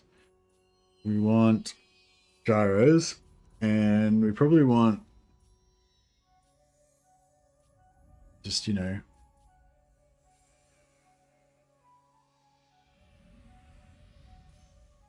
basic stuff like that.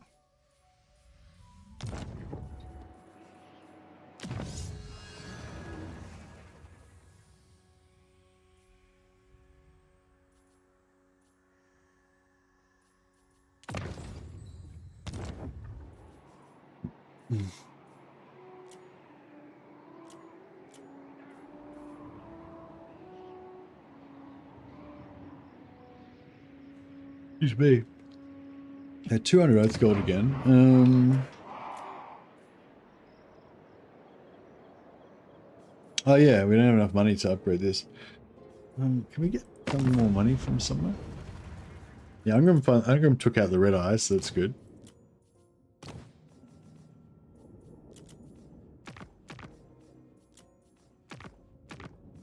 My kin, the throng of Cadrin welcomes you.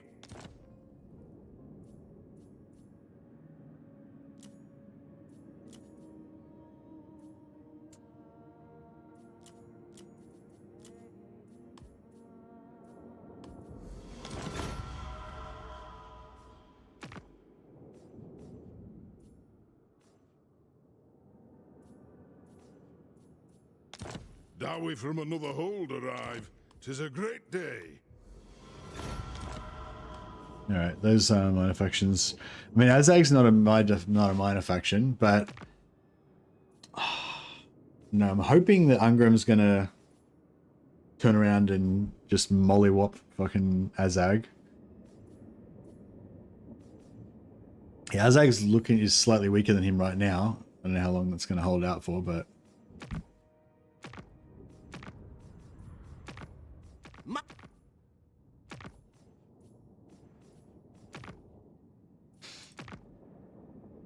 The Celestial College implores they're going to war with Black Pit Tribe. I remain unconvinced. You won't get much gold for it because they're far away. It's not bad though. Alright, let's go for tier 2 on Mount Gumbad.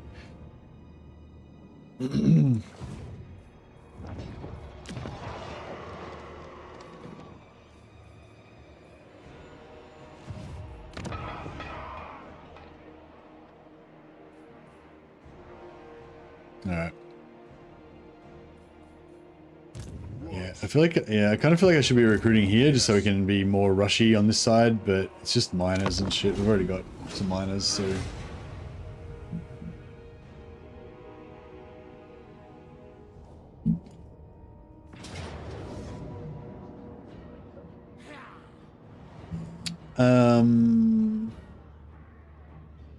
Oh, it won't let him retreat at all.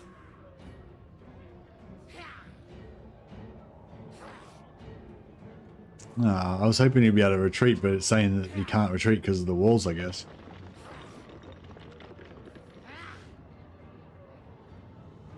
I don't know, maybe even though it says I can't retreat, maybe I can if I retreat from the battle. I don't know, we'll see how we go.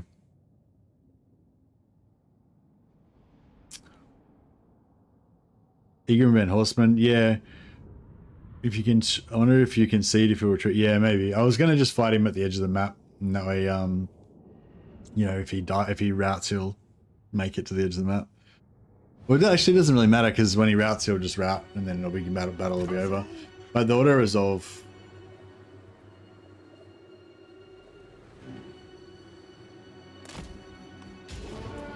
I know. I'll just fight at the edge of the map, and then that way we'll hopefully be able to escape by routing. It's kind of annoying how you don't get any gold if you lose, like, because you can, if you lose close, then you like wipe out, you know, like 80% of their army, but then you lose, and then your other army comes along and kills the other 20%, and you like fought all this tooth and nail to wipe out all this stuff, but then you only get paid for the last like 10% of their army that's left over.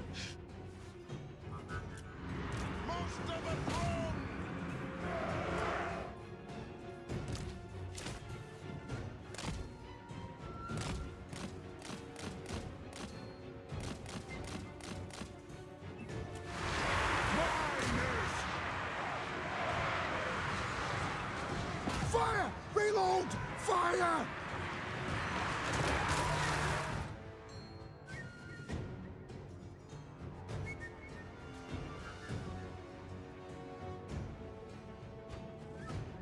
I bought 2,000 points of guard 3 years ago and I still haven't painted them. Oh no.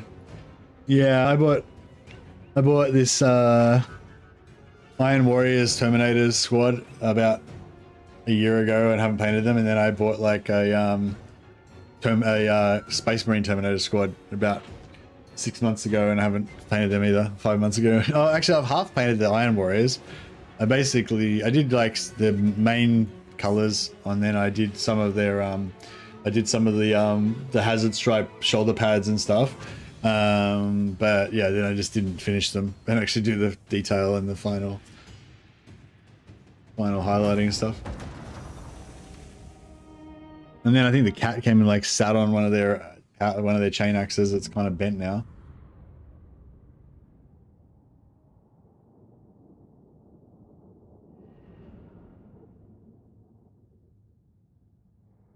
$1,300 worth of Imperial Guard.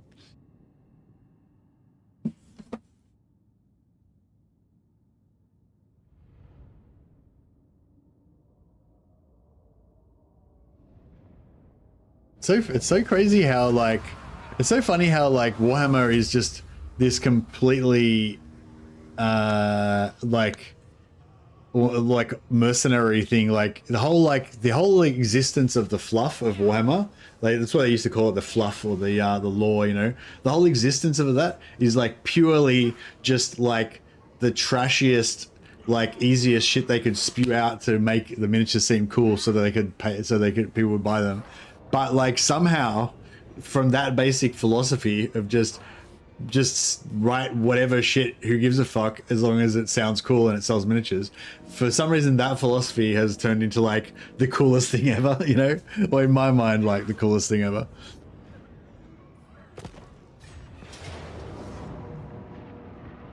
Did he die? I think he got wiped. Yeah.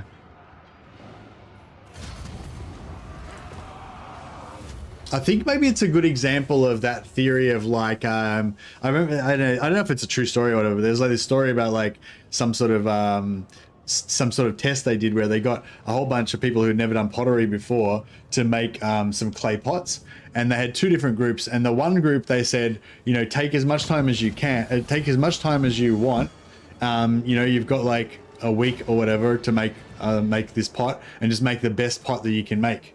And then they told the other group that you've got to make, you know, 50 pots or whatever by the end of the week.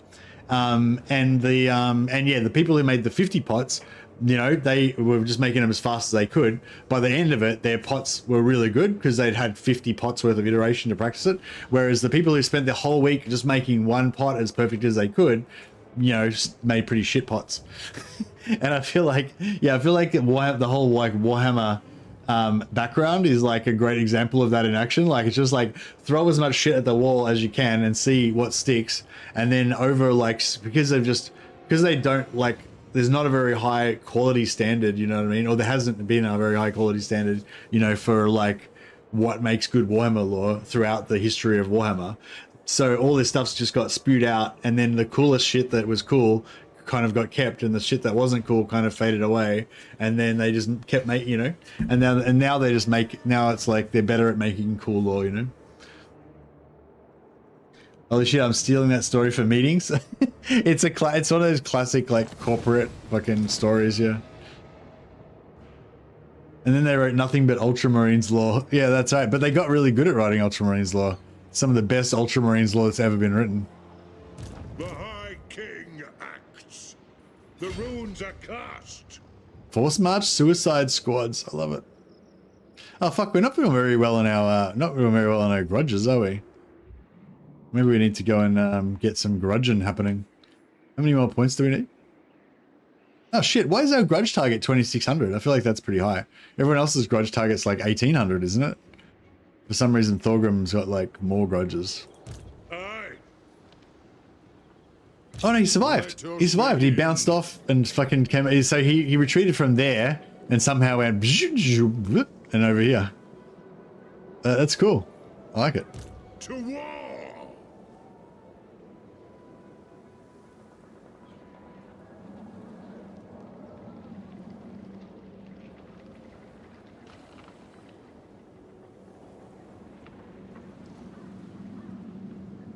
Very well. For the Karazhan Corps. Master of runecraft. Ready? Armed and ready. My axe thirsts for war. Vengeance! The more grudges that you have to settle, the more you have to settle. That's true. Yeah, it's just based on your starting enemies, I guess. Like it's generated the same way as it normally is, just it generates at the start of the map.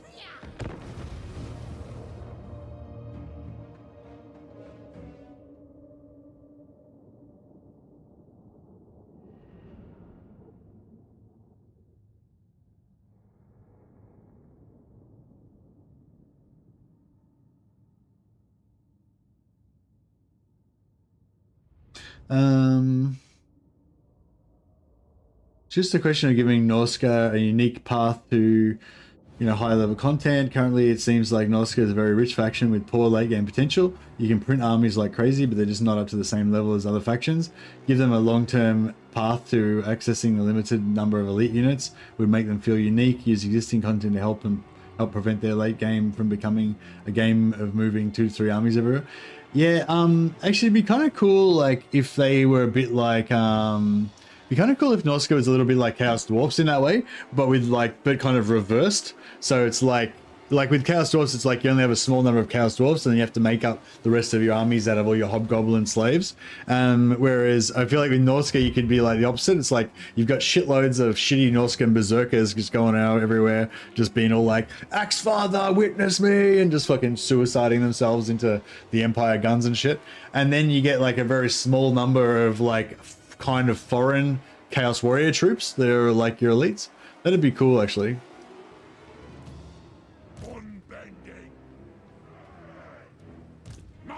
Maybe even with unit caps that you have to increase, like, so that way, like, the more, if you wanted to keep doing I mean, I don't know if I really like the raising thing that Norska does, but if you wanted to keep a modified version of that so it didn't suck so much, maybe where you keep your movement afterwards or something, then yeah, you could make it so that you have points, and rather than just capping it out, like, you can keep getting more points and spend them on re-increasing unit caps and shit, kind of like the Forgers or the Chaos Dwarfs. I don't know, something, whatever.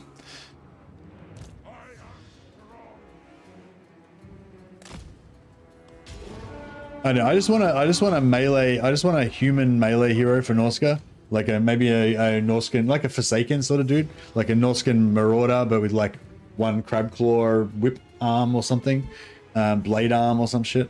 That'd be cool. And he does he's like an AOE chaff clearing melee killer, and yeah, because the wear skins are anti-large, right?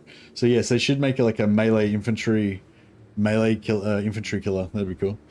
And yeah, I just want a Marauder hero and a Shaman Lord, a rework for the existing chieftains, and yeah, no, a couple other units. I don't really care. Bear skin dudes, the bear men of Urson would be pretty cool.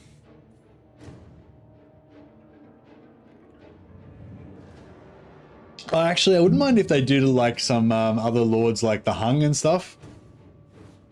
That'd be cool actually.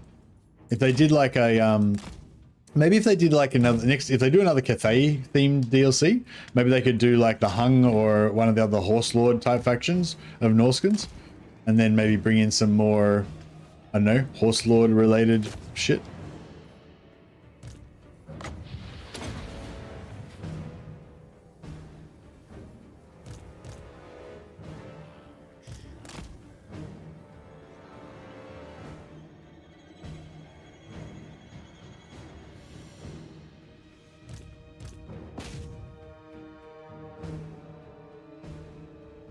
Bjorg is Bjorg the Bjornlings, the Urson dude, the bearman of Urson guy?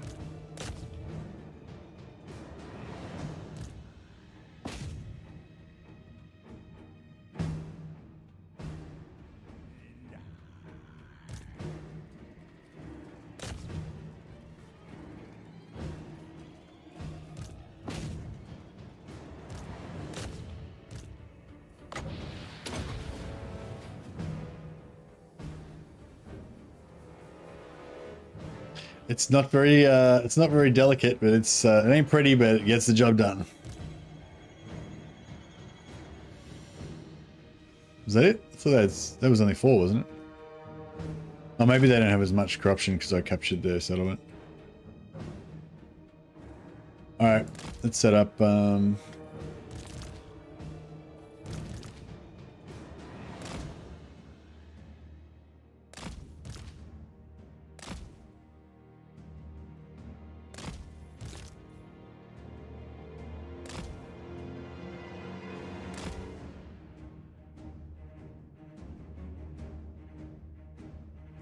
there's a lot of ways Norska could be made cool with all the Beastman, Chaos Dwarf, Kislev rework mechanics that they've made, but I think they will ignore Norska forever. Yeah, I feel like Norska probably will not get much more, but I don't think they'll ignore them totally ignore them because they already said that they wanted to do a rework for them. So yeah, so I don't like I said, I don't think Norska will get a DLC, but they've pretty much already said that they want to do a rework for them. So I reckon they will get a rework because they already said they will.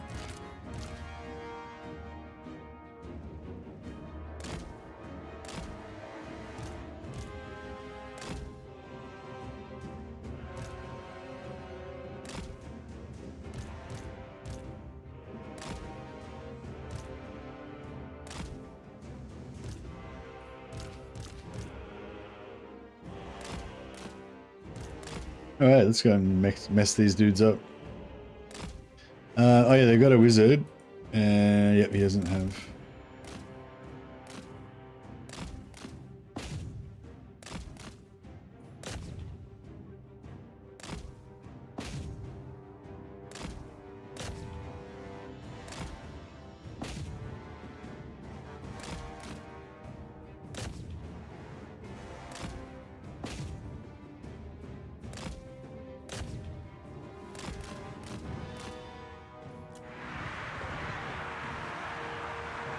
Go! Kill Urks! Gyro bomber! Miners! Yes! Rattle! Kazook! Dive! Fuck off. Dive bomb! Move! You're trying to select my gyros and collecting random shit. Yes, yes! Yes! Strike out!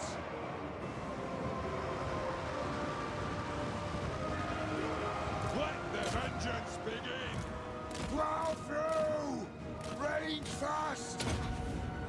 Yes, laddie! Go!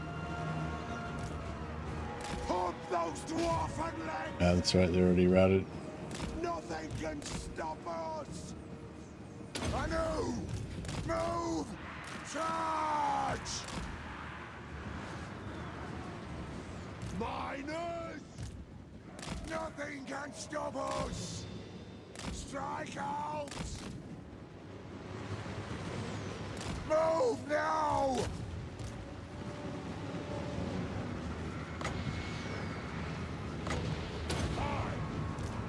Go! Move! Now! Nothing can stop us! For the ancestors! Move off! Charge! Yeah, we should try and kill as many of these routers as we can, because that's all the oath gold Range fast! that we love. Battle bomber! It is a reckoning! Fire! Below! Fire! Aye! That's an order! Charge! Gyro bomber! Plow through! Go! Move! Kill Urks! Charge! Dwarf warriors! Ah! Nothing can stop us! I'm guild approved! For the ancestor gods! Gyro bomber! Now! Move now! They have wronged us! Move! Trying to get as many running. It's hard to run anything down because we're so short. More of But No shoddy contraptions here. Give me vengeance. Take to the air! Understood, Lord! Vengeance! Now! We're the ancestors. Let us a reckoning. Aye! Down! Off we go! Kill Urks! Nothing can stop us! Moving out! Strike out! Gyro bomber! Plow through! Range fast! Get moving! Move! Nothing can stop us! Will do! oh, Malganer, I don't know how to say your name. Sorry, is it Malganer? Yeah, it sounds wrong somehow, but yeah. Hopefully I said it. Hopefully I didn't murder that name so too much. Malganer just raided with a huge raid, 69 people. Thanks so much, Malganer. You're awesome. Again, I hope I'm saying your name right. If anyone knows how to pronounce it properly, could you please help me out?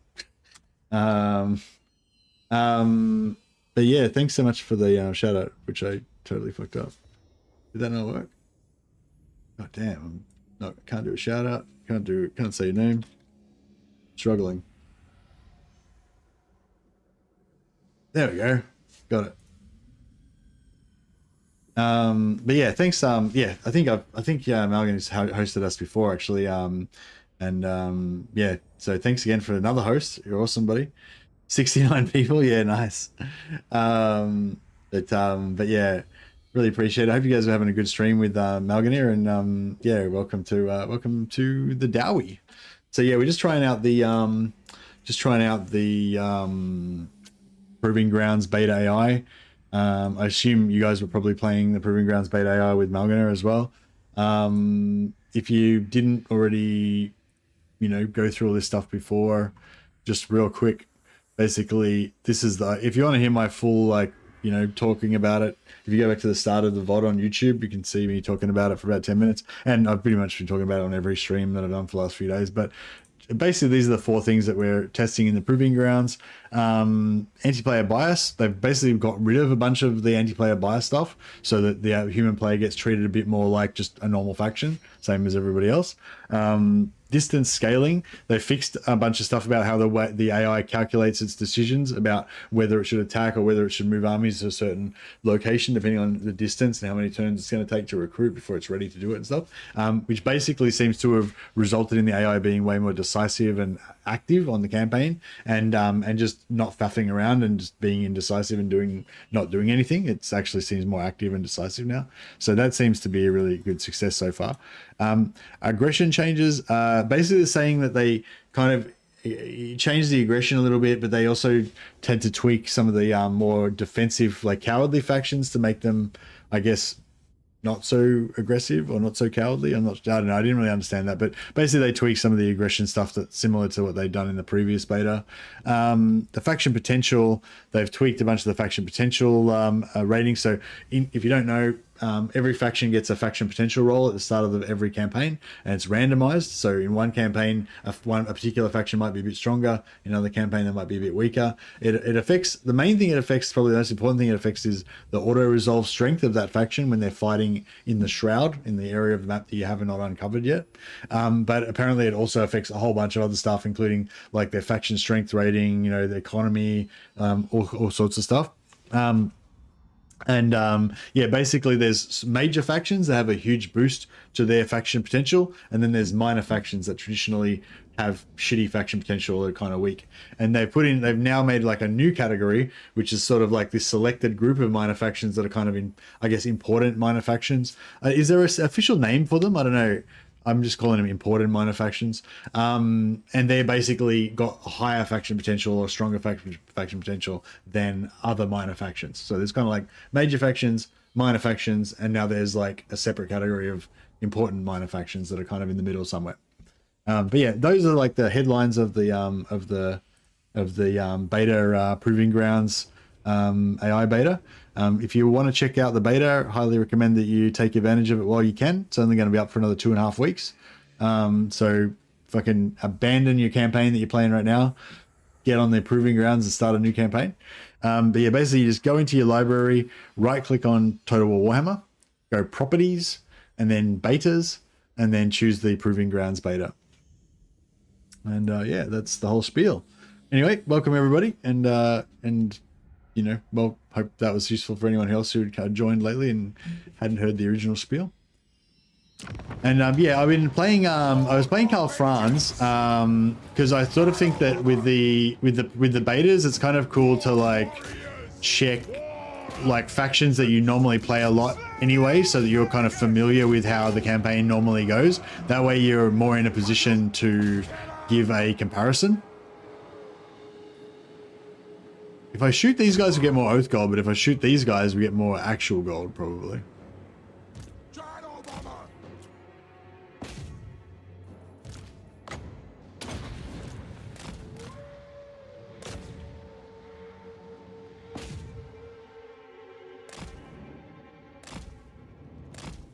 Hey Farmer Maggot, this is only the second campaign that I've played, so a lot of my information is coming from anecdotal information from other people telling me stories about their campaigns.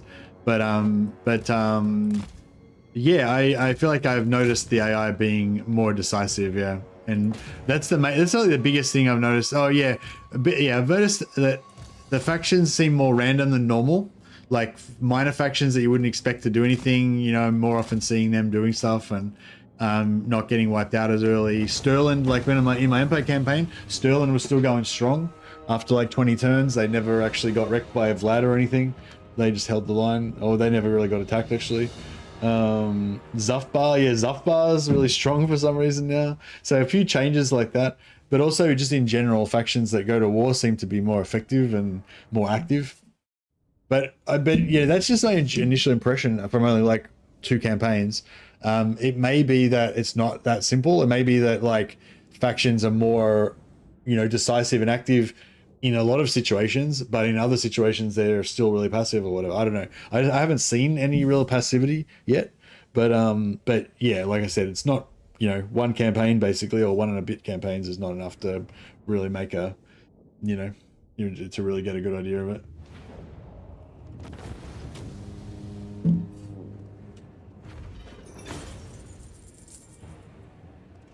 I played 2 short campaigns in the beta, and Thorgrim was wiped by Skarsnik really early both times. Lol. Well, I've only played 1 campaign prior to this, and Thorgrim was ranked number 1, and he was the strongest faction in the game. So that's what I mean by the randomness. Yeah, the whole faction potential thing, and like which factions become strong and everything, seems more random than in live. And also, yeah, the AI is more active and decisive, so that randomness is like accentuated, because instead of it being random, but none of the AI factions really fucking do anything anyway, so you don't really notice anything, it's like random, and like some random faction has just gone berserk and taken over shit, you know, so it's like more, yeah, the randomness is more obvious as well, I think. 179 oath gold out of that. That's our record so far for this campaign, I think.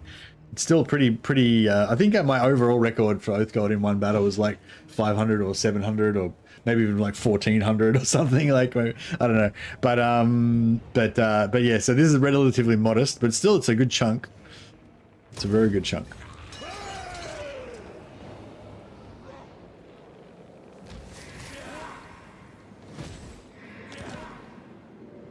Yeah, we might get another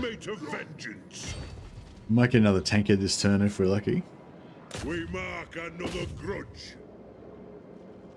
I declare war on them. Armed and ready.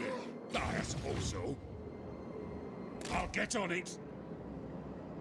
All right, this is a good one, right? So we've got lots of infantry, and we've got 3 armies, which multiplies the amount of captives by 3. Anger burns pride. So we can potentially get a lot of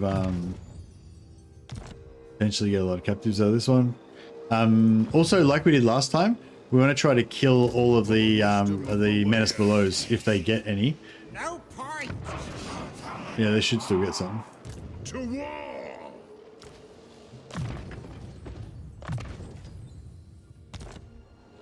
Retake the realm! How does it calculate? What, oath gold? Yeah, it's calculated on captives. It's 1 oath gold for every 8 captives. Except for occasionally, it's 1 oath gold for every 12 captives. But no idea why. But like 90% of the time, you get 1 oath gold for every 8 captives. But then just every now and again, for some reason, you get 1 for every 12. I have no idea what that's about. I assume it's a bug, but... What?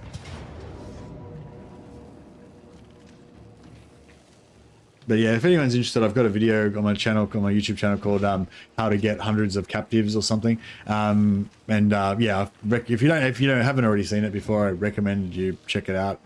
There's a lot of factions that have really good secondary economy stuff based on currencies they get from captives, and yeah, I find it just a really enjoyable mini game of like trying to maximize the amount of captives you get out of battles, even if it's not really that strategically important a battle or whatever, or it just might be a really easy battle, but then like there's this secondary problem of not just winning the battle, but how to make sure that none of them escape and you get to capture them all.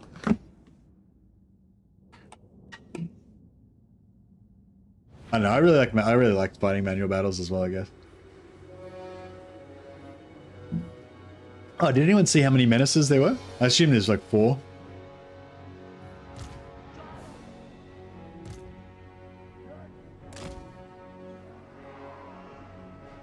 Warp lightning.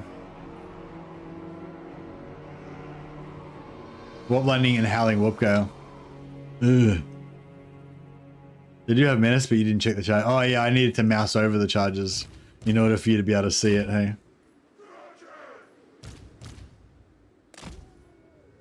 I think we'll just do what we did last time. We'll just have a big blob and we'll just blob them.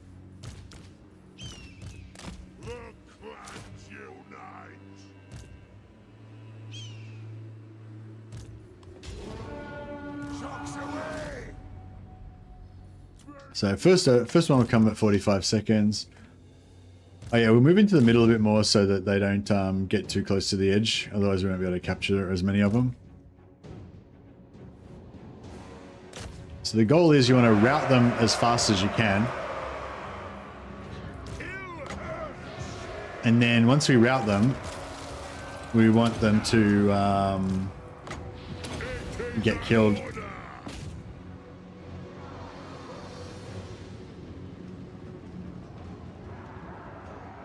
So all these guys we're killing now while they're routing, they're captives.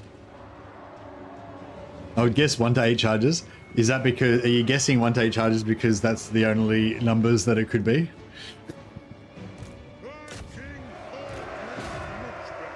I'm guessing it's between 1 to 4 charges. Because they had 40% corruption. Move to attack! Kazoo! It is a reckoning!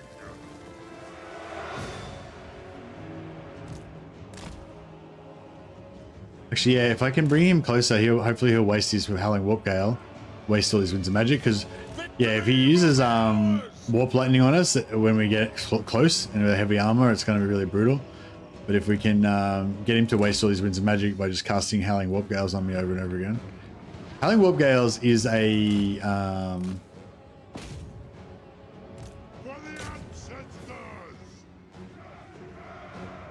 yeah, costing Winds of Magic. Every Howling Warp Gale basically is one less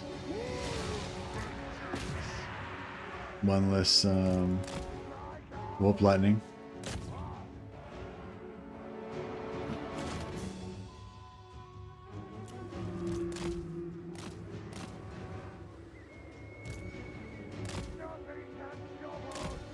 Yeah, actually, even if we can just keep him away, if we can get him to stay back and try and delay him by casting on this. There is no greater authority!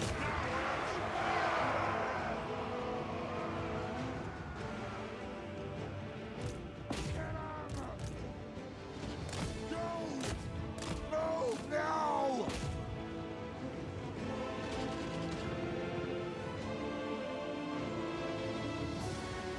Gyro bomber! Move! Yeah, does anyone come in from Malganir's stream? Sorry if I said it wrong again. Do any of you guys know how to pronounce his name? Can you like say it, spell it phonetically for me? Is that, am I saying it right? Malganir or Malganir?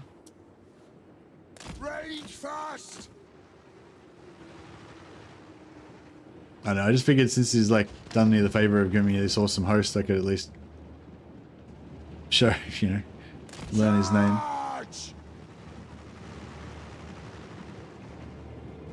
Oh, I guess it doesn't really matter, but yeah, very, very appreciative anyway.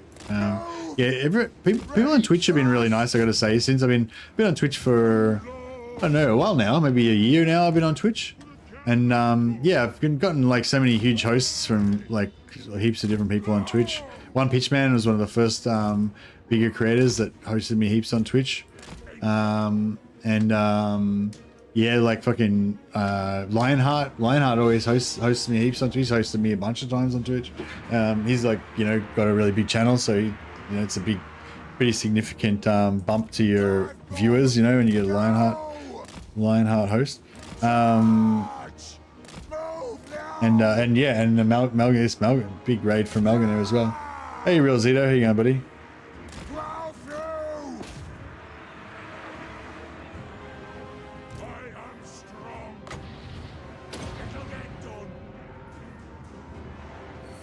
For the ancestors. Warhammer! Nothing can stop us! Move now! Attack the Orcs! Oh, and run us! Hey! Forward! Kill them! Nothing can stop us! Off we go! We nearly lost a Strike out! nearly lost a Move! fucking entity there. Fire! Reload! Fire! Fucking shoot, you fucks! Through! Move now! What are you doing? Move off! Go! For the ancestors! Move! Quarrelers! Rage fast! Nothing can stop us! Shoot! Plow through! I want to kill this guy so we get the gold, but also so he doesn't come back and start lightning us again. Take aim! Right! There we go. Nothing can stop us! Alright. Let's Now, start shooting! yeah, if we shoot over here, Go! Charge! War of vengeance! Drain the edge! Bring them down! Shoot, lads! Go! Shoot, lads! For mountain and home! That's an order! fucking they're all getting away. Demand blood! Hammers! Chase them. Thorgrim Grudgebearer! Let the vengeance begin! War warriors! We demand blood! Charge! Strike out! Go! Let's kill them. That's it! Gyro bomber! Rage fast! Nothing can stop us! Move! Go!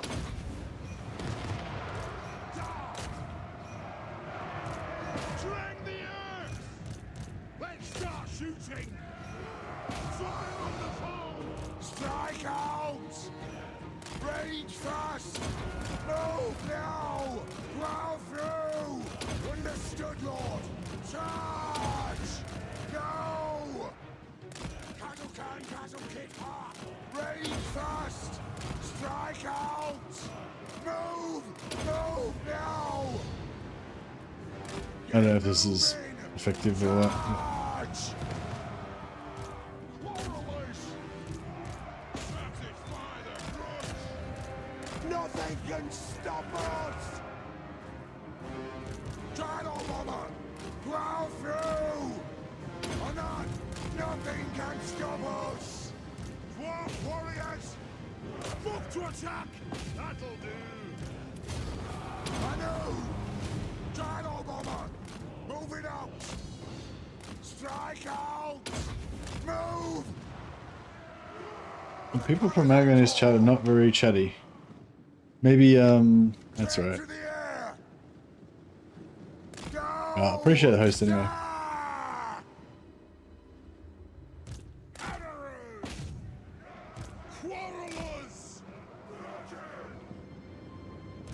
ready.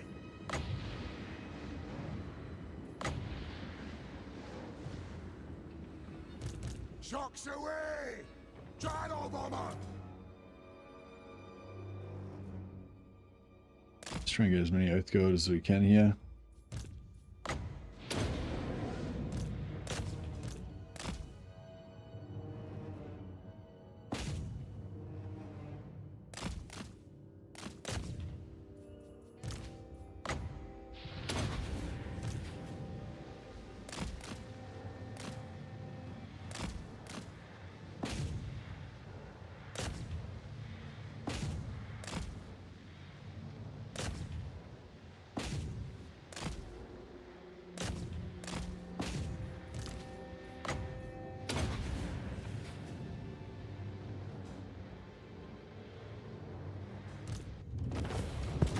Nice. I tried looking up the channel, but it seems that he streams in French, so maybe they don't understand. Ah, right. Oh well, hopefully they heard me try, at least attempting to say his name a bunch of times. Hey guys, what DLC do you think has more value, Thrones of Decay or Chaos Dwarfs? Ooh, that's a hard one. That's a hard one. Thrones of Decay and Chaos Dwarfs are probably two of the best DLCs that Creative Assembly's made for Warhammer 3. Yes, I guess would be my answer. They're both, I don't know, they're both like amazing. They're both awesome. Yeah, I don't know. See, I'm a massive fan of Empire and Dwarfs. For me with Thrones, it was probably more the free LC. So with Thrones of Decay, it's really just Malachi and Elspeth. And Elspeth added a whole bunch of gunpowder units, but I don't really use them much. I don't really use any of the gunpowder units that Elspeth added in my normal Empire campaigns. Kalfrans and the Kalfrans and Gelt rework I thought were both amazing. Two of my favorite campaigns. I don't play Elspeth as much as those two though. And same with Malachi. It's like Malachi added some units that I don't really remember what they are. Don't really care. But Slayer Heroes though, you need to Slayer Heroes. Yeah, you got to get your Slayer Heroes and your Empire Engineer Generals. Yeah, if you're a Dwarf and an Empire fan, then I'd say you got to buy Thrones of Decay. Whereas Chaos Dwarfs are really cool. Whichever one you don't buy first, I'd buy the other one second. Oh yeah, do you want a discount code, if you want a discount link for a discount, I should flog my affiliate link. I've got a couple of affiliate partners. One of them is Games Planet. Check them out. Just Google Games Planet. The other one is Instant Gaming. Instant Gaming tends to be the cheaper one.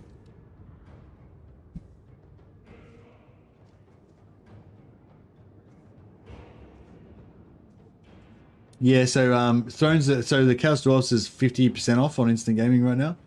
And I imagine that Thrones of Decay is probably similarly 50 or 60% off.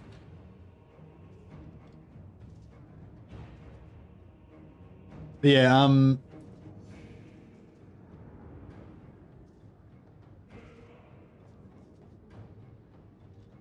yeah, check out Instant Gaming. There's a link to there's my affiliate link to Instant Gaming. So if you use my link, I'll get like 3% of the sale price if you want to help me out. But even if you don't want to help me out, I still recommend that you check it out. Just Google Instant Gaming, and yeah, you usually get it. You get your Steam key from there, and then you go activate it on Steam. So pretty much the same as if you bought it from Steam. Just but yeah, it'll just usually be way cheaper. I'll check that up on YouTube as well, in case you guys are interested. Yeah, basically I just add Instant Gaming to your fucking bookmarks or whatever, and whenever you want to buy a game, just check it on Steam and check it on there, and it'll probably be cheaper on Instant Gaming, so just grab it from there basically, or from some other CD. There's a bunch of other key places, but we've used the Instant Gaming many times, and it seems to be a good site. 197 Oath Gold, huzzah!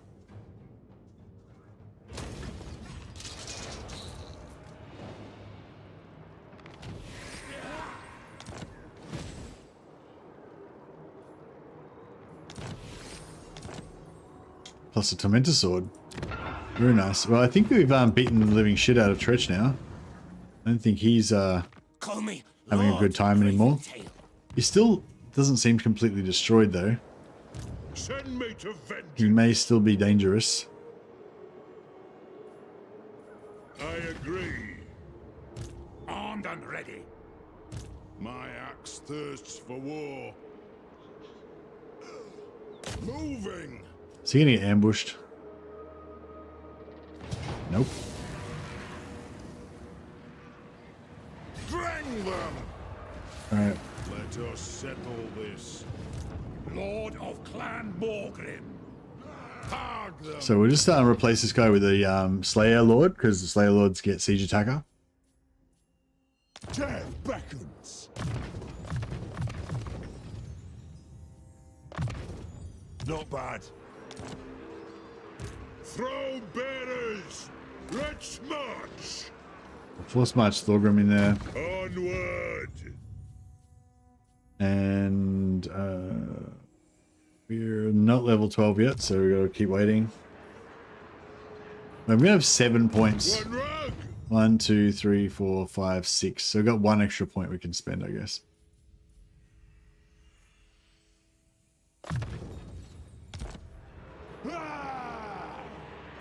Rune Ricky. By my vows. Ah, what a resolve. Says yes. Stop till you're dead. Settle for a time. Demon Slayer. Good. Grimnir's axe thirsts. Doom Chaser.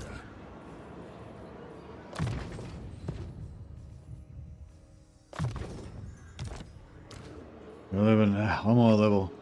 I do. If you say so, Beardling. Vengeful Rune Lord. Master of Runecraft. Yes. Aye.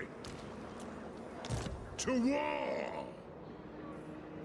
Slayer. Oh, we're at tier 2. We can get Quarrelers. Pretty sexy.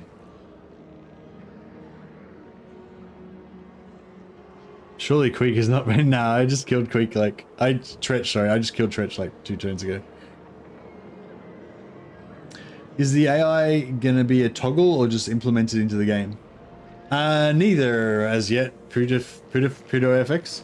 So if you're talking about the proving grounds is not like, it's not like a candidate for live. It's not like they're gonna. It's not like, you know, like a lot of things they do. They'd be like, this is going to be the next update. We're going to release it as a beta first, just to test it. If it's all good, then we'll go live with it. As far as I know, the proving grounds is not like that. It's not a candidate for live. It's just like, here's some things we're going to try out, just so we can get feedback, figure out what they're like. Get some, you know, it's like, so they're just sciencing some shit, you know, they're just experimenting to see what the feedback is they get, and then separately from that, then they'll decide if they're going to put any of that stuff into live. So it's like, I mean, in a way, it sort of is a candidate for live, but it's not like, I don't think that they're saying they're going to put, I don't think they're going to put everything from the beta AI just straight into live. I think they're just going to do the beta. What they did last time was they did the beta, they changed like 4 or 5 different things. They were like, this one thing, it seems like everyone likes that, so we're going to just put that in the game. All these other things, there's some good, some bad feedback about it, so we're going to keep cooking on that, and we'll come back to it. So I assume that's what they'll do with this as well. I'm hoping that they'll put in the thing that stops the AI faffing around, and the rest of the stuff, maybe they'll think about it a bit more. Death Seeker. Who's mad enough to follow me? I wouldn't mind some Quarrelers, but What? yeah.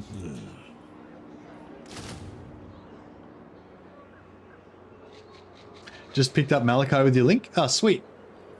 I just earned a couple of bucks. Thanks, Aiden. Appreciate it. And yeah, I hope you got a good discount.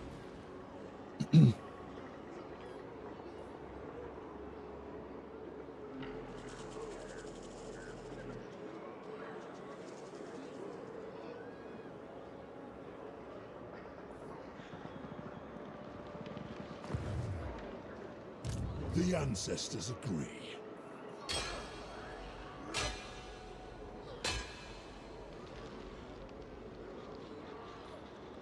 To doom, then. What? More means to kill. It is time! I was at 10:43. Oh yeah, we'll keep going a bit longer. My anger burns bright. I don't know if I should get rid of this guy or not.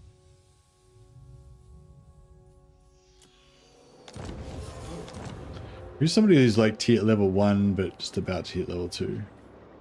No one really.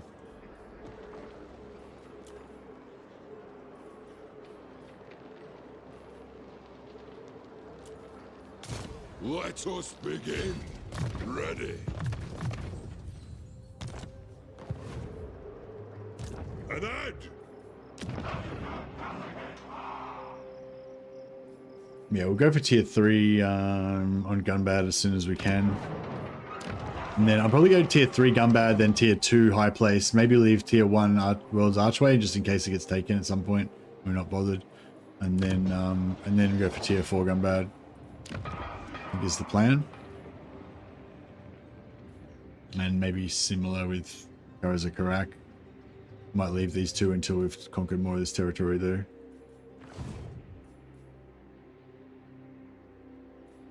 Doom chest. I'd like to try and make sure that we get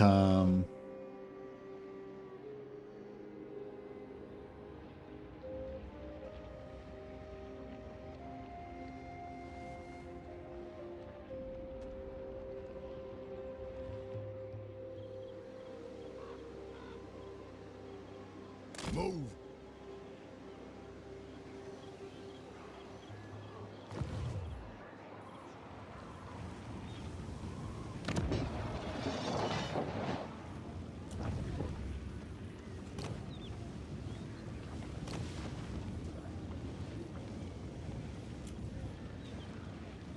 Demon Slayer. Demon Slayer. yeah, I'll just give Choir Masters to If it speeds me these to, two lords. I'll Just give us a couple more public order.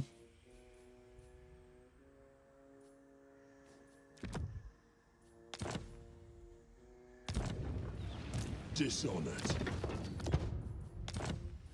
3 more public order.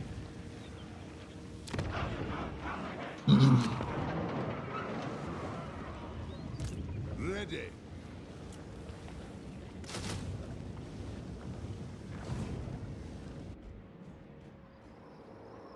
The axe thirsts for war.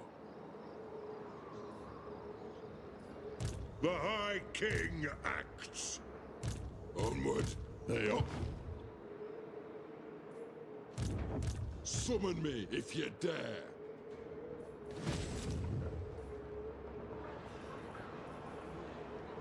All right, looks good. And we can sell. This is bad news.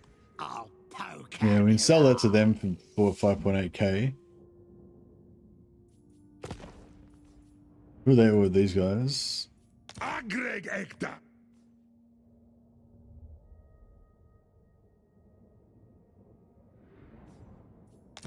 There is desperation in your pitiful eyes. That no How strong are the greenskins? 110. Oh, they're fucked. Okay, cool. Have we got?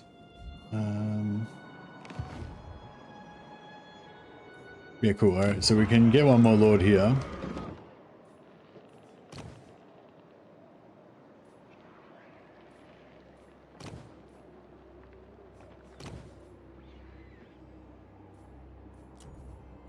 I'm ready. It's as good as done. You know, we'll do a real estate scam on these guys. We'll trick them into thinking that we're going to abandon this.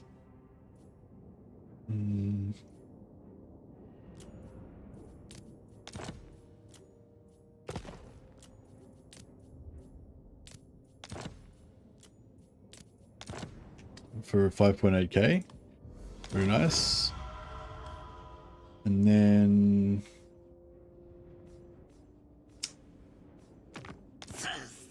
Speak, dwarf, before I have you. and then, of course, we will betray them.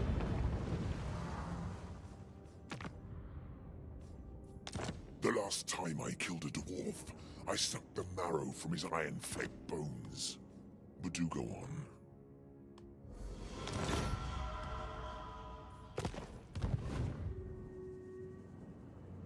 Overlords of Zardox seem to be doing a lot better in the beta.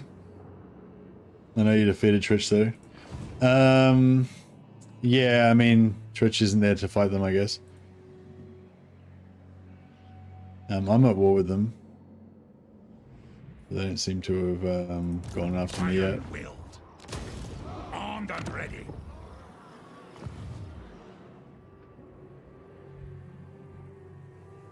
Su el gramus duari. Us una ecus gazuls. Kubu ecus klinka watok. Nemis of Cinderbrush harukak us binjar.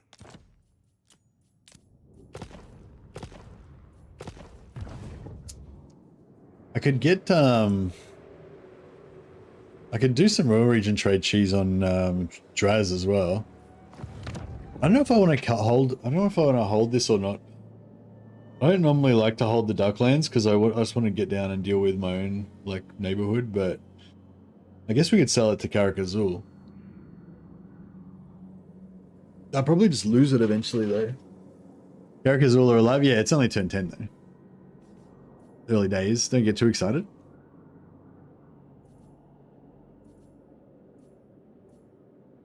I'll build this just to up the value of this, and then we should be able to region trade it into Draz and fucking screw him over.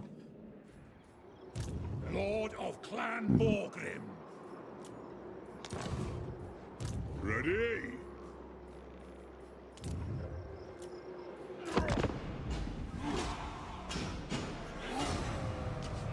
Revive Clan Helheim and give them the Darklands as a protectorate. Yeah, I'd like to do stuff like that, but I feel like I need to conquer way further so that they're inside my territory, you know what I mean? Like if they're just on the edge, they'll just die again. Seems likely to me.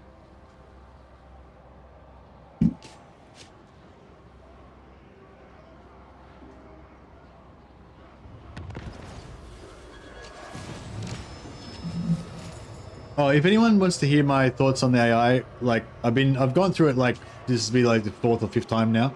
But if you ever want to hear it, you know, through or if anyone asks in chat to hear about it, if you just go back to the start of the VOD on YouTube, the first 10 minutes or so, I talk about all the things that I think about it.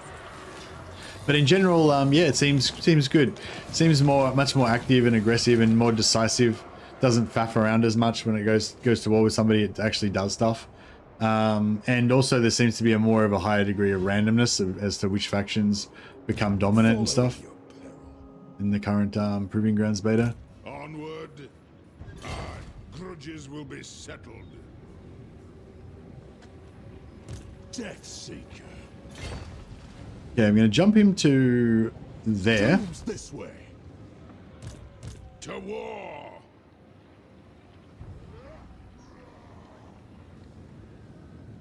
And then we're gonna...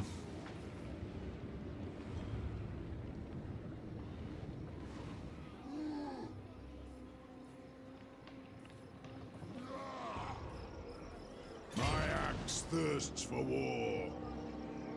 Beards in belts for the wisdom of Valea.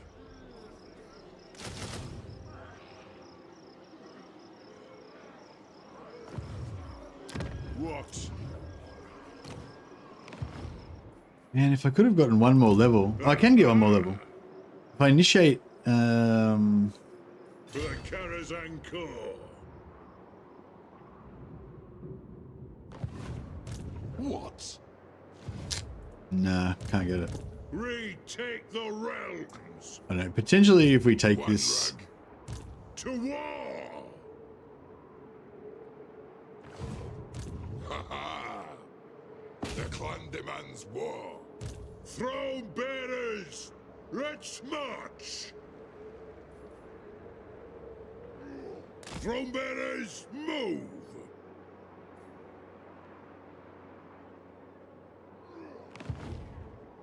Leave it to me. Let's be having a I hope we're outnumbered. Ready axes. Alright, we'll try and get a level out of this, but I don't think we will. Axe thirsts. Bring them. No menace belows. Alright, we're trying to I'll wipe him so we get the full XP.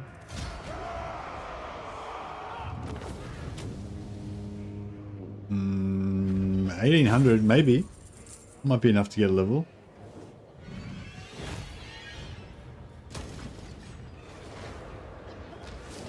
Send me to vengeance. Crap.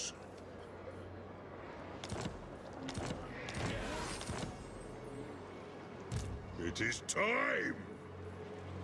Doom Chaser.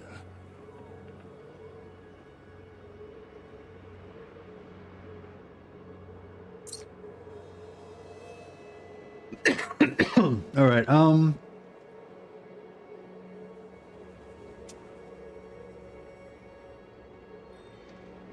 This way, by Grumney. Yes. The High King acts.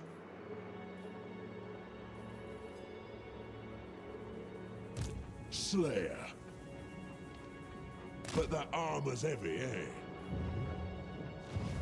Retake the realms.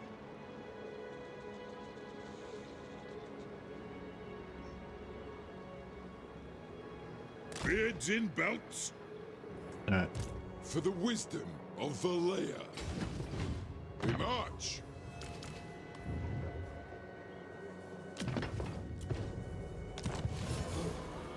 Dishonored. Something over there. Out in the open.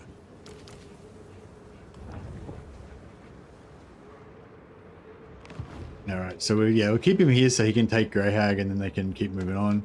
More to come.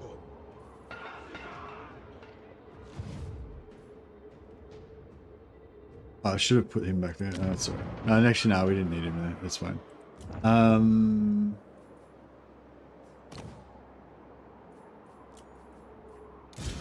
anger burns bright. See if we can fuck over Draz again. The Crookback Mountain is now worth shit tons. Echoes Gazulzal of Crook Fama.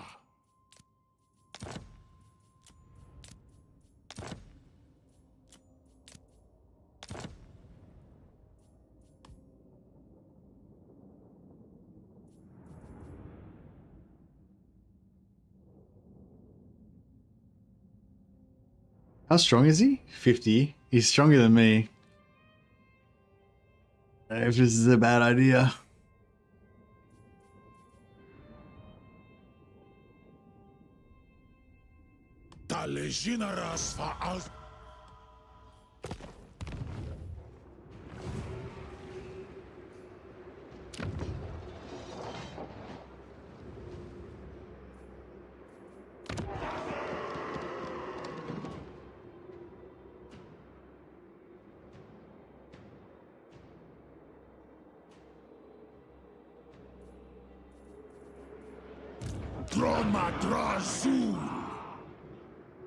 Who can I sell this to? Can I sell it to Greases? I'm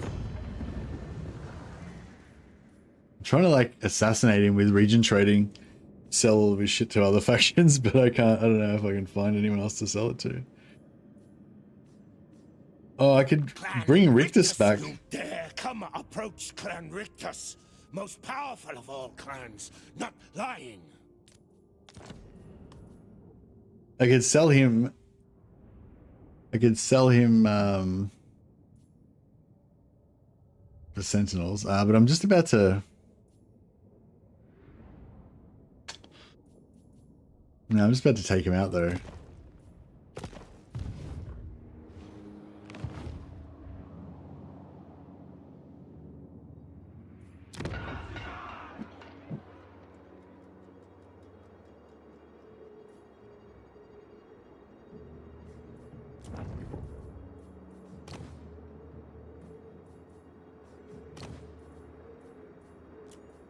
Demon Slayer. So we know where all his armies are. He's got fucking 2, 3. Reek Oh, they're all crap stacks though. is up, crew. Except for this main stack, which is partially crap. So he's got like 3 full stacks here. Shit. Oh well.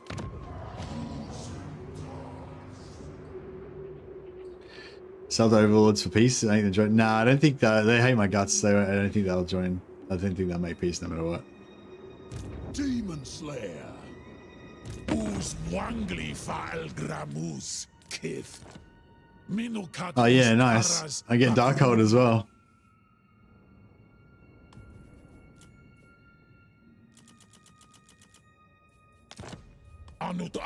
Suckers.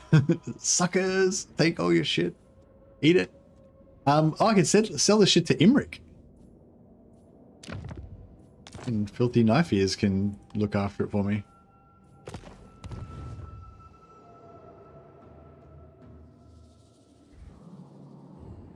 I will see you burn. 46. He's actually not too bad. He's actually not that weak either.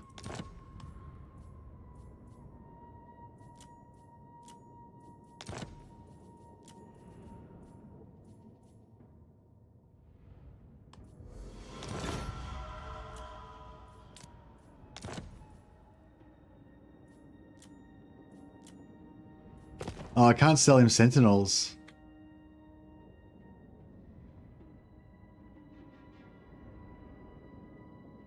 Ashridge Mountain Settlement is where you can revive Helheim. It's the only place that you can. Yeah, I can't attack Imric. He's my ally now. Follow at your peril. Awanrag. Drazot. Yeah, I'll make him. Yeah. Hey up. Kubo is there do or mine. Bit of this, bit of that. I know. If I don't make him join the war, though, it might be better because then, because if I make him join the war, then Draz will just immediately retake Sentinels. Or if I don't make him don't make him join the war, then he can then he can keep it. And Draz will be reduced to just having his one settlement again. That means that we've got to go and kill Draz though. That's the only problem. And it's not very worthwhile to us in terms of grudges because I just region traded him all his grudges away.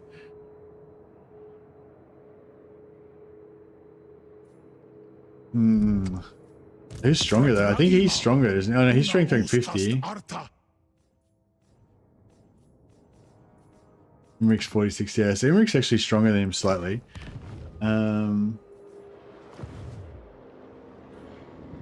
What? Relish this chance to look upon your better.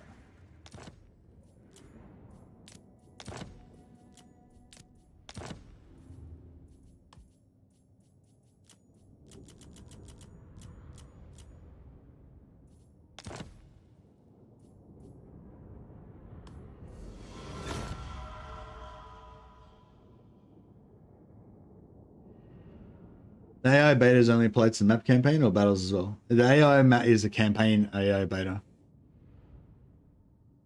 Yeah, it's just campaign, nothing to do with battles. Death Seeker.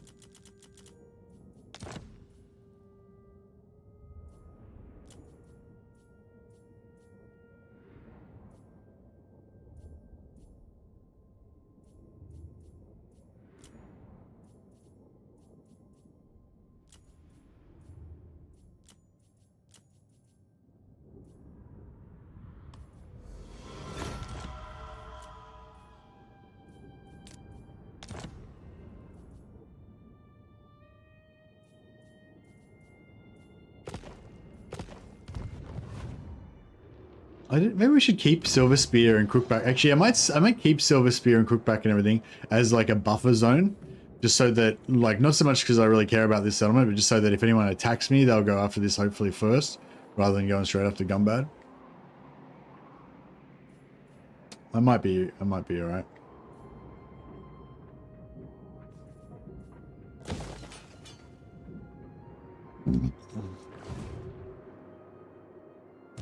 Slayer. He actually got some experience from for taking that, even though it had no defenders. If you say so, Beardling.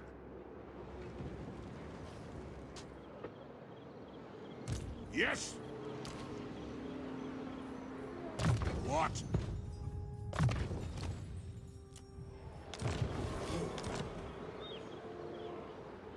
Speak to Carrick Azul. Oh yeah, I should have maybe I should have. Actually, I could sell. Honor to your Maybe I sell them ancestors. Crookback Mountain and stuff, and then they can guard this part.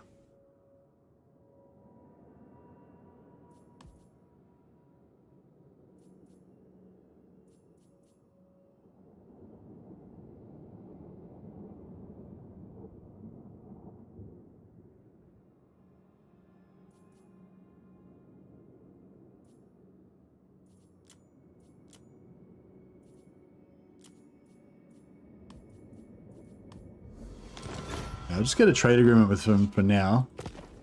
But yeah, then we'll trade them into it. Yeah, trade them into this region. Good. Grimnir's Yeah, and then we'll go on a crusade against these Zardoz guys, take over all this stuff, sell all that to Imric so he can deal with this bullshit, and then we can turn around and focus on these guys. Anad. Dishonored.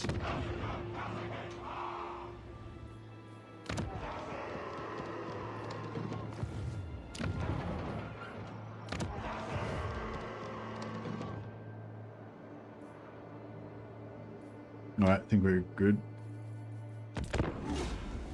We really need to get after Gorbad really fast though, because otherwise we're gonna run out of time to get our Nollengrom.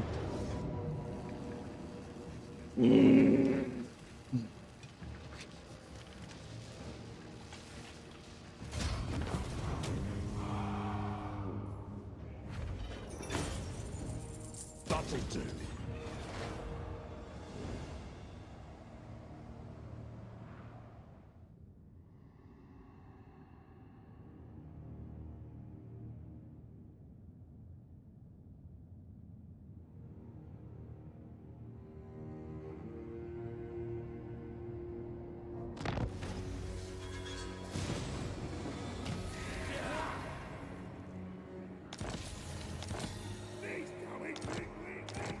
Please, Dowie, drink weak ale. Vincent. There's nothing worse than a fucking weak ale drinking Dowie. Throw It bearers. disgusts me. Let's march. I'm fucking disgusted. The scar, don't ask. Yeah, I don't think we're going to get the Nollengrom up yet. I think we sort of left our run a bit too late. Onward.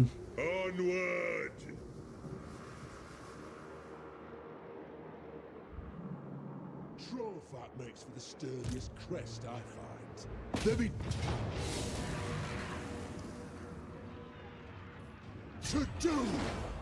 How close are we? Send me to vengeance. Oh, super close. Okay, we should be able to get it even without the... The High King acts. Move the throng.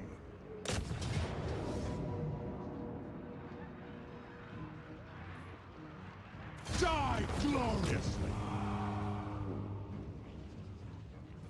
Worth checking for pennies. Do you have any quest battles to do? They usually give 500 grudges. Oh, yeah, good call. I should have. I wanted to recruit some warriors, but I didn't do it. We could grab one unit of miners.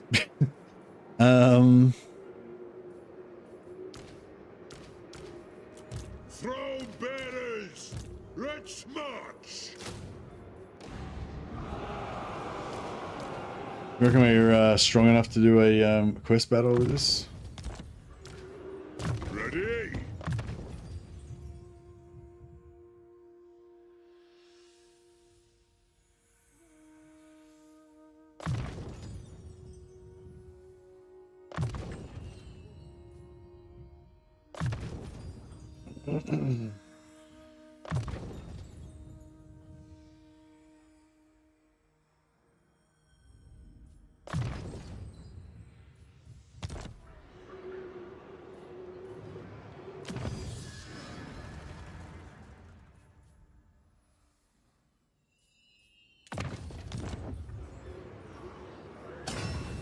Grab another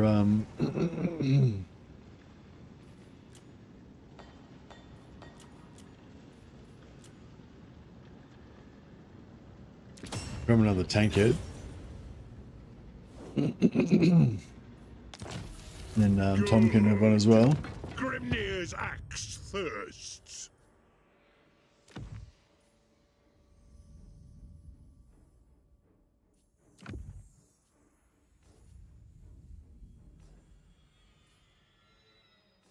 We had a talisman.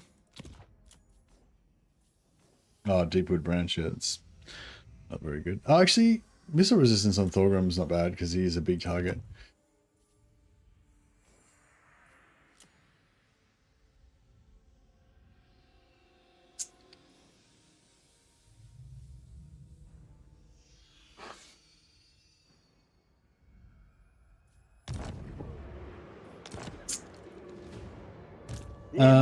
Quest battles, you reckon?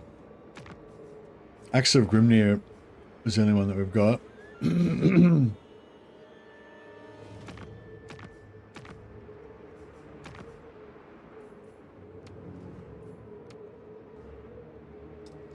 Up against some goblins. Recent test flights of the new gyrocopter has been fruitful, revealing a large gathering of greenskins. Viking Scout reports the blah blah. Oh yeah, I think I remember this one. With this one where you fight them initially, and then a bunch of gyrocopter reinforcements come and take them out.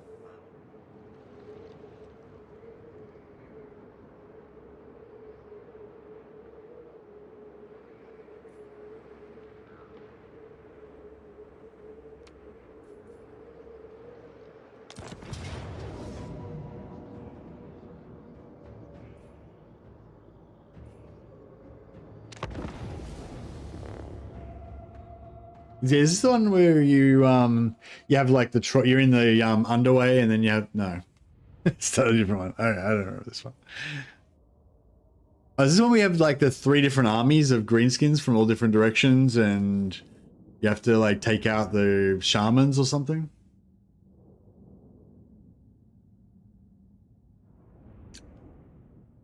Yeah, I don't know what's going on. I feel like I have to go to the bathroom again. My bowels are quaking. Behold, the stone fruits of the Engineers Guild's labor. New flying gyro machines will take to the air. Let me assure my traditionalist brethren within the guild that Thorgrim himself would be pleased with this innovation. Now, let us test them against the eternal enemy, the ones who have more entries in the great book of grudges than any other, the Orcs. See how the greenskin filth flock round that vile pillar. Let us wipe them out. So confident am I in these new machines that I forsake my axe, and will not take it up again until victory is secured here. I do this in the knowledge that those orcs will soon be corpses scattering the battlefield. Let us be about this. Let us be about this.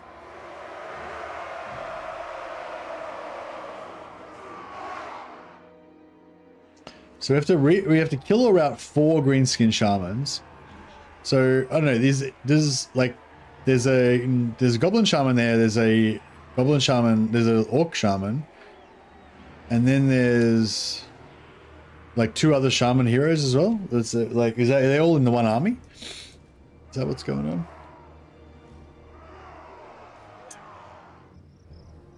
How about we all hide in the forest and the gyrocopter just does it all?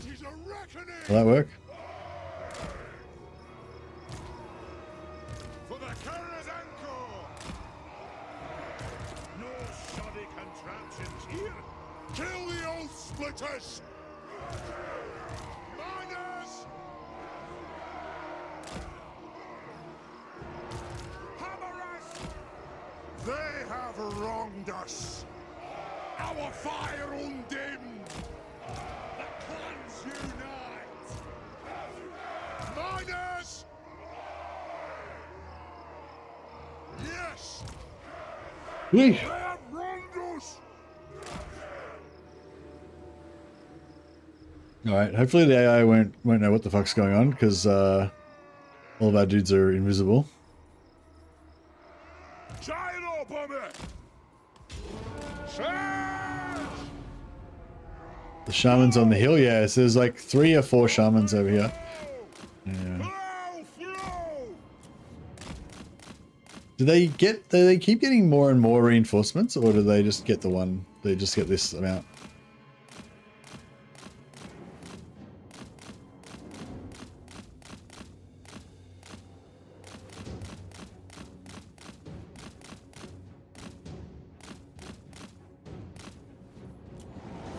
Move now! Move! Strike out! Nothing can stop us! Range far! Range fast! Charge! Go! Aye!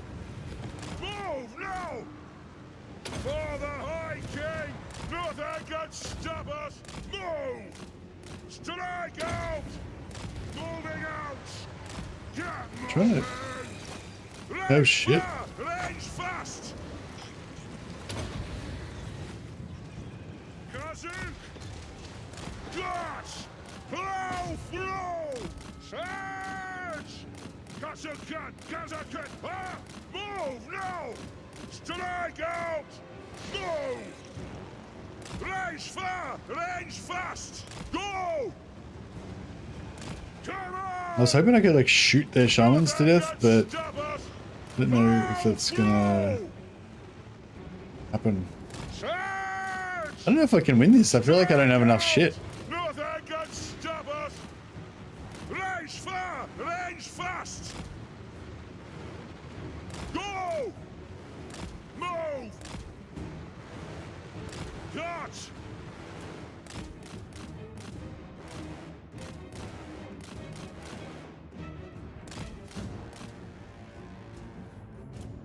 Move now!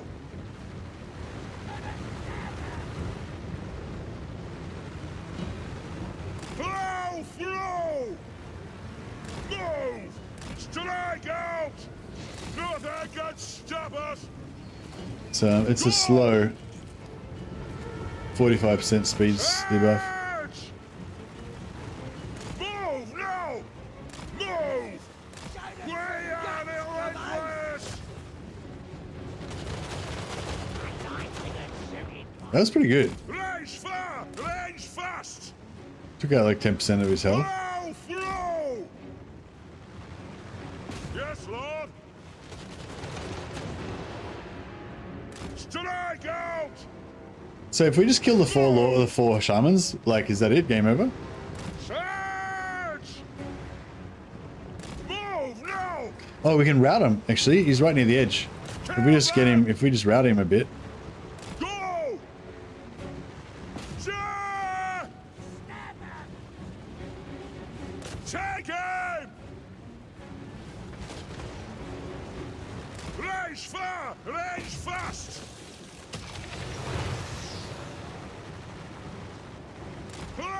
Flow! Nothing can stop us! Fire! Did he just go invisible? Reload! Is that Fire! what just happened? Strike out! Move! Oh, this is Move now! it's a different one over here. Shoot! Charge! Range far! Range fast! Flow! Nothing can stop us! Honored! Go! Off we go! Move! Strike out! Nothing can stop us! Ja! Yeah, that was a good hit. We might be able to win this just with the gyros. I don't know. If we only have to rout them, we don't. It's probably, I don't know. It's just gonna say you have to keep killing the rest of their army as well, or some shit. But I think we might just literally have to just rout these guys. Hopefully.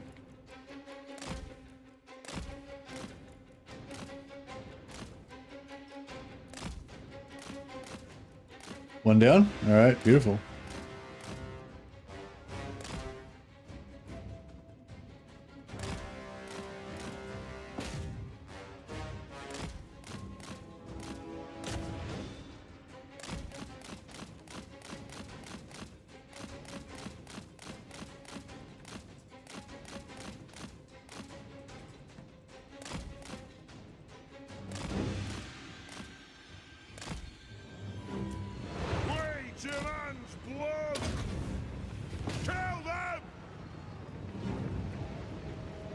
Gyro bomber! And... Go! Blow through! Move now! Range far! Range fast! Take him! Aye, as you command! Didn't put damage.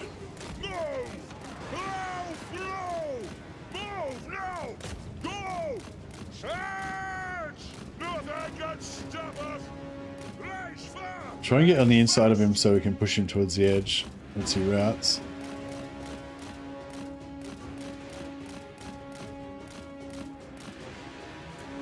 Strike out!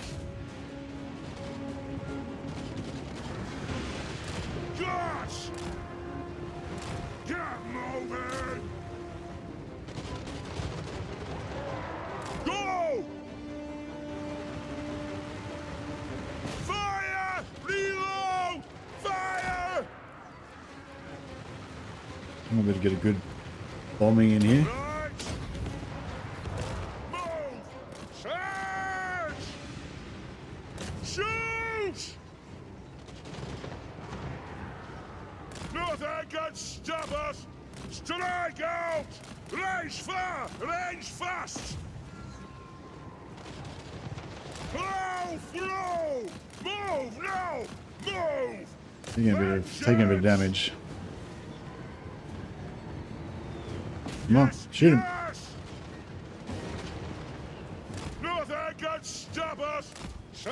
Move, move, move. Dodge! Kill them! Understood, Lord! Race far! We gotta Race go. fast! Let's go. Get him. Will do! Beautiful. Move! Come on, Strike move. out! Get out of Move now!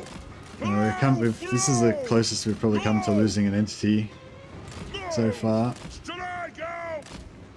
Oh, we're gonna lose the fucking whole. We're gonna lose the whole enchilada. They're gonna rout. Move now! Kazakan! Ah! Go! Blow through! Crap. We got two of them. I don't think I can get the other two.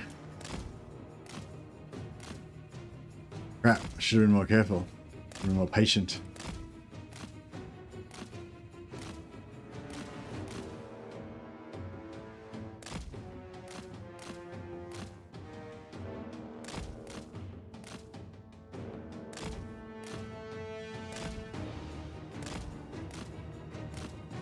Crap.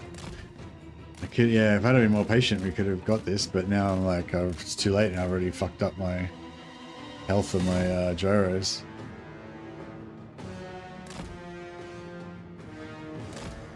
I'm just a bit worried about how we're going to manage this with the other army. I suppose if I just let them come up and like fuck up my army, and then I can just get around the back. Once they're distracted, I can get around the back and snipe them out with the gyros. War of vengeance! That'll do! Down! I'll get my two! Go! Come on! Move now! Range far! Range fast! That's an order! Got! Strike out! Chucks away! Charge! So I play ogres with Scrags or the new green skin campaign Gorbad Ironclaw? No Gorbad campaign. should play the new Goldberg campaign. Move! Plow through!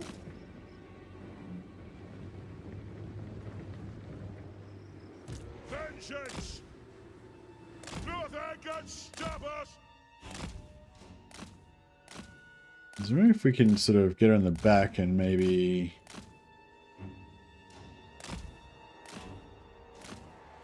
Those archers are all over me.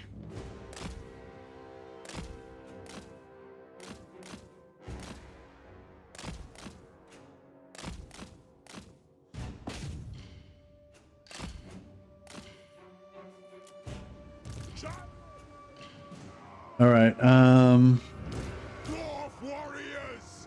Move now! Warriors! Charge! Charge! Plow through! Move now! Charge! Range far! Range fast! Take him! Move! Strike out! Nothing can stop us! Gyro bomber!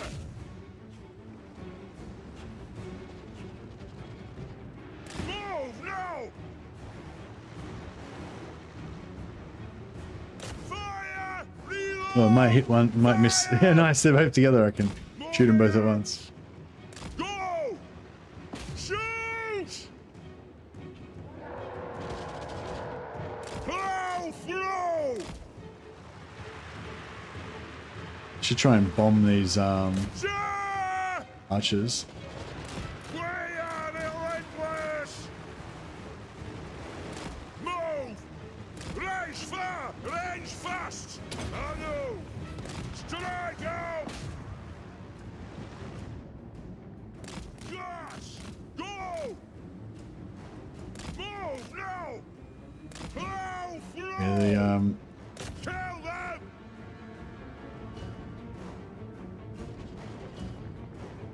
Charge! all the goblin riders are getting messed up, so that's good. Move! Yes, Lord! Nothing can stop us! Aye, as you command! Range far! Range fast! Yeah, I don't really want to fight all this stuff, but yeah, the artillery. Gyro bomber!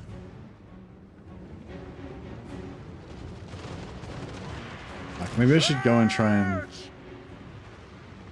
I don't know if the archers are worse or the artillery is worse. Take him! Plow through! Strike out! Dodge! Go!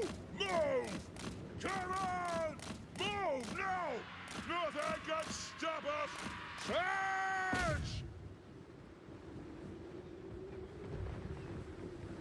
Get moving! Plow through! Go!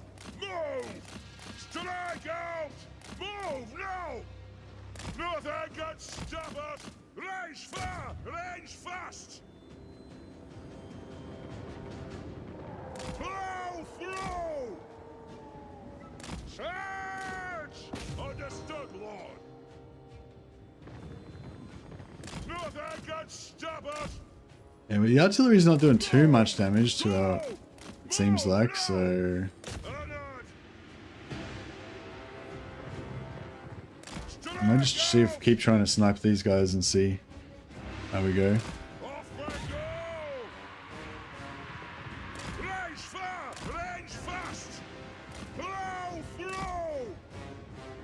Fire! Reload! Fire! Move! Beautiful. Let's go. Move, move, move, move. Nothing can stop us! Don't get shot. Range far! Range Oh shit, that's not our fucking arrows. Fuck. Move! Go! Charge! Jesus. Move now! Move! Go! Nothing can stop us! Strike out! Plow through!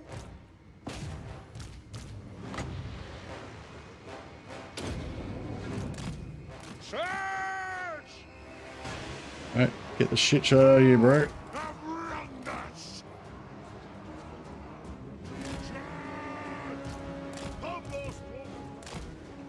Range far! Range fast! Move now! Strike out! Alright, get the armor piercing. Get hot. Get him on there. Oh, baby! Move! Flow! Should kill our lord. Pretty easy, yeah. Gyro bomber! Surge! Nothing can stop us! Go! Range far! Range fast! Cause you can! Ah! Flow! Shoot! Warriors! Yes, Lord! Kill Urst! Ja!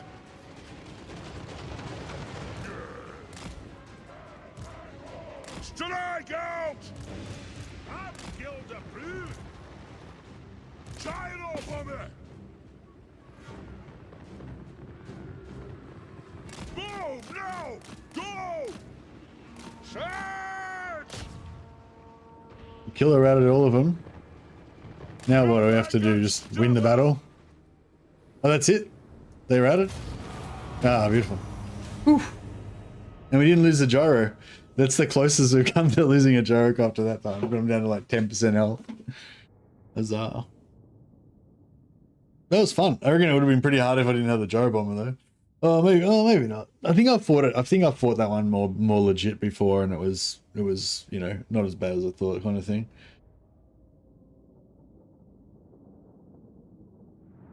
Just snipe out the goblins.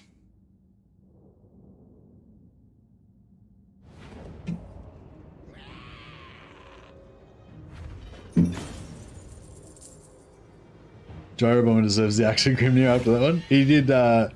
Fucking hell, that was an epic run by them for sure. That was the gyro bombers. Yeah, that was the gyro bombers quest battle for sure. Yeah, I'll take the money.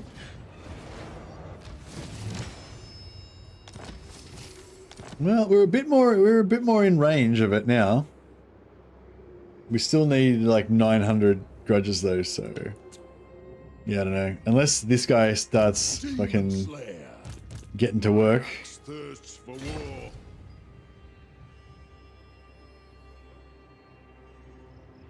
To doom, then. Summon me if you dare. Move! What?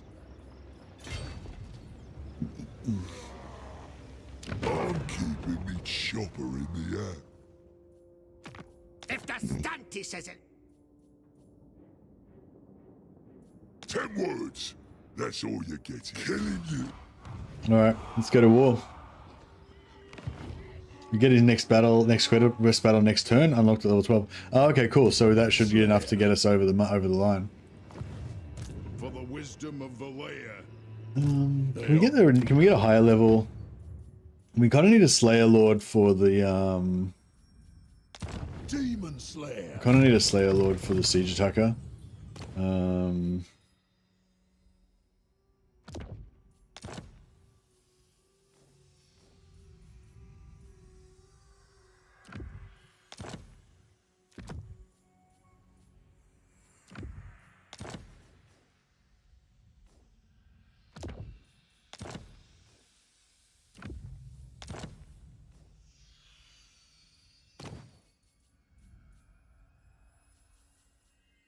If it speeds me doom, I'm for it.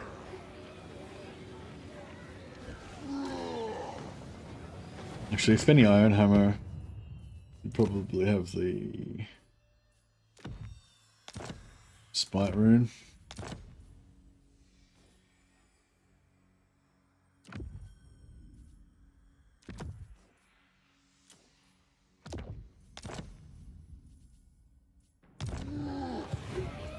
Death Seeker. Is that...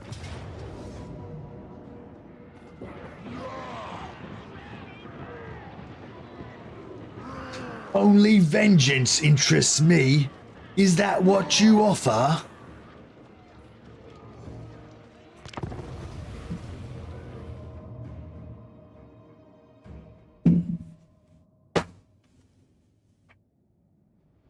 I just smoked my tissue box in righteous fury.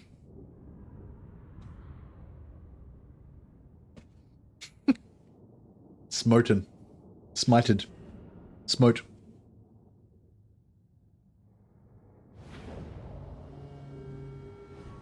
Demon Slayer! Is that what you offer?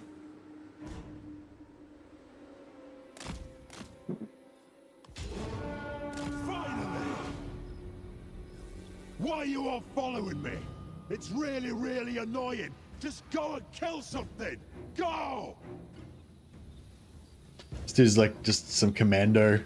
Just going in the forest. He's just rubbed some like mud on his face as like some camouflage. He waits till the greenskins get close. Then just bursts out of the forest and fucking starts axing people in the face. Smitten.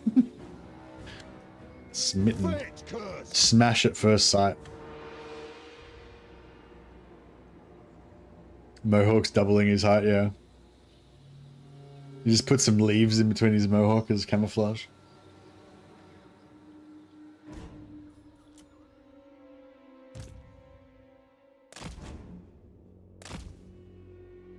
The Groby. They're out there. Waiting.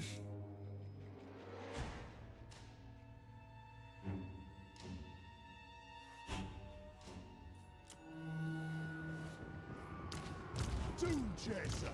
Hunt the earth! Plow through!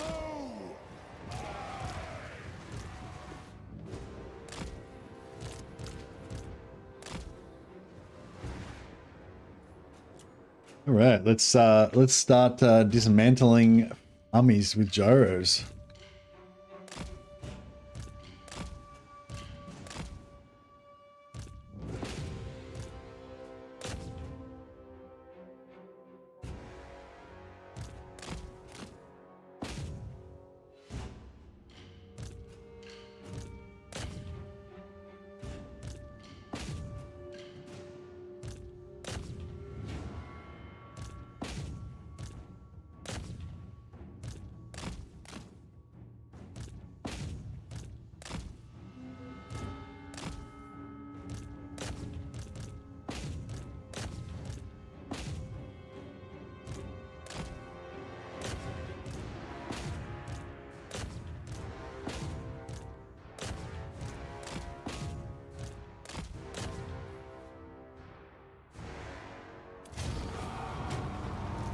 Gyrocopter! Is that what you offer? They have wronged us! Get them! I'm just gonna let them get as much XP as they can.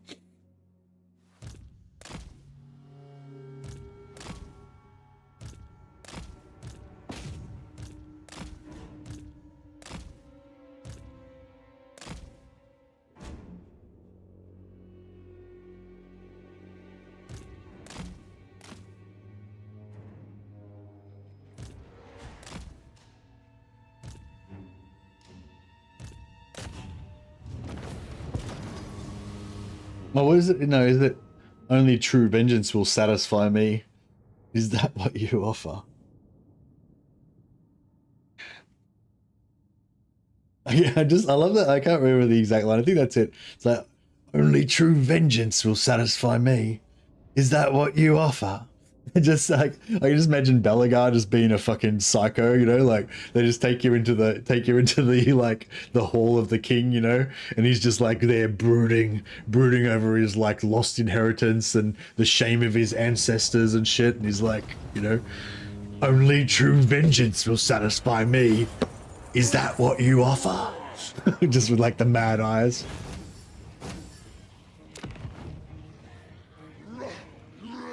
You're just like the ambassador from Talea or some shit, and you're like, what the fuck? Worth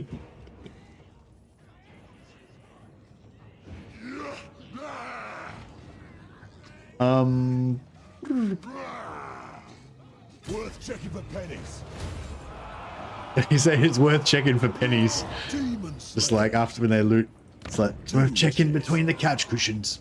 They could have loot. Time for a reckoning. They up. My axe thirsts for war. Dishonored, bane of demons. Not bad. Yeah, this guy's a siege attacker. They've got the gyros that can kill pretty much anything. Between the two of them, should be pretty good. All right, heading towards tier 3. Well, as soon as that's finished, we'll go for tier 3 there. Now, Silver Spear.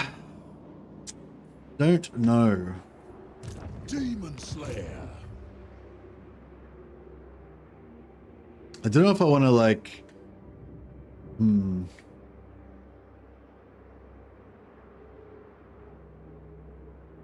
It'd be good to try and snipe his. I was gonna say it'd be good to try and snipe his capital, but just to fuck him right up.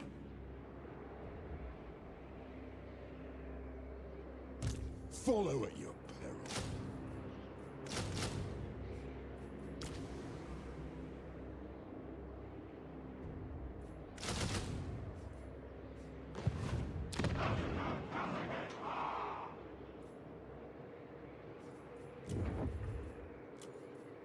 Summon me if you dare. Is that what you offer? Send me to vengeance.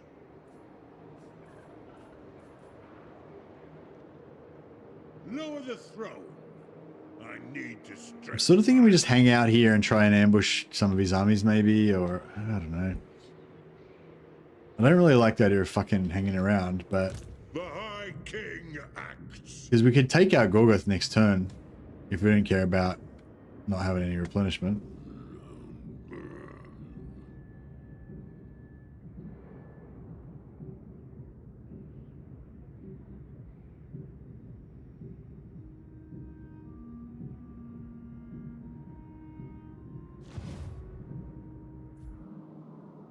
Oh, he's got an army in there.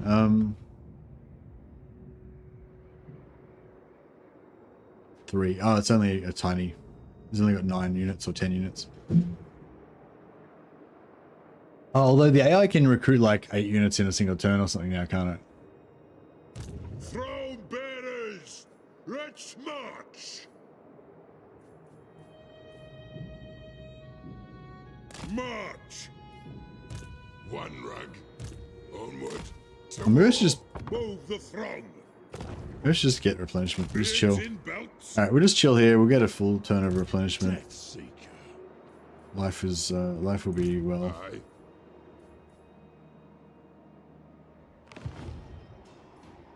Onward.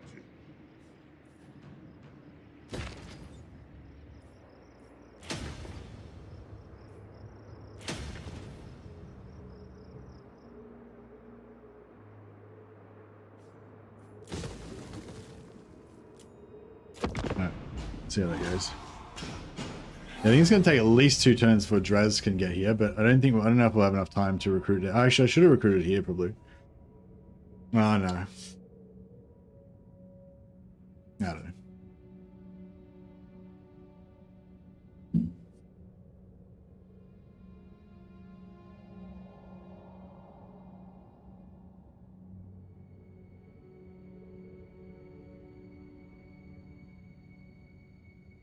My doom retreats before my might.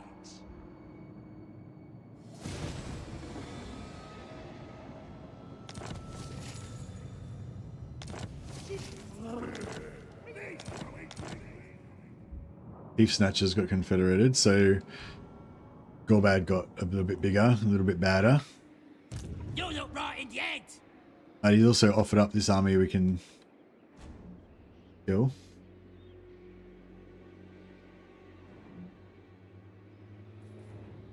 He's now a drink we got home.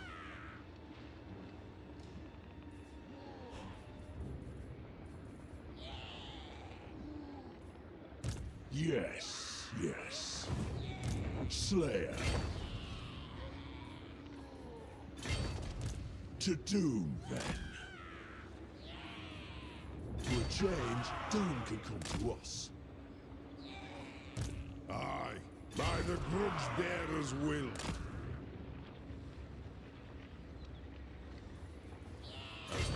king commands.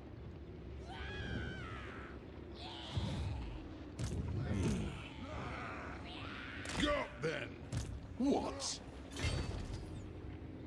Is their doom or mine? Let's be having them. What?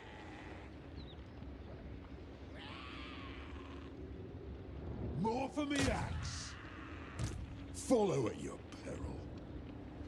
Death beckons. Fuck off. Oh, what the fuck? Oh, what the... How the fuck did he retreat that far? Hair dye. That's Quick fucked. looks good. Hey up.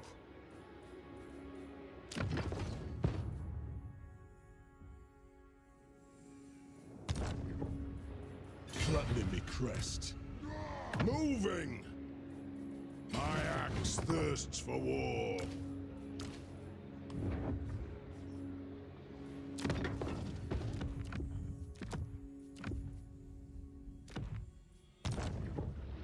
Slayer.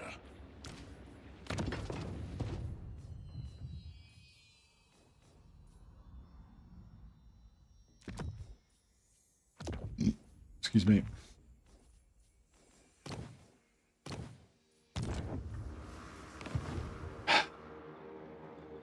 My clan. Word will reach him if I fall.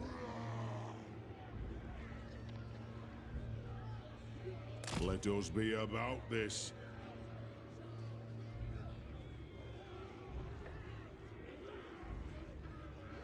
On to glory for the ancestors. Right. To war! We'll put in Let this guy us instead. begin. For the wisdom of the layer. Summon me if you dare.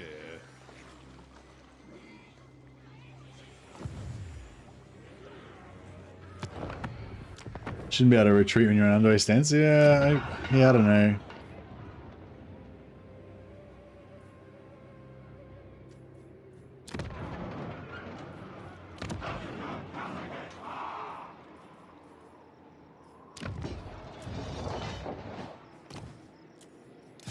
Vengeful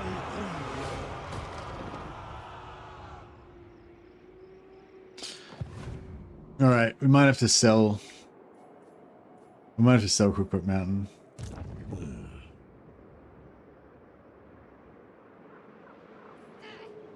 Good.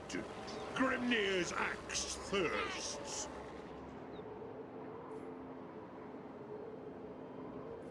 We can't all have a chronicle of that doctrine. Aye, it will better our cause. It is time. Yes. Retake the realms. Send me to Well, vengeance. Destroy. yeah, try and get a little bit of Oath Gold. Get some money.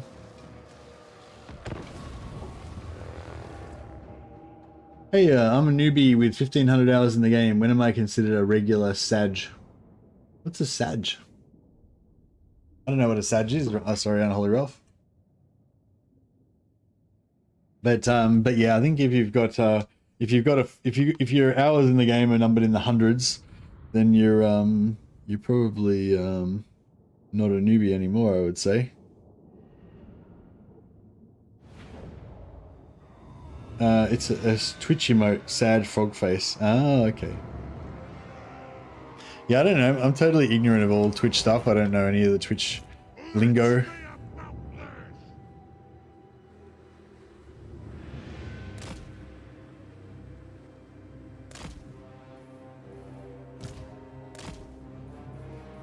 War of vengeance.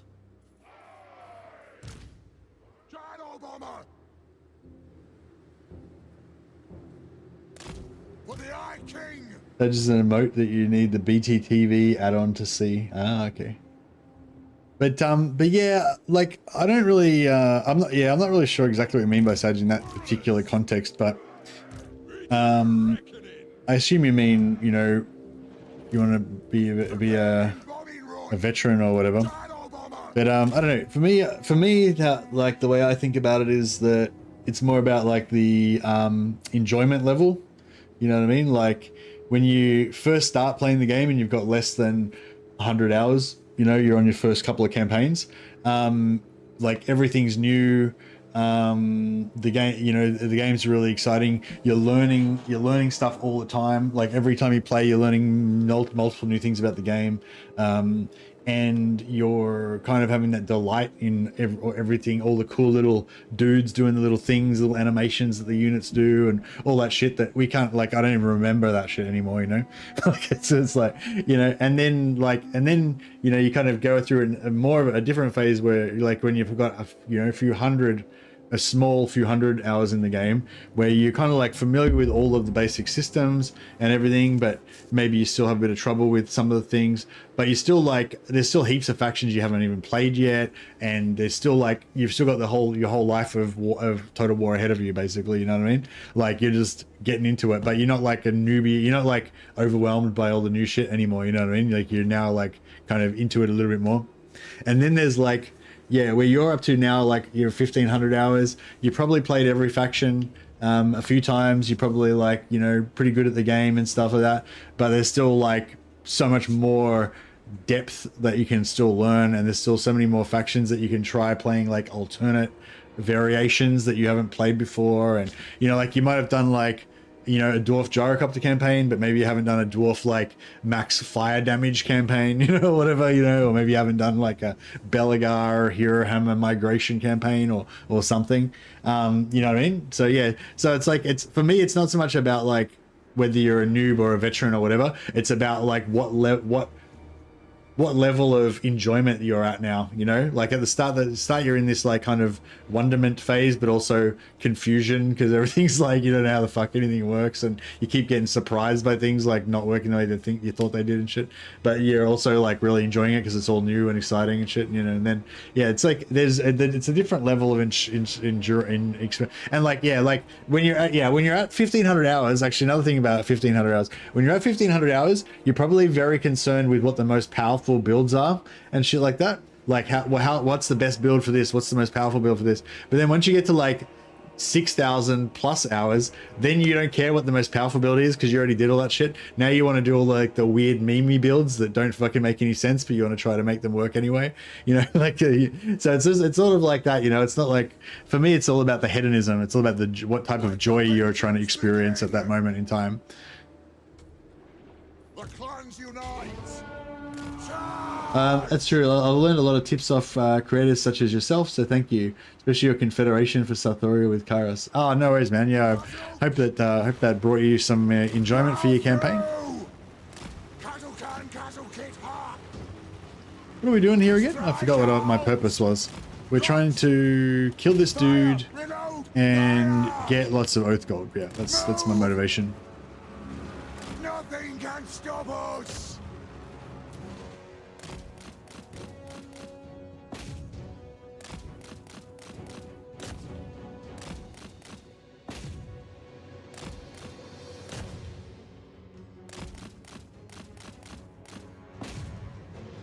He's not really dying very quick.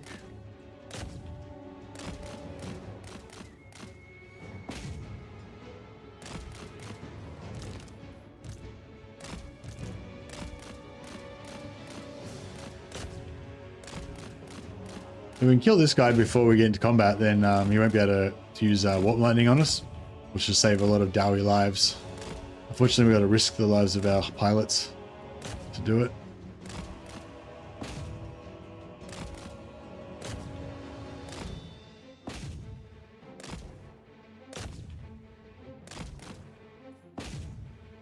But yeah, for me, it's not so much like that you have to get your veteran badge at a certain time. It's more about like if I was going to suggest like cool things that you could do or whatever, it's more about like understanding what you know, what shit you've already done before and you're bored with that and you want new stuff to explore, you know, kind of like, yeah, I feel like that's what it is. Like, you know, it's essentially, it's a game, and so it's all about, you know, providing those novel and fun experiences.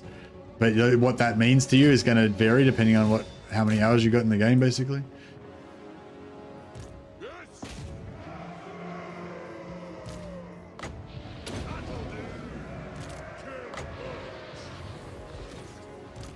All right, we'll see if we can just absorb those guys. Move now!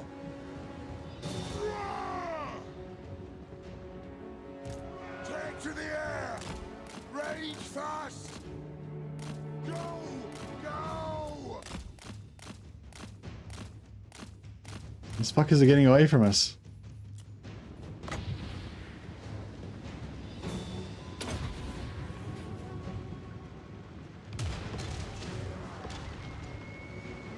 Move!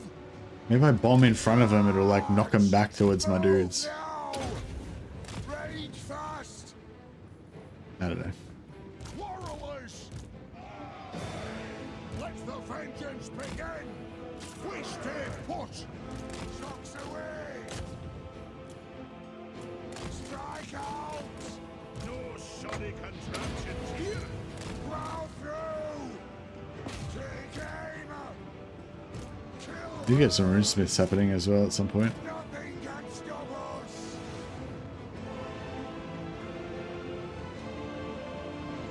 Yeah, I want to play that campaign as well, Anthony. But I feel like, although I'm a bit confused about your decision to replace the Shadow Wizard with the Beast Wizard, because the Shadow Wizard's heaps better for White Lions because he gives plus 50% damage, including armor piercing damage, which just makes them go fucking berserk, go buzzsaw on shit.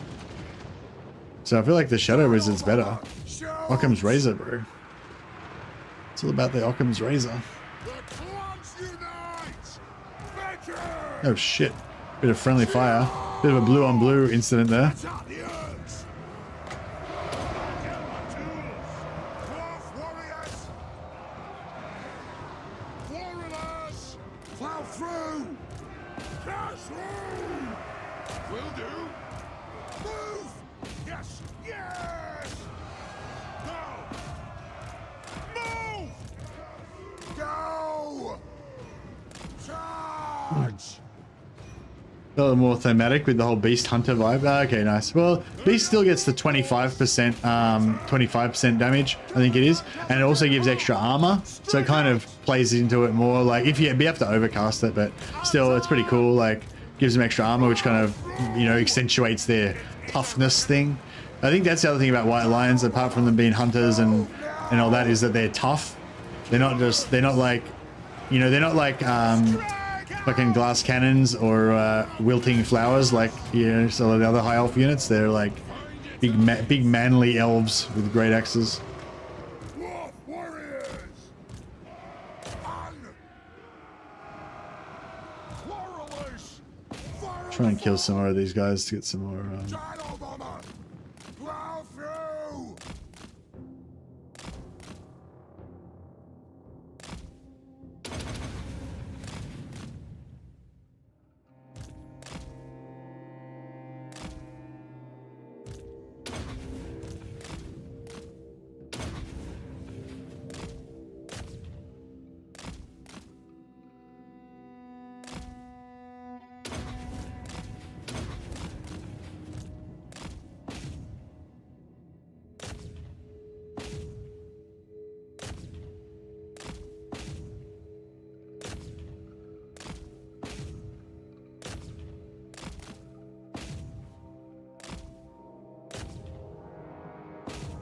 All right, that'll do.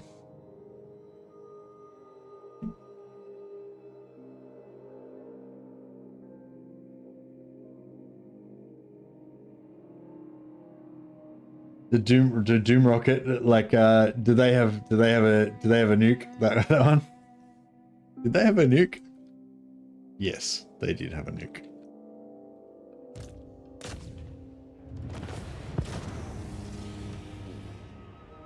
Yeah, I'm interested to try out that campaign, Alan, but Anthony, sorry, but I don't know. I feel like with the beta and everything, I probably should just run.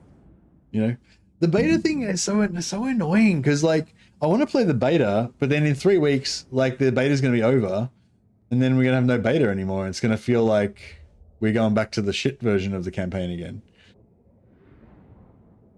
It was such a bad feeling. Like after the end of the last beta.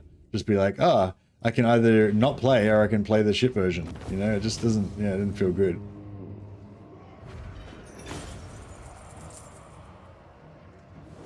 Oh well.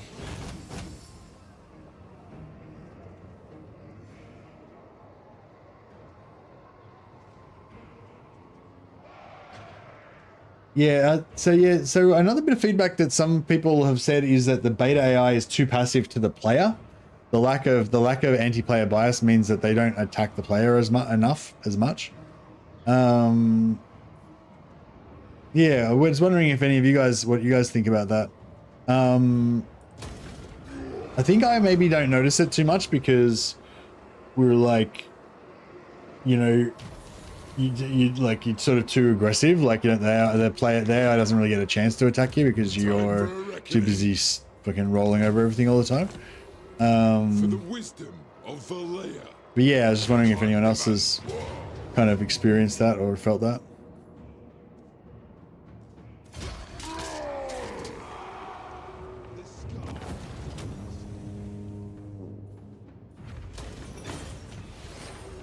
Sorry, if in case that wasn't clear, what I was saying is, like, have any of you guys noticed that the AI seems to be passive towards you? As in, like, because I've noticed the AI generally be more active and conquering stuff more, but I haven't really noticed whether it's been more or less aggressive towards me. As in, like, does the AI declare war on the player less often in the beta AI? Let us begin. Good. Grimnir's axe. Should I go after?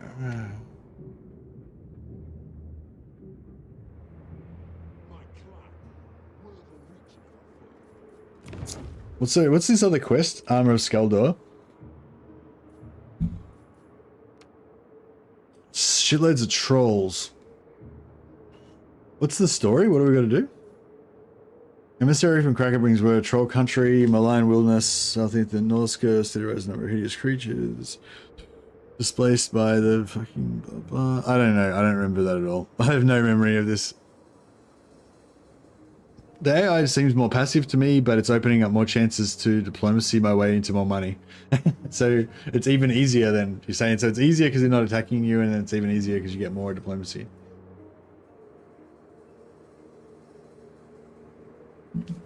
You start in the middle of the map and trolls with giants attack from all directions. That sounds pretty fucked. I don't know if I want to be in the middle of the map with trolls and giants attacking me from all directions. That sounds shit.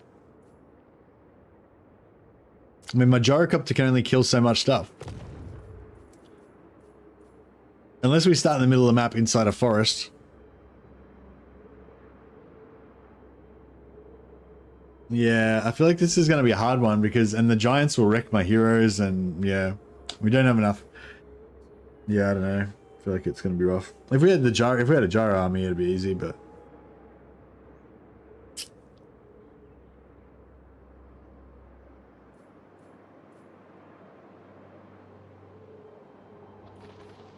The AI dwarfs are wrecking face every game. Ah. I wish I knew where Drazoth was.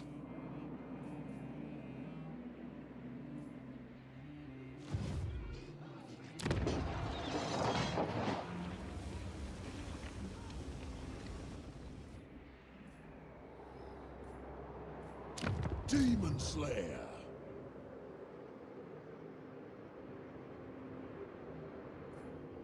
Retake the realms. Aye, it will better our cause. Move the throng.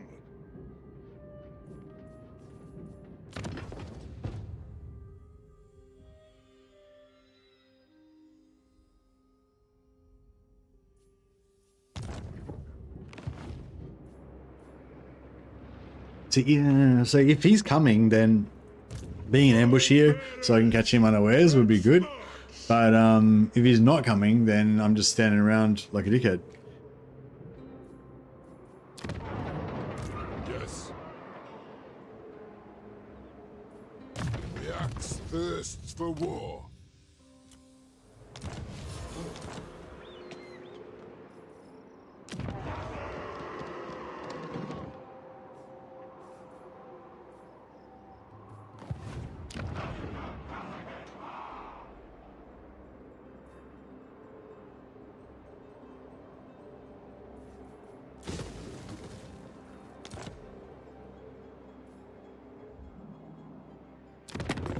What can the Dowie do for you on this fine day?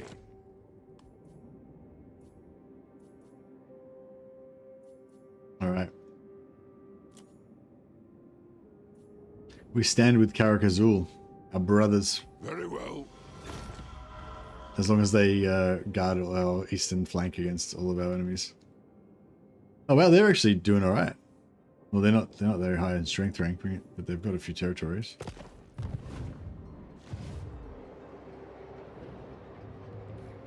Doom Chaser. Follow at your peril.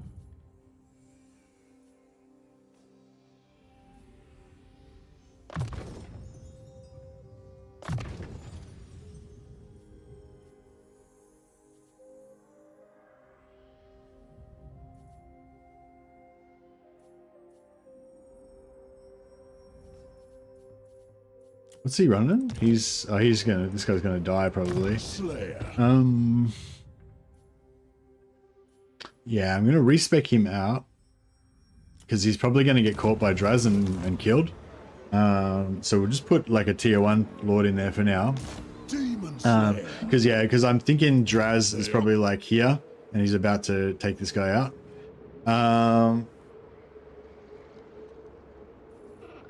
Dishonored.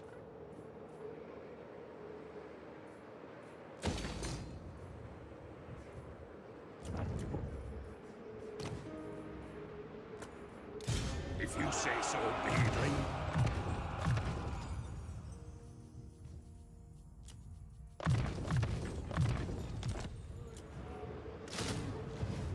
One rug! Alright, I think this is all as well. But yeah, we need to get up here and fight these guys pretty quick. To war! For the fuck it. Karazhan Corps. But now we can't get... Ready?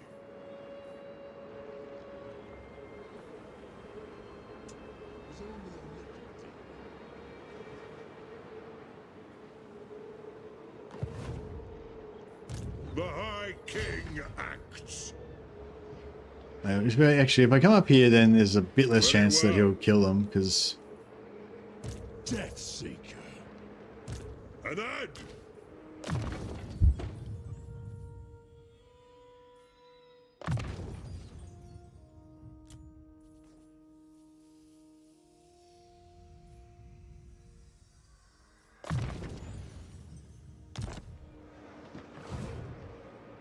Alright, cool.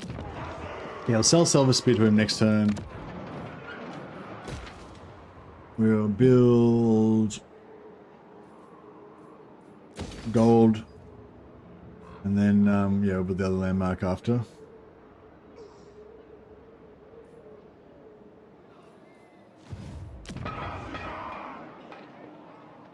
Yeah, do you reckon it's worth building the... Do you reckon it's worth building the deeps when we get tier 3? Like, in the third construct... Like, I feel like we may as well just build the landmark to get the extra money in the third slot, and then wait till tier 4 to get the deeps.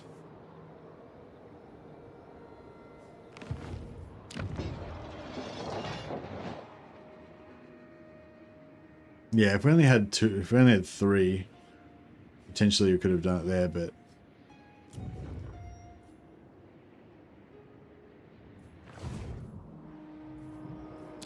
For my oath.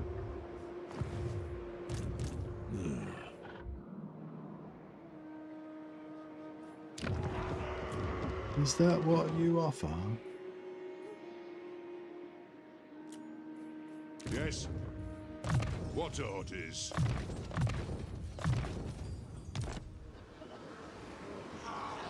Usually can't afford deeps buildings until like tier 4. Yeah, that's what I'm thinking, yeah. Oh yeah, I turned off the income there a while ago because I had a rebellion. I think it was only last turn. So yeah, I think we only lost 1 turn's worth of money, but I might have had it off the whole time, who knows. But it's fine. Economy, schmeconomy. It's a pretty shit trait. I'll wait for another one. For the wisdom of the lair. Demon Slayer.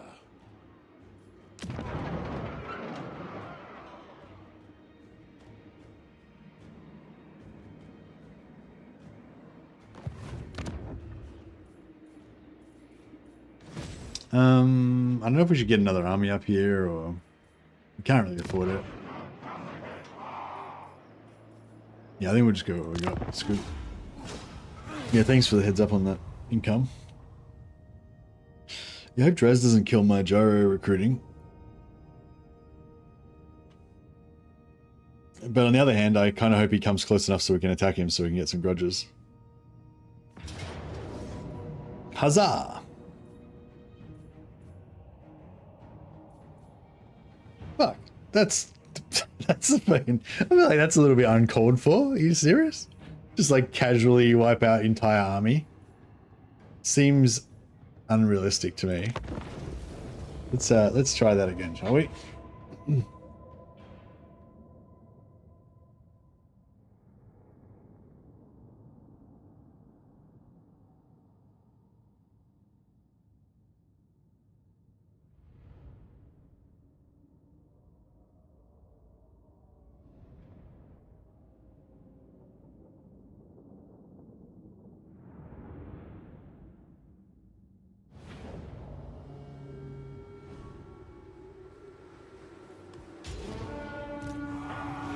Shield bearers, ho!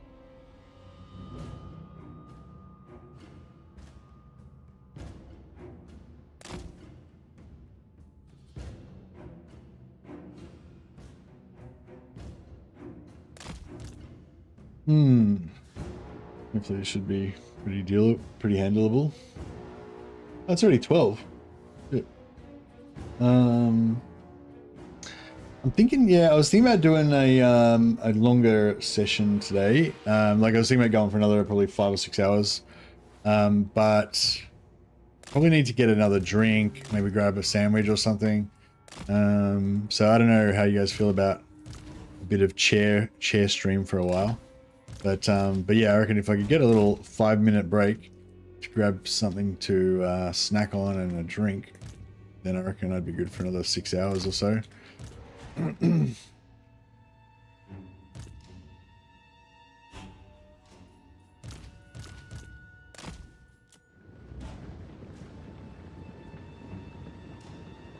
Plow through! Range far, range fast! Gyrocopter! Adu! Yes!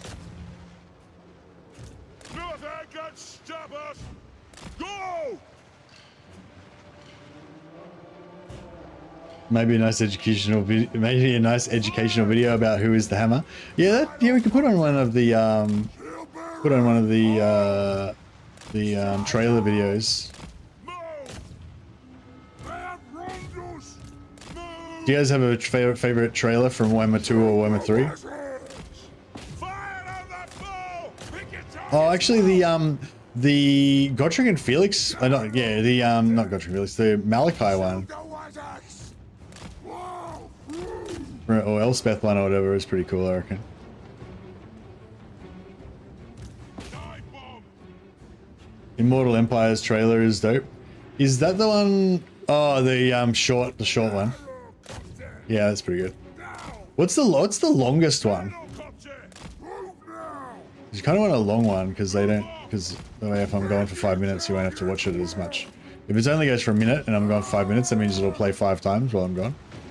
Whereas if it's like 2 minutes long, then it'll only play twice, which I feel like would be more desirable. Take him down! For the High King! Pick your targets well! Gyrocopter! Get them! Take them down! Let the vengeance begin! Nothing can stop us! Rage fast! Rage fast! Immortal Empire's one's pretty long. No. I don't know. I feel like the Harry the Hammer one's pretty hyped. Pretty hyped though. It gets me pretty pumped up. That when that fucking rock guitar riff happens, and you're just like, yeah.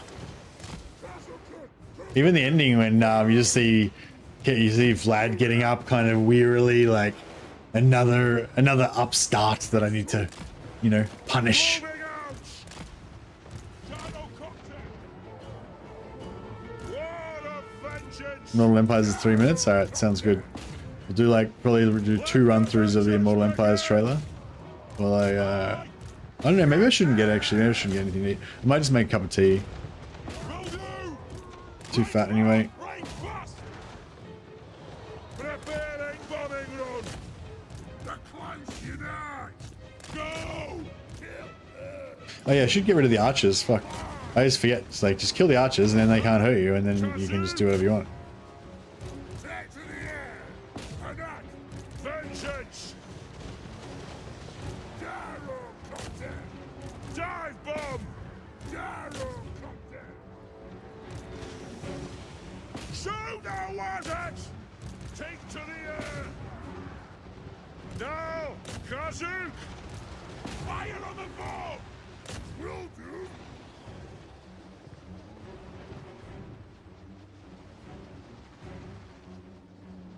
Socks away! Kazuk! This is a bit of a Oathgold opportunity as well because they've got a lot of infantry. We aren't going to get a multiplier because we've much of a multiplier because we only got 2 lords, but Vengeance! Yes!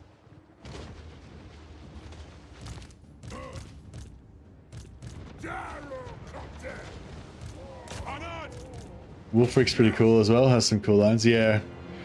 We what was it? We hunted the monsters and then we became them. We demand blood!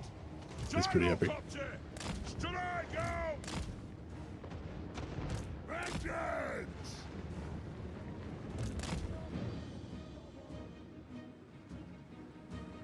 Fly! Fire on the foe! Take him down! Gyrocopter! On the way! War of vengeance! Kill lurks! Gyrocopter!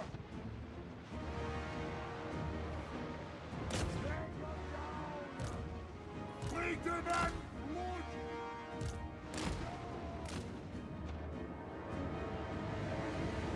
This is a reckoning! Gyrocopter! Get them!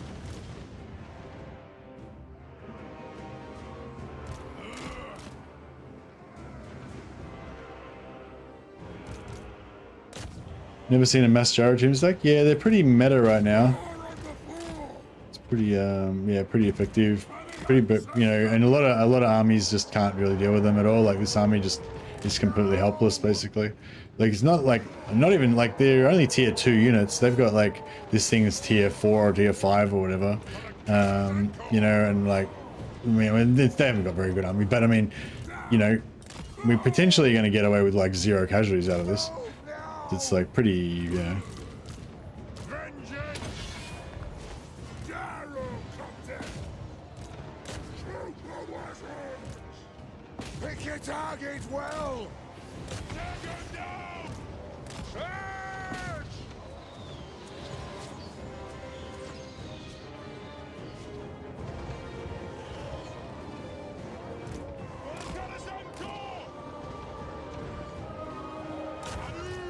Yes! Down! Battle! Gyrocopter! Kill it! Go! More! Go! Obey me! Strike out! Right! It is a reckoning! Kazakan, Kazakin, ha! Come on! Trucks away! Move! Dahl! Gyrocopter! Move! Yes! Yes! Yeah. Drag them down! I Grimnir I order thee! Didn't get the big Spidey. An army marches on its stomach. That's right.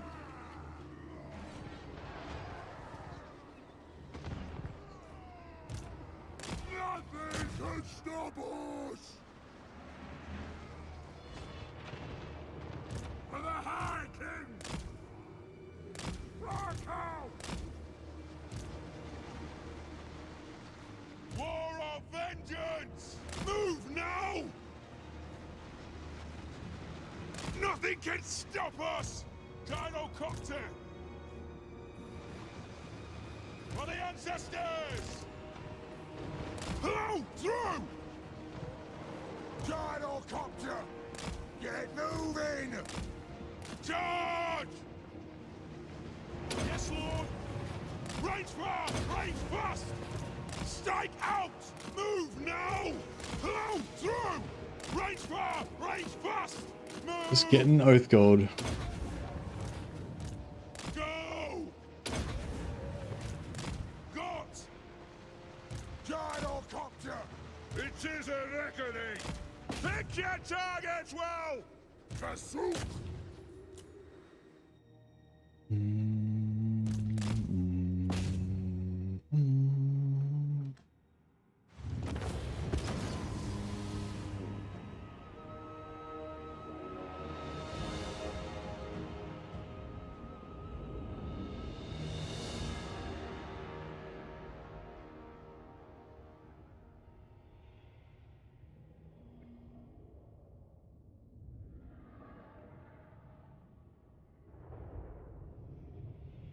Just checking out this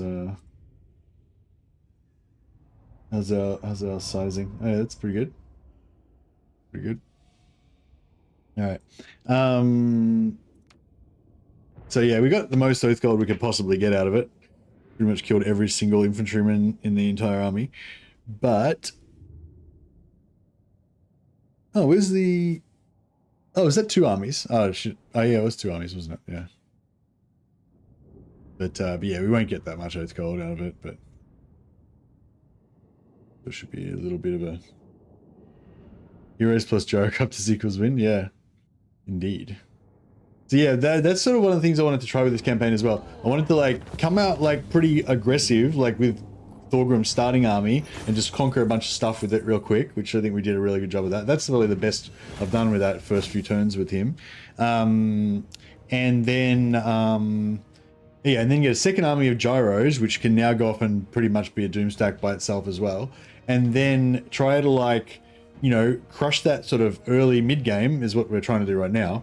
And then kind of transition into a lot more like Iron Drakes and heavy infantry and stuff like that for more auto-resolve armies, like sort of spammable armies, and then try to like make a pretty expansive big empire. That's kind of what I was hoping to do. I don't know how far we'll get with that project, but yeah. 232, all right, that's our record so far, 232 Oath Gold from one battle. Even though these battles are still not even 4 lords. But if we can get 4 lords versus like a double stack of enemy, like 40 units of enemy armies, or even like an 80 stack, we can get 4 Skaven armies or something. Here, our honored dwarfkin. The sky is the limit.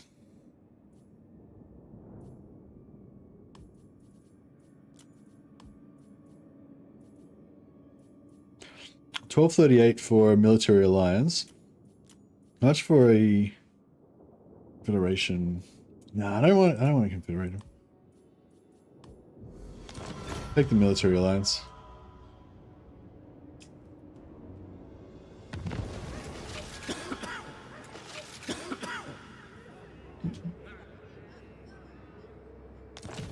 Two turns left.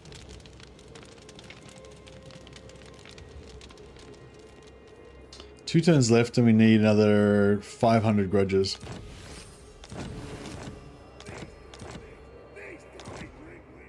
These do we drink ale? No grudges left on there. There's 200 grudges on that. Let us begin. Oh! We can auto-resolve into the settlement and get another 200 grudges. Sick. Demon Slayer. To war. The clan demands war! To battle! What?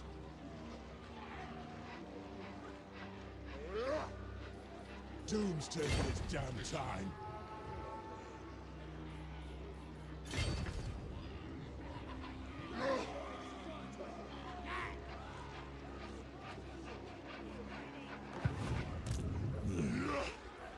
Slayer.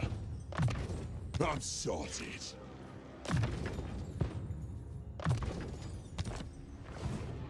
Bane of demons.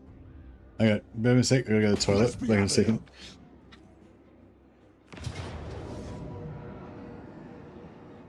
Yeah, I'm just gonna. Oh no, we have to auto resolve, don't we? Oh, we don't have to auto. Well, yeah, we sort of have to auto resolve.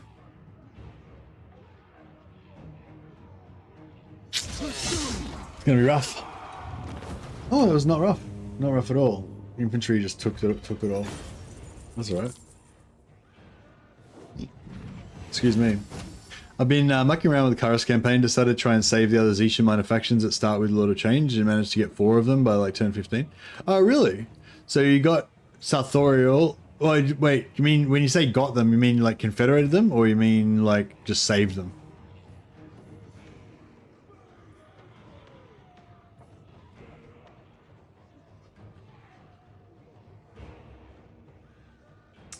Oh, confederated. So you got Sartorial on turn 3. Then you got the North faction on turn 9. Then... Yeah, there's like a 5-turn cooldown on Confederation, isn't there? So you'd be able to...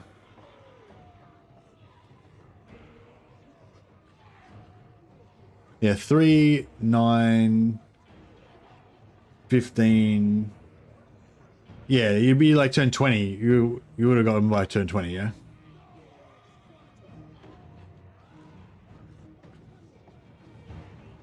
Yeah, I'll call turn 20, turn 15-ish. I'm gonna ask a question first off. Sorry for my bad English. Now I'm playing Khorne. I'm going to Slaaneish's realm and avoid the doors, but they don't offer Slaanesh blade. Is it removed? Hey Melly, it's been so long since I played the Realm of Chaos campaign. I don't play the Realm of Chaos campaign. I only play Immortal Empires. You know how when you choose the campaign at the start, how there's like the different options? I always play Immortal Empires. I haven't played I haven't played Realm of Chaos in like 2 years or whatever. But from what I remember, the rewards that you get in the Realm of Slaanesh are random. So you have to go back and keep doing it again and again before you get the sort of Slaanesh. You might not get on the first time. So like Anthony's computer also said the little circles on the ground offer the dilemmas, not the doors. The blade is from the one right at the end of the realm. Yeah. So basically you go through the doors and then there's a little circle thing that you click on to get your dilemma. And like the further in you go, the better the dilemmas that you get. But if you choose, if you take one of the ones in if you take one of the ones on the outer rings, you take like a shittier reward and you leave early, right? You've got to go all the way to the end to get the highest tier one, right? And you don't always get the blade. You don't always get the blade, don't you? I thought it was only like, do you always get the blade? I thought like they were random and you only got the blade sometimes.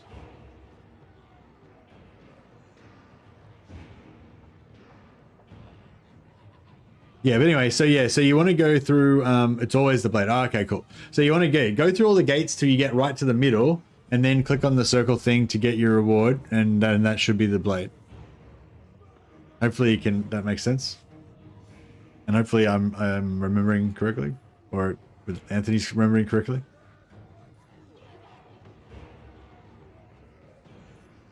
$38 Oath Gold. I mean, the rule is that we should always be Oath Golding. ABO, always be Oath Gold. For the wisdom of the layer. To doom, then. I think he's blocking. I think that's a single. There's only a single hex there, and he's getting blocked. Yep. Sure is. The ancestors agree. Right. Keep up. Doom's awaiting.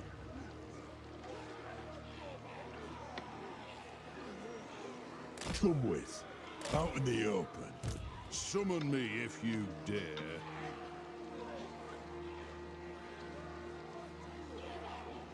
Let us be about this.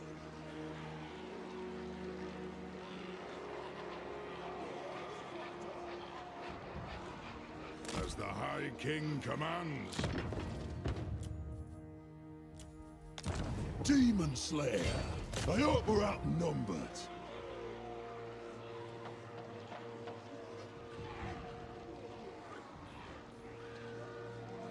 Worth checking for pennies.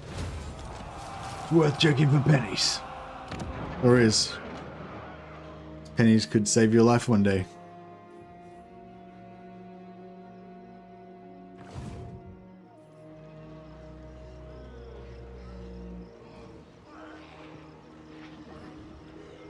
Dishonored.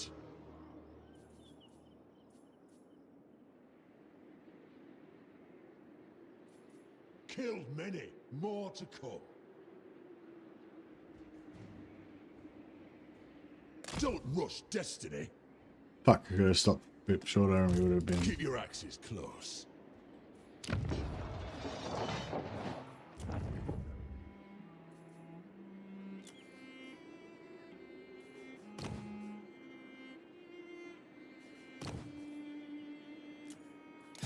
For the wisdom of the layer, let us begin. I gotta get a toilet. Sorry guys, I gotta get a toilet and I've got to, yeah, I'll see if I can grab another drink and all that. But I will leave you with, the trailer for Immortal Empires to keep you occupied.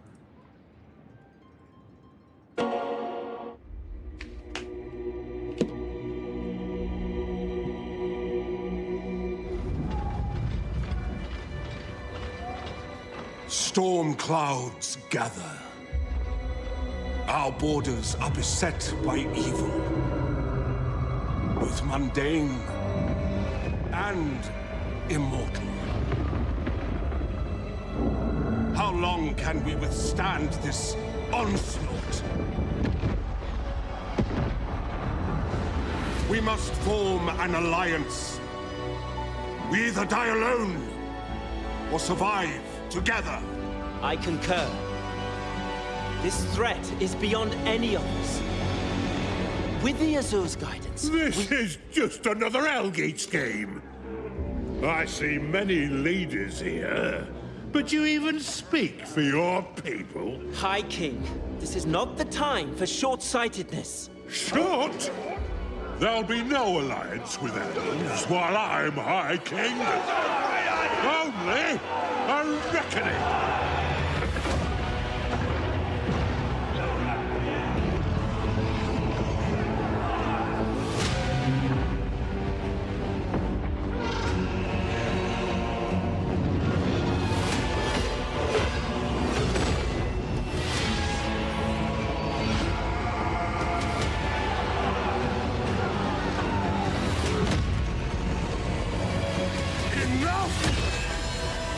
We must not be blinded by our own need for power.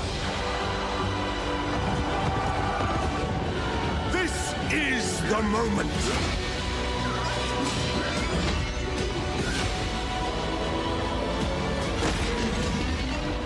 Your choices will decide the fate of this world. And all that inhabit it. Make the right one.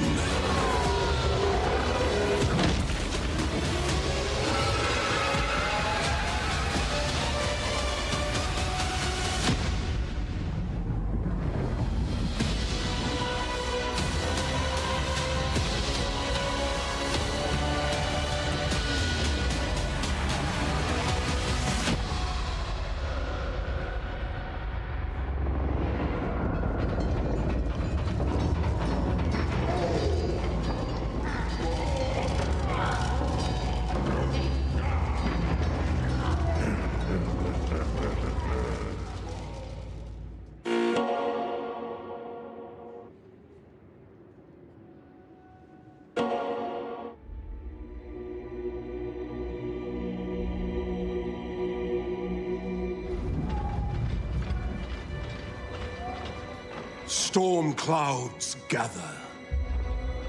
Our borders are beset by evil, both mundane and immortal. How long can we withstand this onslaught? We must form an alliance. We either die alone or survive together. I concur. This threat is beyond any of us. With the Azur's guidance, This is just another Algates game.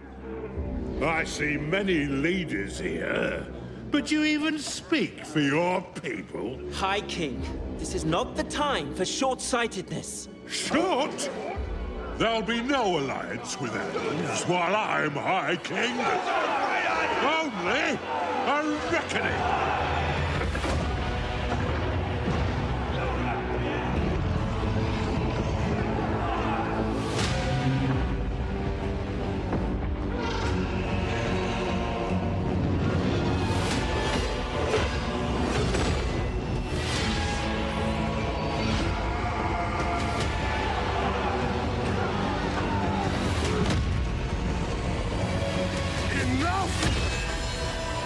We must not be blinded by our own need for power. This is the moment.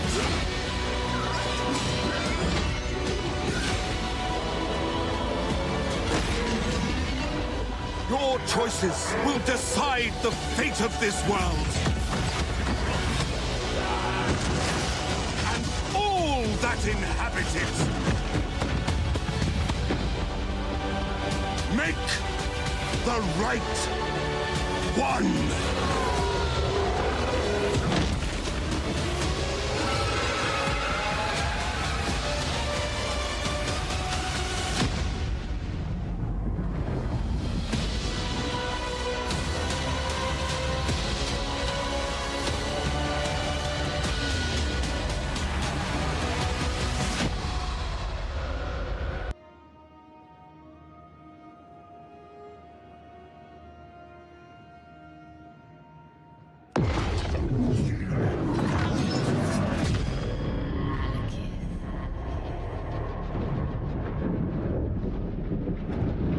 They would brand us unworthy.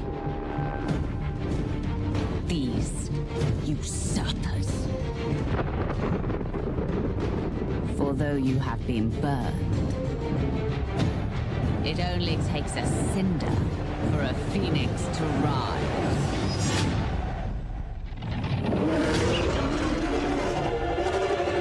Their walled citadels. So pretty to behold.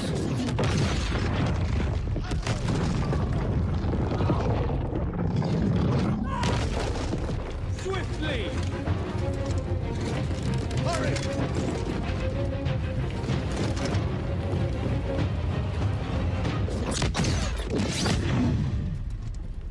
Behind us! This world, and everything that's in it, will burn.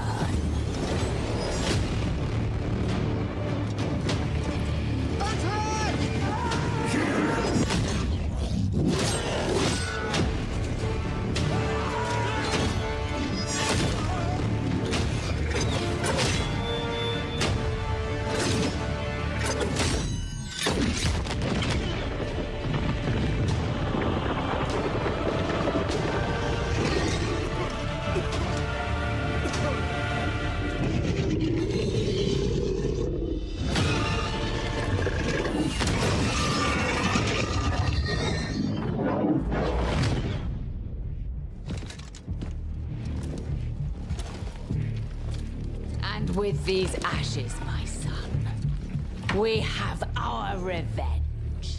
No.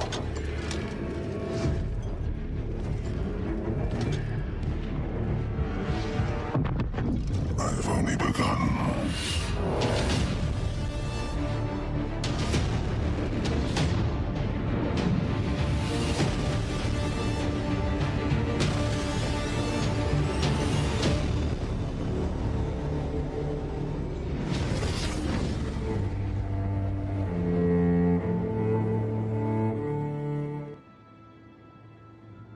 fucking love that video.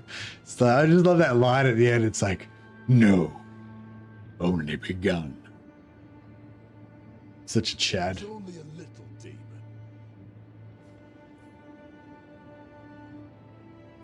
Yeah, I really like Dark Elves as a faction to play, but I just love Malekith's character. I just think he's so cool. Just the fucking Dark Elf Darth Vader. You know that scene out of the I can't remember what movie it was now, one of the more recent ones, where you just see the rebel soldiers like trying to like defend the airlock against Darth Vader, and you just see like the door gets blown apart or whatever, and you see Darth Vader down this hallway like, with like a bunch of guardsmen, and you're just like, oh yeah, you guys are all fucked. It's like, yeah, it's kind of like Malekith's like that. I can just imagine him doing those Darth Vader moments. Rogue One, yeah. Yeah, it's just like, it's the exact same thing. Imagine you're just in some corridor and you see Malekith walk out the other end and you're just like, oh fuck, it's Dark Elf Darth Vader. We're in some deep shit now. Hey, Drescher subscribed to Tier 1. I've been subscribed for 11 months now. Thanks so much for the 11 months, Drescher, and always a pleasure to have you around. I'll put you on the roll of glory, the esteemed roll of glory that grows ever longer. Yeah, thanks so much for that, Joshua. You're awesome. Killed many, more to come. If Darth Vader hates sand instead of snow, yeah. So that's what's being stuck in the realm of chaos does to a man. I think most Dark Elf characters are just super edgy, but Malekith has that badassness to him. Yeah, I really like Malekith and Malice. I really like both of them.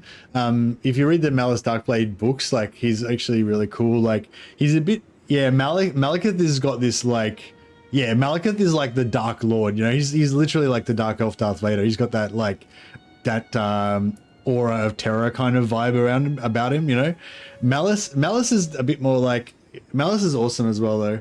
He's more like, I don't know. It's hard to explain.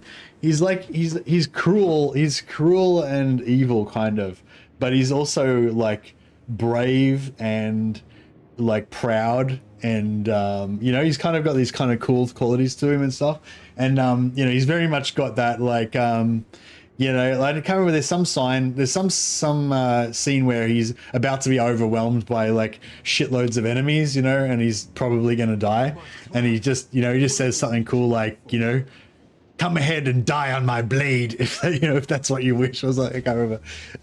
Yeah, he's just very much got that vibe of like, you know, I might be maybe I'm gonna die, but I'm gonna make you wish that you never lived before I do. You know, that kind of vibe. He's pretty cool. Malice is cunning. He's smart. He's cunning. He's clever. He's tenacious. He's everything. But the main thing about him is he doesn't whine, you know what I mean? Like when things go really badly and it's like all over for him, or it seems like it's going to be all over for him, he doesn't, you know, he doesn't get down on his knees and beg like some kind of bitch. He fucking, you know, he goes out swinging, and not just goes out swinging, but he like promises his enemies death, you know, and pain, like, you know, that kind of thing. It's cool. It's cool. I like it. Hey, Bob Goblin Gaming. Bob Goblin just subscribed with Prime. Thanks so much, man. You're awesome. Appreciate it. Pop you on the roll of glory as well. Fuck, this roll of glory is getting long. We're gonna need a lot of dwarf. I'm gonna have to win the short campaign victory to get enough heroes to rename. Damn you all! Come ahead then and pour out your blood upon my steel. That's the one. That's the one. That's exactly the one. Switch from YouTube. Oh, nice. Hey, Web Chef. Yeah, if you want to hear my kind of full spiel about the beta, just go back to the start of the live stream VOD on YouTube, and I talk about it for the first 5 or 10 minutes or so. But in general, yeah, it seems like the beta is more active in general, and less hesitant. You know, it actually does stuff more, and also seems more random, like different factions that you wouldn't expect kind of becoming dominant and stuff like that. So yeah, it's cool. Short campaign victory? That's a grudge. Demon Slayer. Look, I want to go after Draz, but Draz is at war with him. They went to war with each other anyway. Like I still want to get this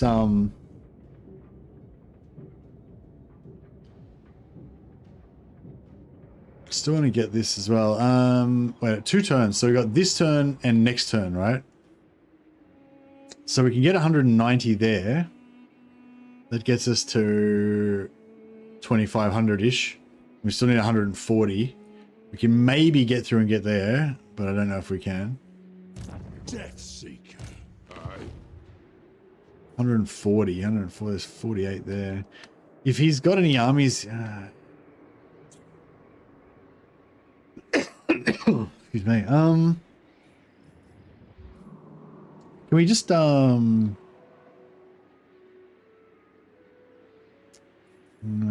Is there anyone else we can just randomly attack that's got grudges on them? Oh, there's an army inside there. There's an army inside there, so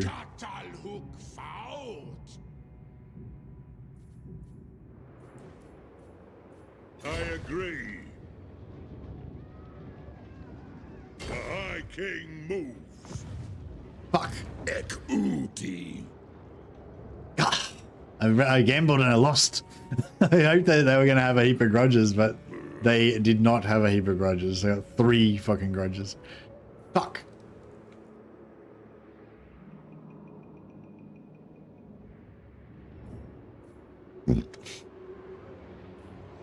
Vengeful Rune Lord. The Damas Kron drives you on. What? If you say so, Beardling. Doom Chaser. This way, by Grumney. Can I help you?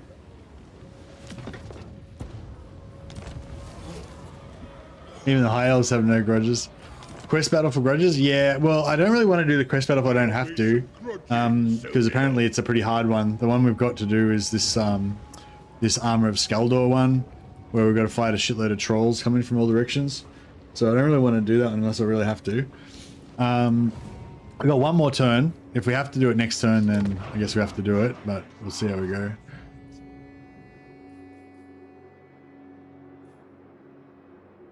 Has the beta been nice so far? Yeah, the beta's been good. It's been good.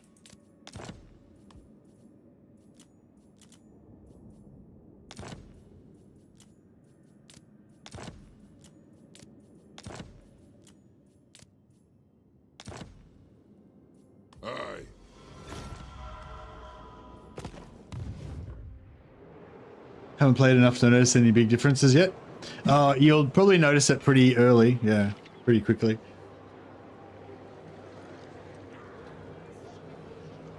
Most of them add best dwarf faction for playing tall and which province to settle.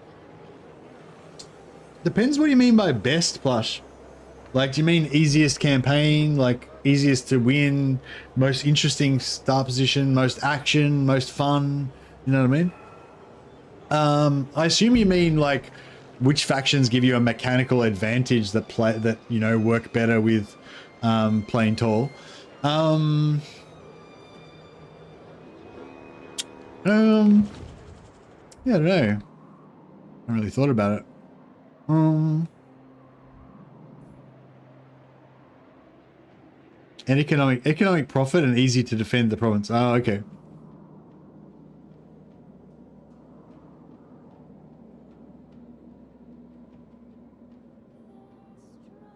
Anthony says Mount Gunbad, Galbaraz, Haggrief, and Cracker Drak were the best provinces that I found for building tall. They all have resource buildings plus income plus landmark for income. Yeah, Gunbad is the best out of all of those, though, isn't it? Where's my bookmark? I've lost my place. Yeah, I do kind of like Thorgrim. So the way that I like to play tall is to either play as either Thorgrim, Ungrim, or Belegar, and then use the others as allies to guard me. So I play tall in the middle, and then I go out and conquer territory and give it to them to create like a protective shell around the outside of me. Gunbad and Galbaraz are the same, but Galbaraz is hard to defend and Gunbad is impenetrable. Yeah.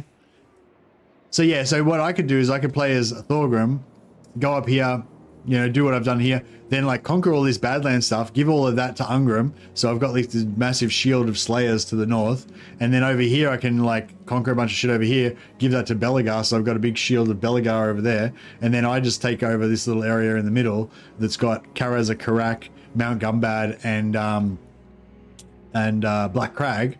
And all of those, like Black Crag's got gold, Karaza Karak's got gems, and Mount Gumbad's got gold and gems and money.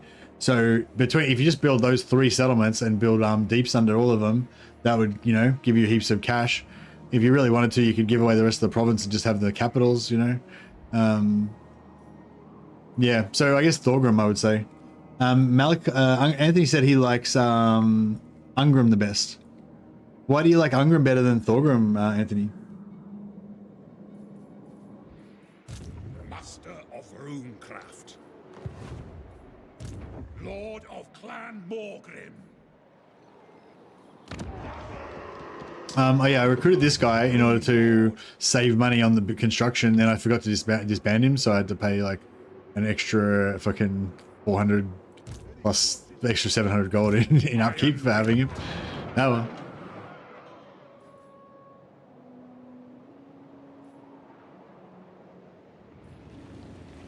It wasn't me. I like Grombrindle. Oh, Cloak Monkey said he likes Ungrim. Oh, you like Ungrim, right? You just like Ungrim because he's cool though, right?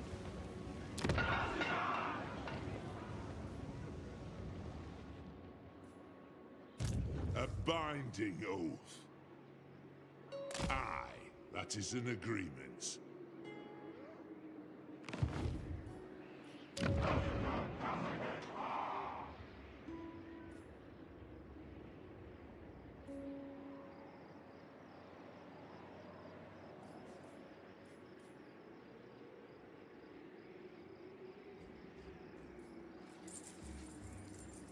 Grombrindle is easy to play tall, very easy to defend. Actually, yeah, that's a good call. If you don't want to have allies, like I feel like the allies thing is even easier though, but I don't know. I just like allies as well though. But yeah, if you don't want any allies, Grombrindle starts very close to the corner of the map. So having the corner of the map is really nice so that you can just always attack out and attack outwards and not have to worry about your back line ever.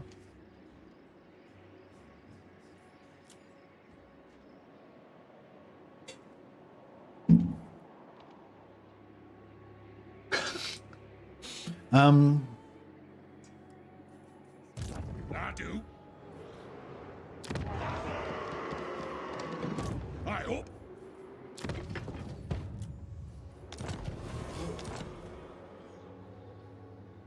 That's it, Trollman. Campaign map corner camping. Yeah. I'll find a way to cheat in any situation. The axe thirsts for war. To war.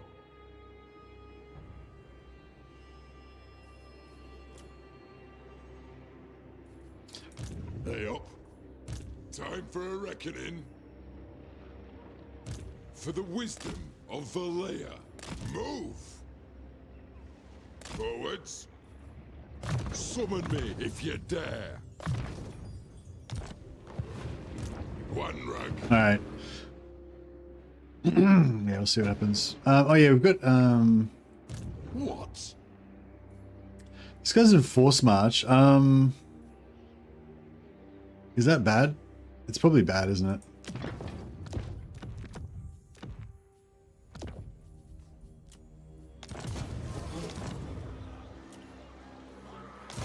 My anger burns bright. It's as good as done. Yeah, if there's no reason, if you don't need to leave yourself in force march, then don't.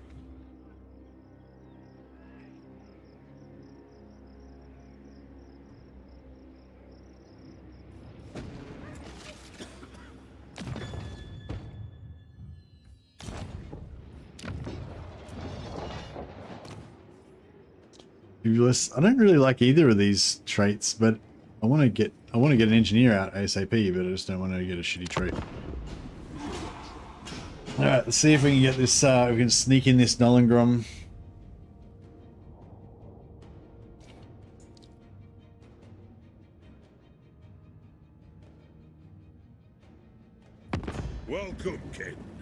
How may the High King serve thee? Welcome, King Thorgrim.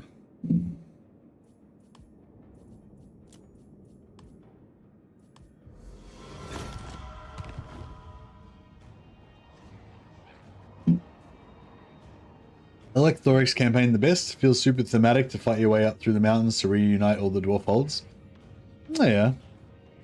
I kind of feel like the opposite. I feel like he's too far away from the center of dwarf civilization to be like relevant almost, you know? And I feel like it's, yeah, I don't like, it's, he's not as bad as Grombrindal, but yeah, I kind of like, yeah, I don't really like to hold Karak-Zorn. I like to kind of just migrate him up and take over Karak Azul and Karak 8 Peaks. Yeah, I usually try to make, if I play as Thoric, I usually try to basically go to the same place as Belagar. I try to have Black Crag, Karak 8 Peaks, and Karak Azul as my little, like, territory. And then, yeah. I like factions with a good start position close to the Empire. Belagar is good, but close to factions that are hostile, and retaking the holds is a piss poor restriction. Yeah, fair enough. Yeah, I don't know. There's all pros and cons, I guess.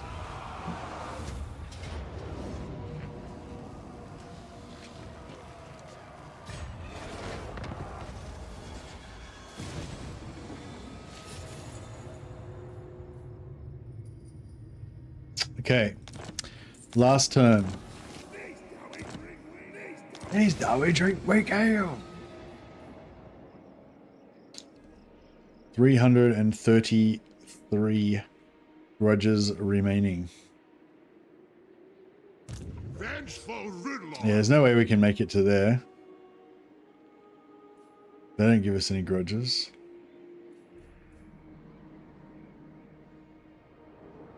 He's, look, fuck all the grudges over here. Oh, yeah, actually, he would have just put this guy up in grudges. Oh, we're so close. Fuck. Because this is now, he was 3 before, but now he's 40 because they're racial grudges, because they fucked me up over here.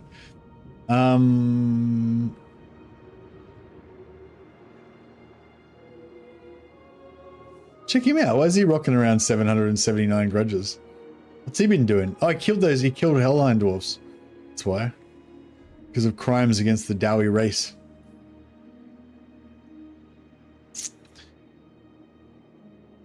Slayer. I'll die yet. Chasm, chasm, chasm, ha! Hurrah!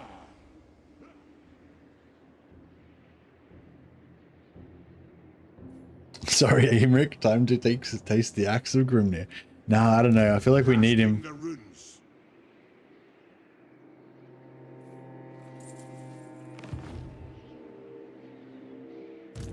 Wonder how many grudges my Gorbad had in the last campaign. Actually, that would be cool if you could intentionally lose a lord. I don't think you, no, I don't think so. Sorry, LSM. Like, if they attack me, then you can get grudges that way.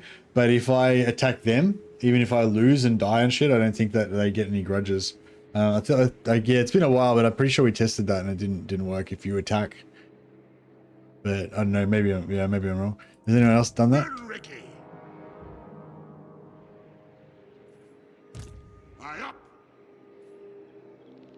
I could try just jumping around randomly and hoping somebody intercepts me.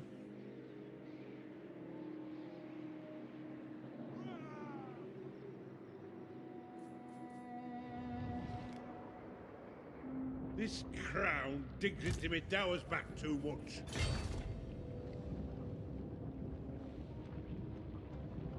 Hair dye, squid blood. Oh, can we reach? No. The runes are cast. Yeah, we can't reach the settlement there either. Why a slayer? Never ask. Ekwazak. Bane of teeth. Seems like you're a bit short on cash. Short? There'll be no alliance. The scar, don't ask. Aye, it will better our cause. Dishonored. Quickly!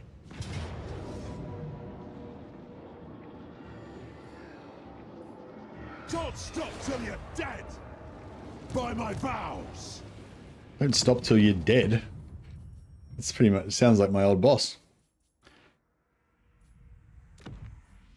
Acceptable effort is 150%.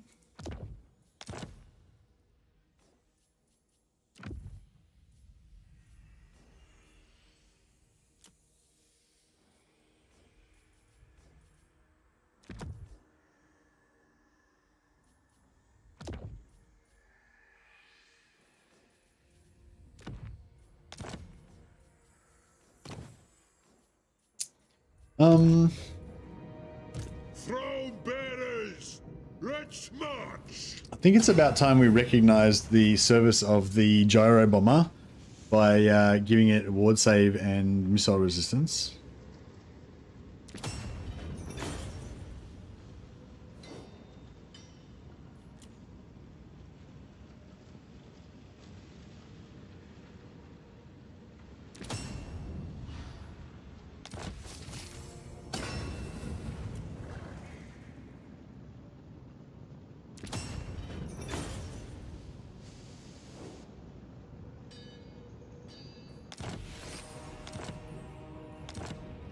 I hope we're outnumbered.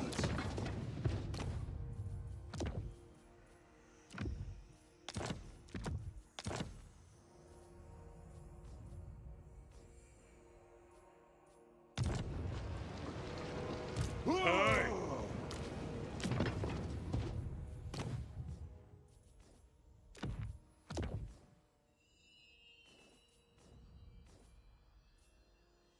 Not bad. Time for gushing.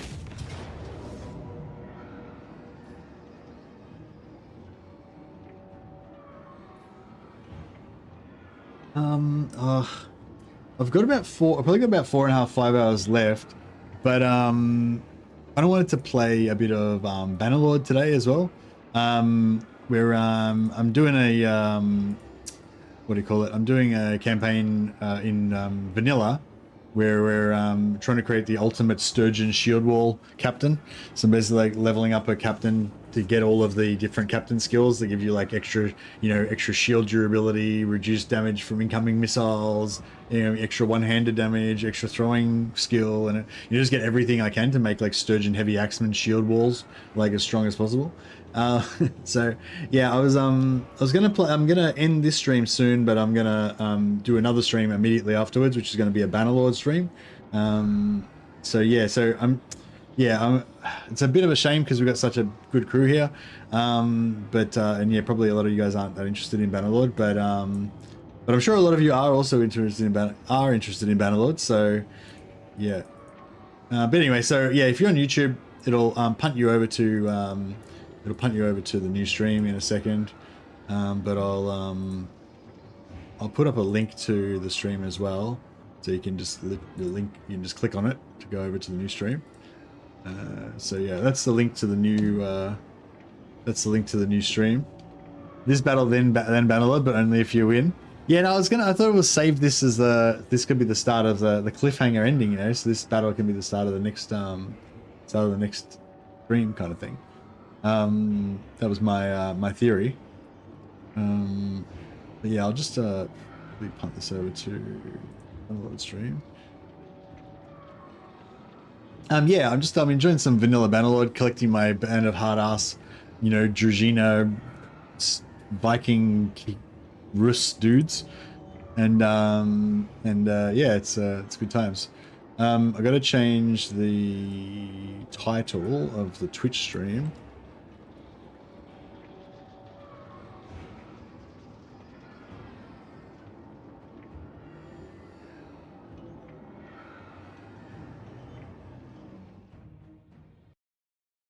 So I just got to get Bannerlord up and running. So yeah, so links there in chat. Just click on the link there, and that should take you to the Bannerlord stream.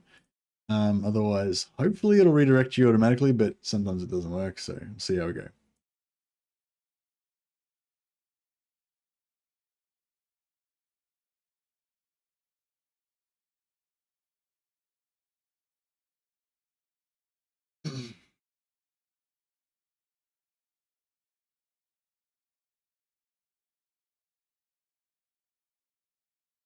Should be just about yeah, cool. All right, I think the new stream is up and running. See if I can end the old stream and transfer over.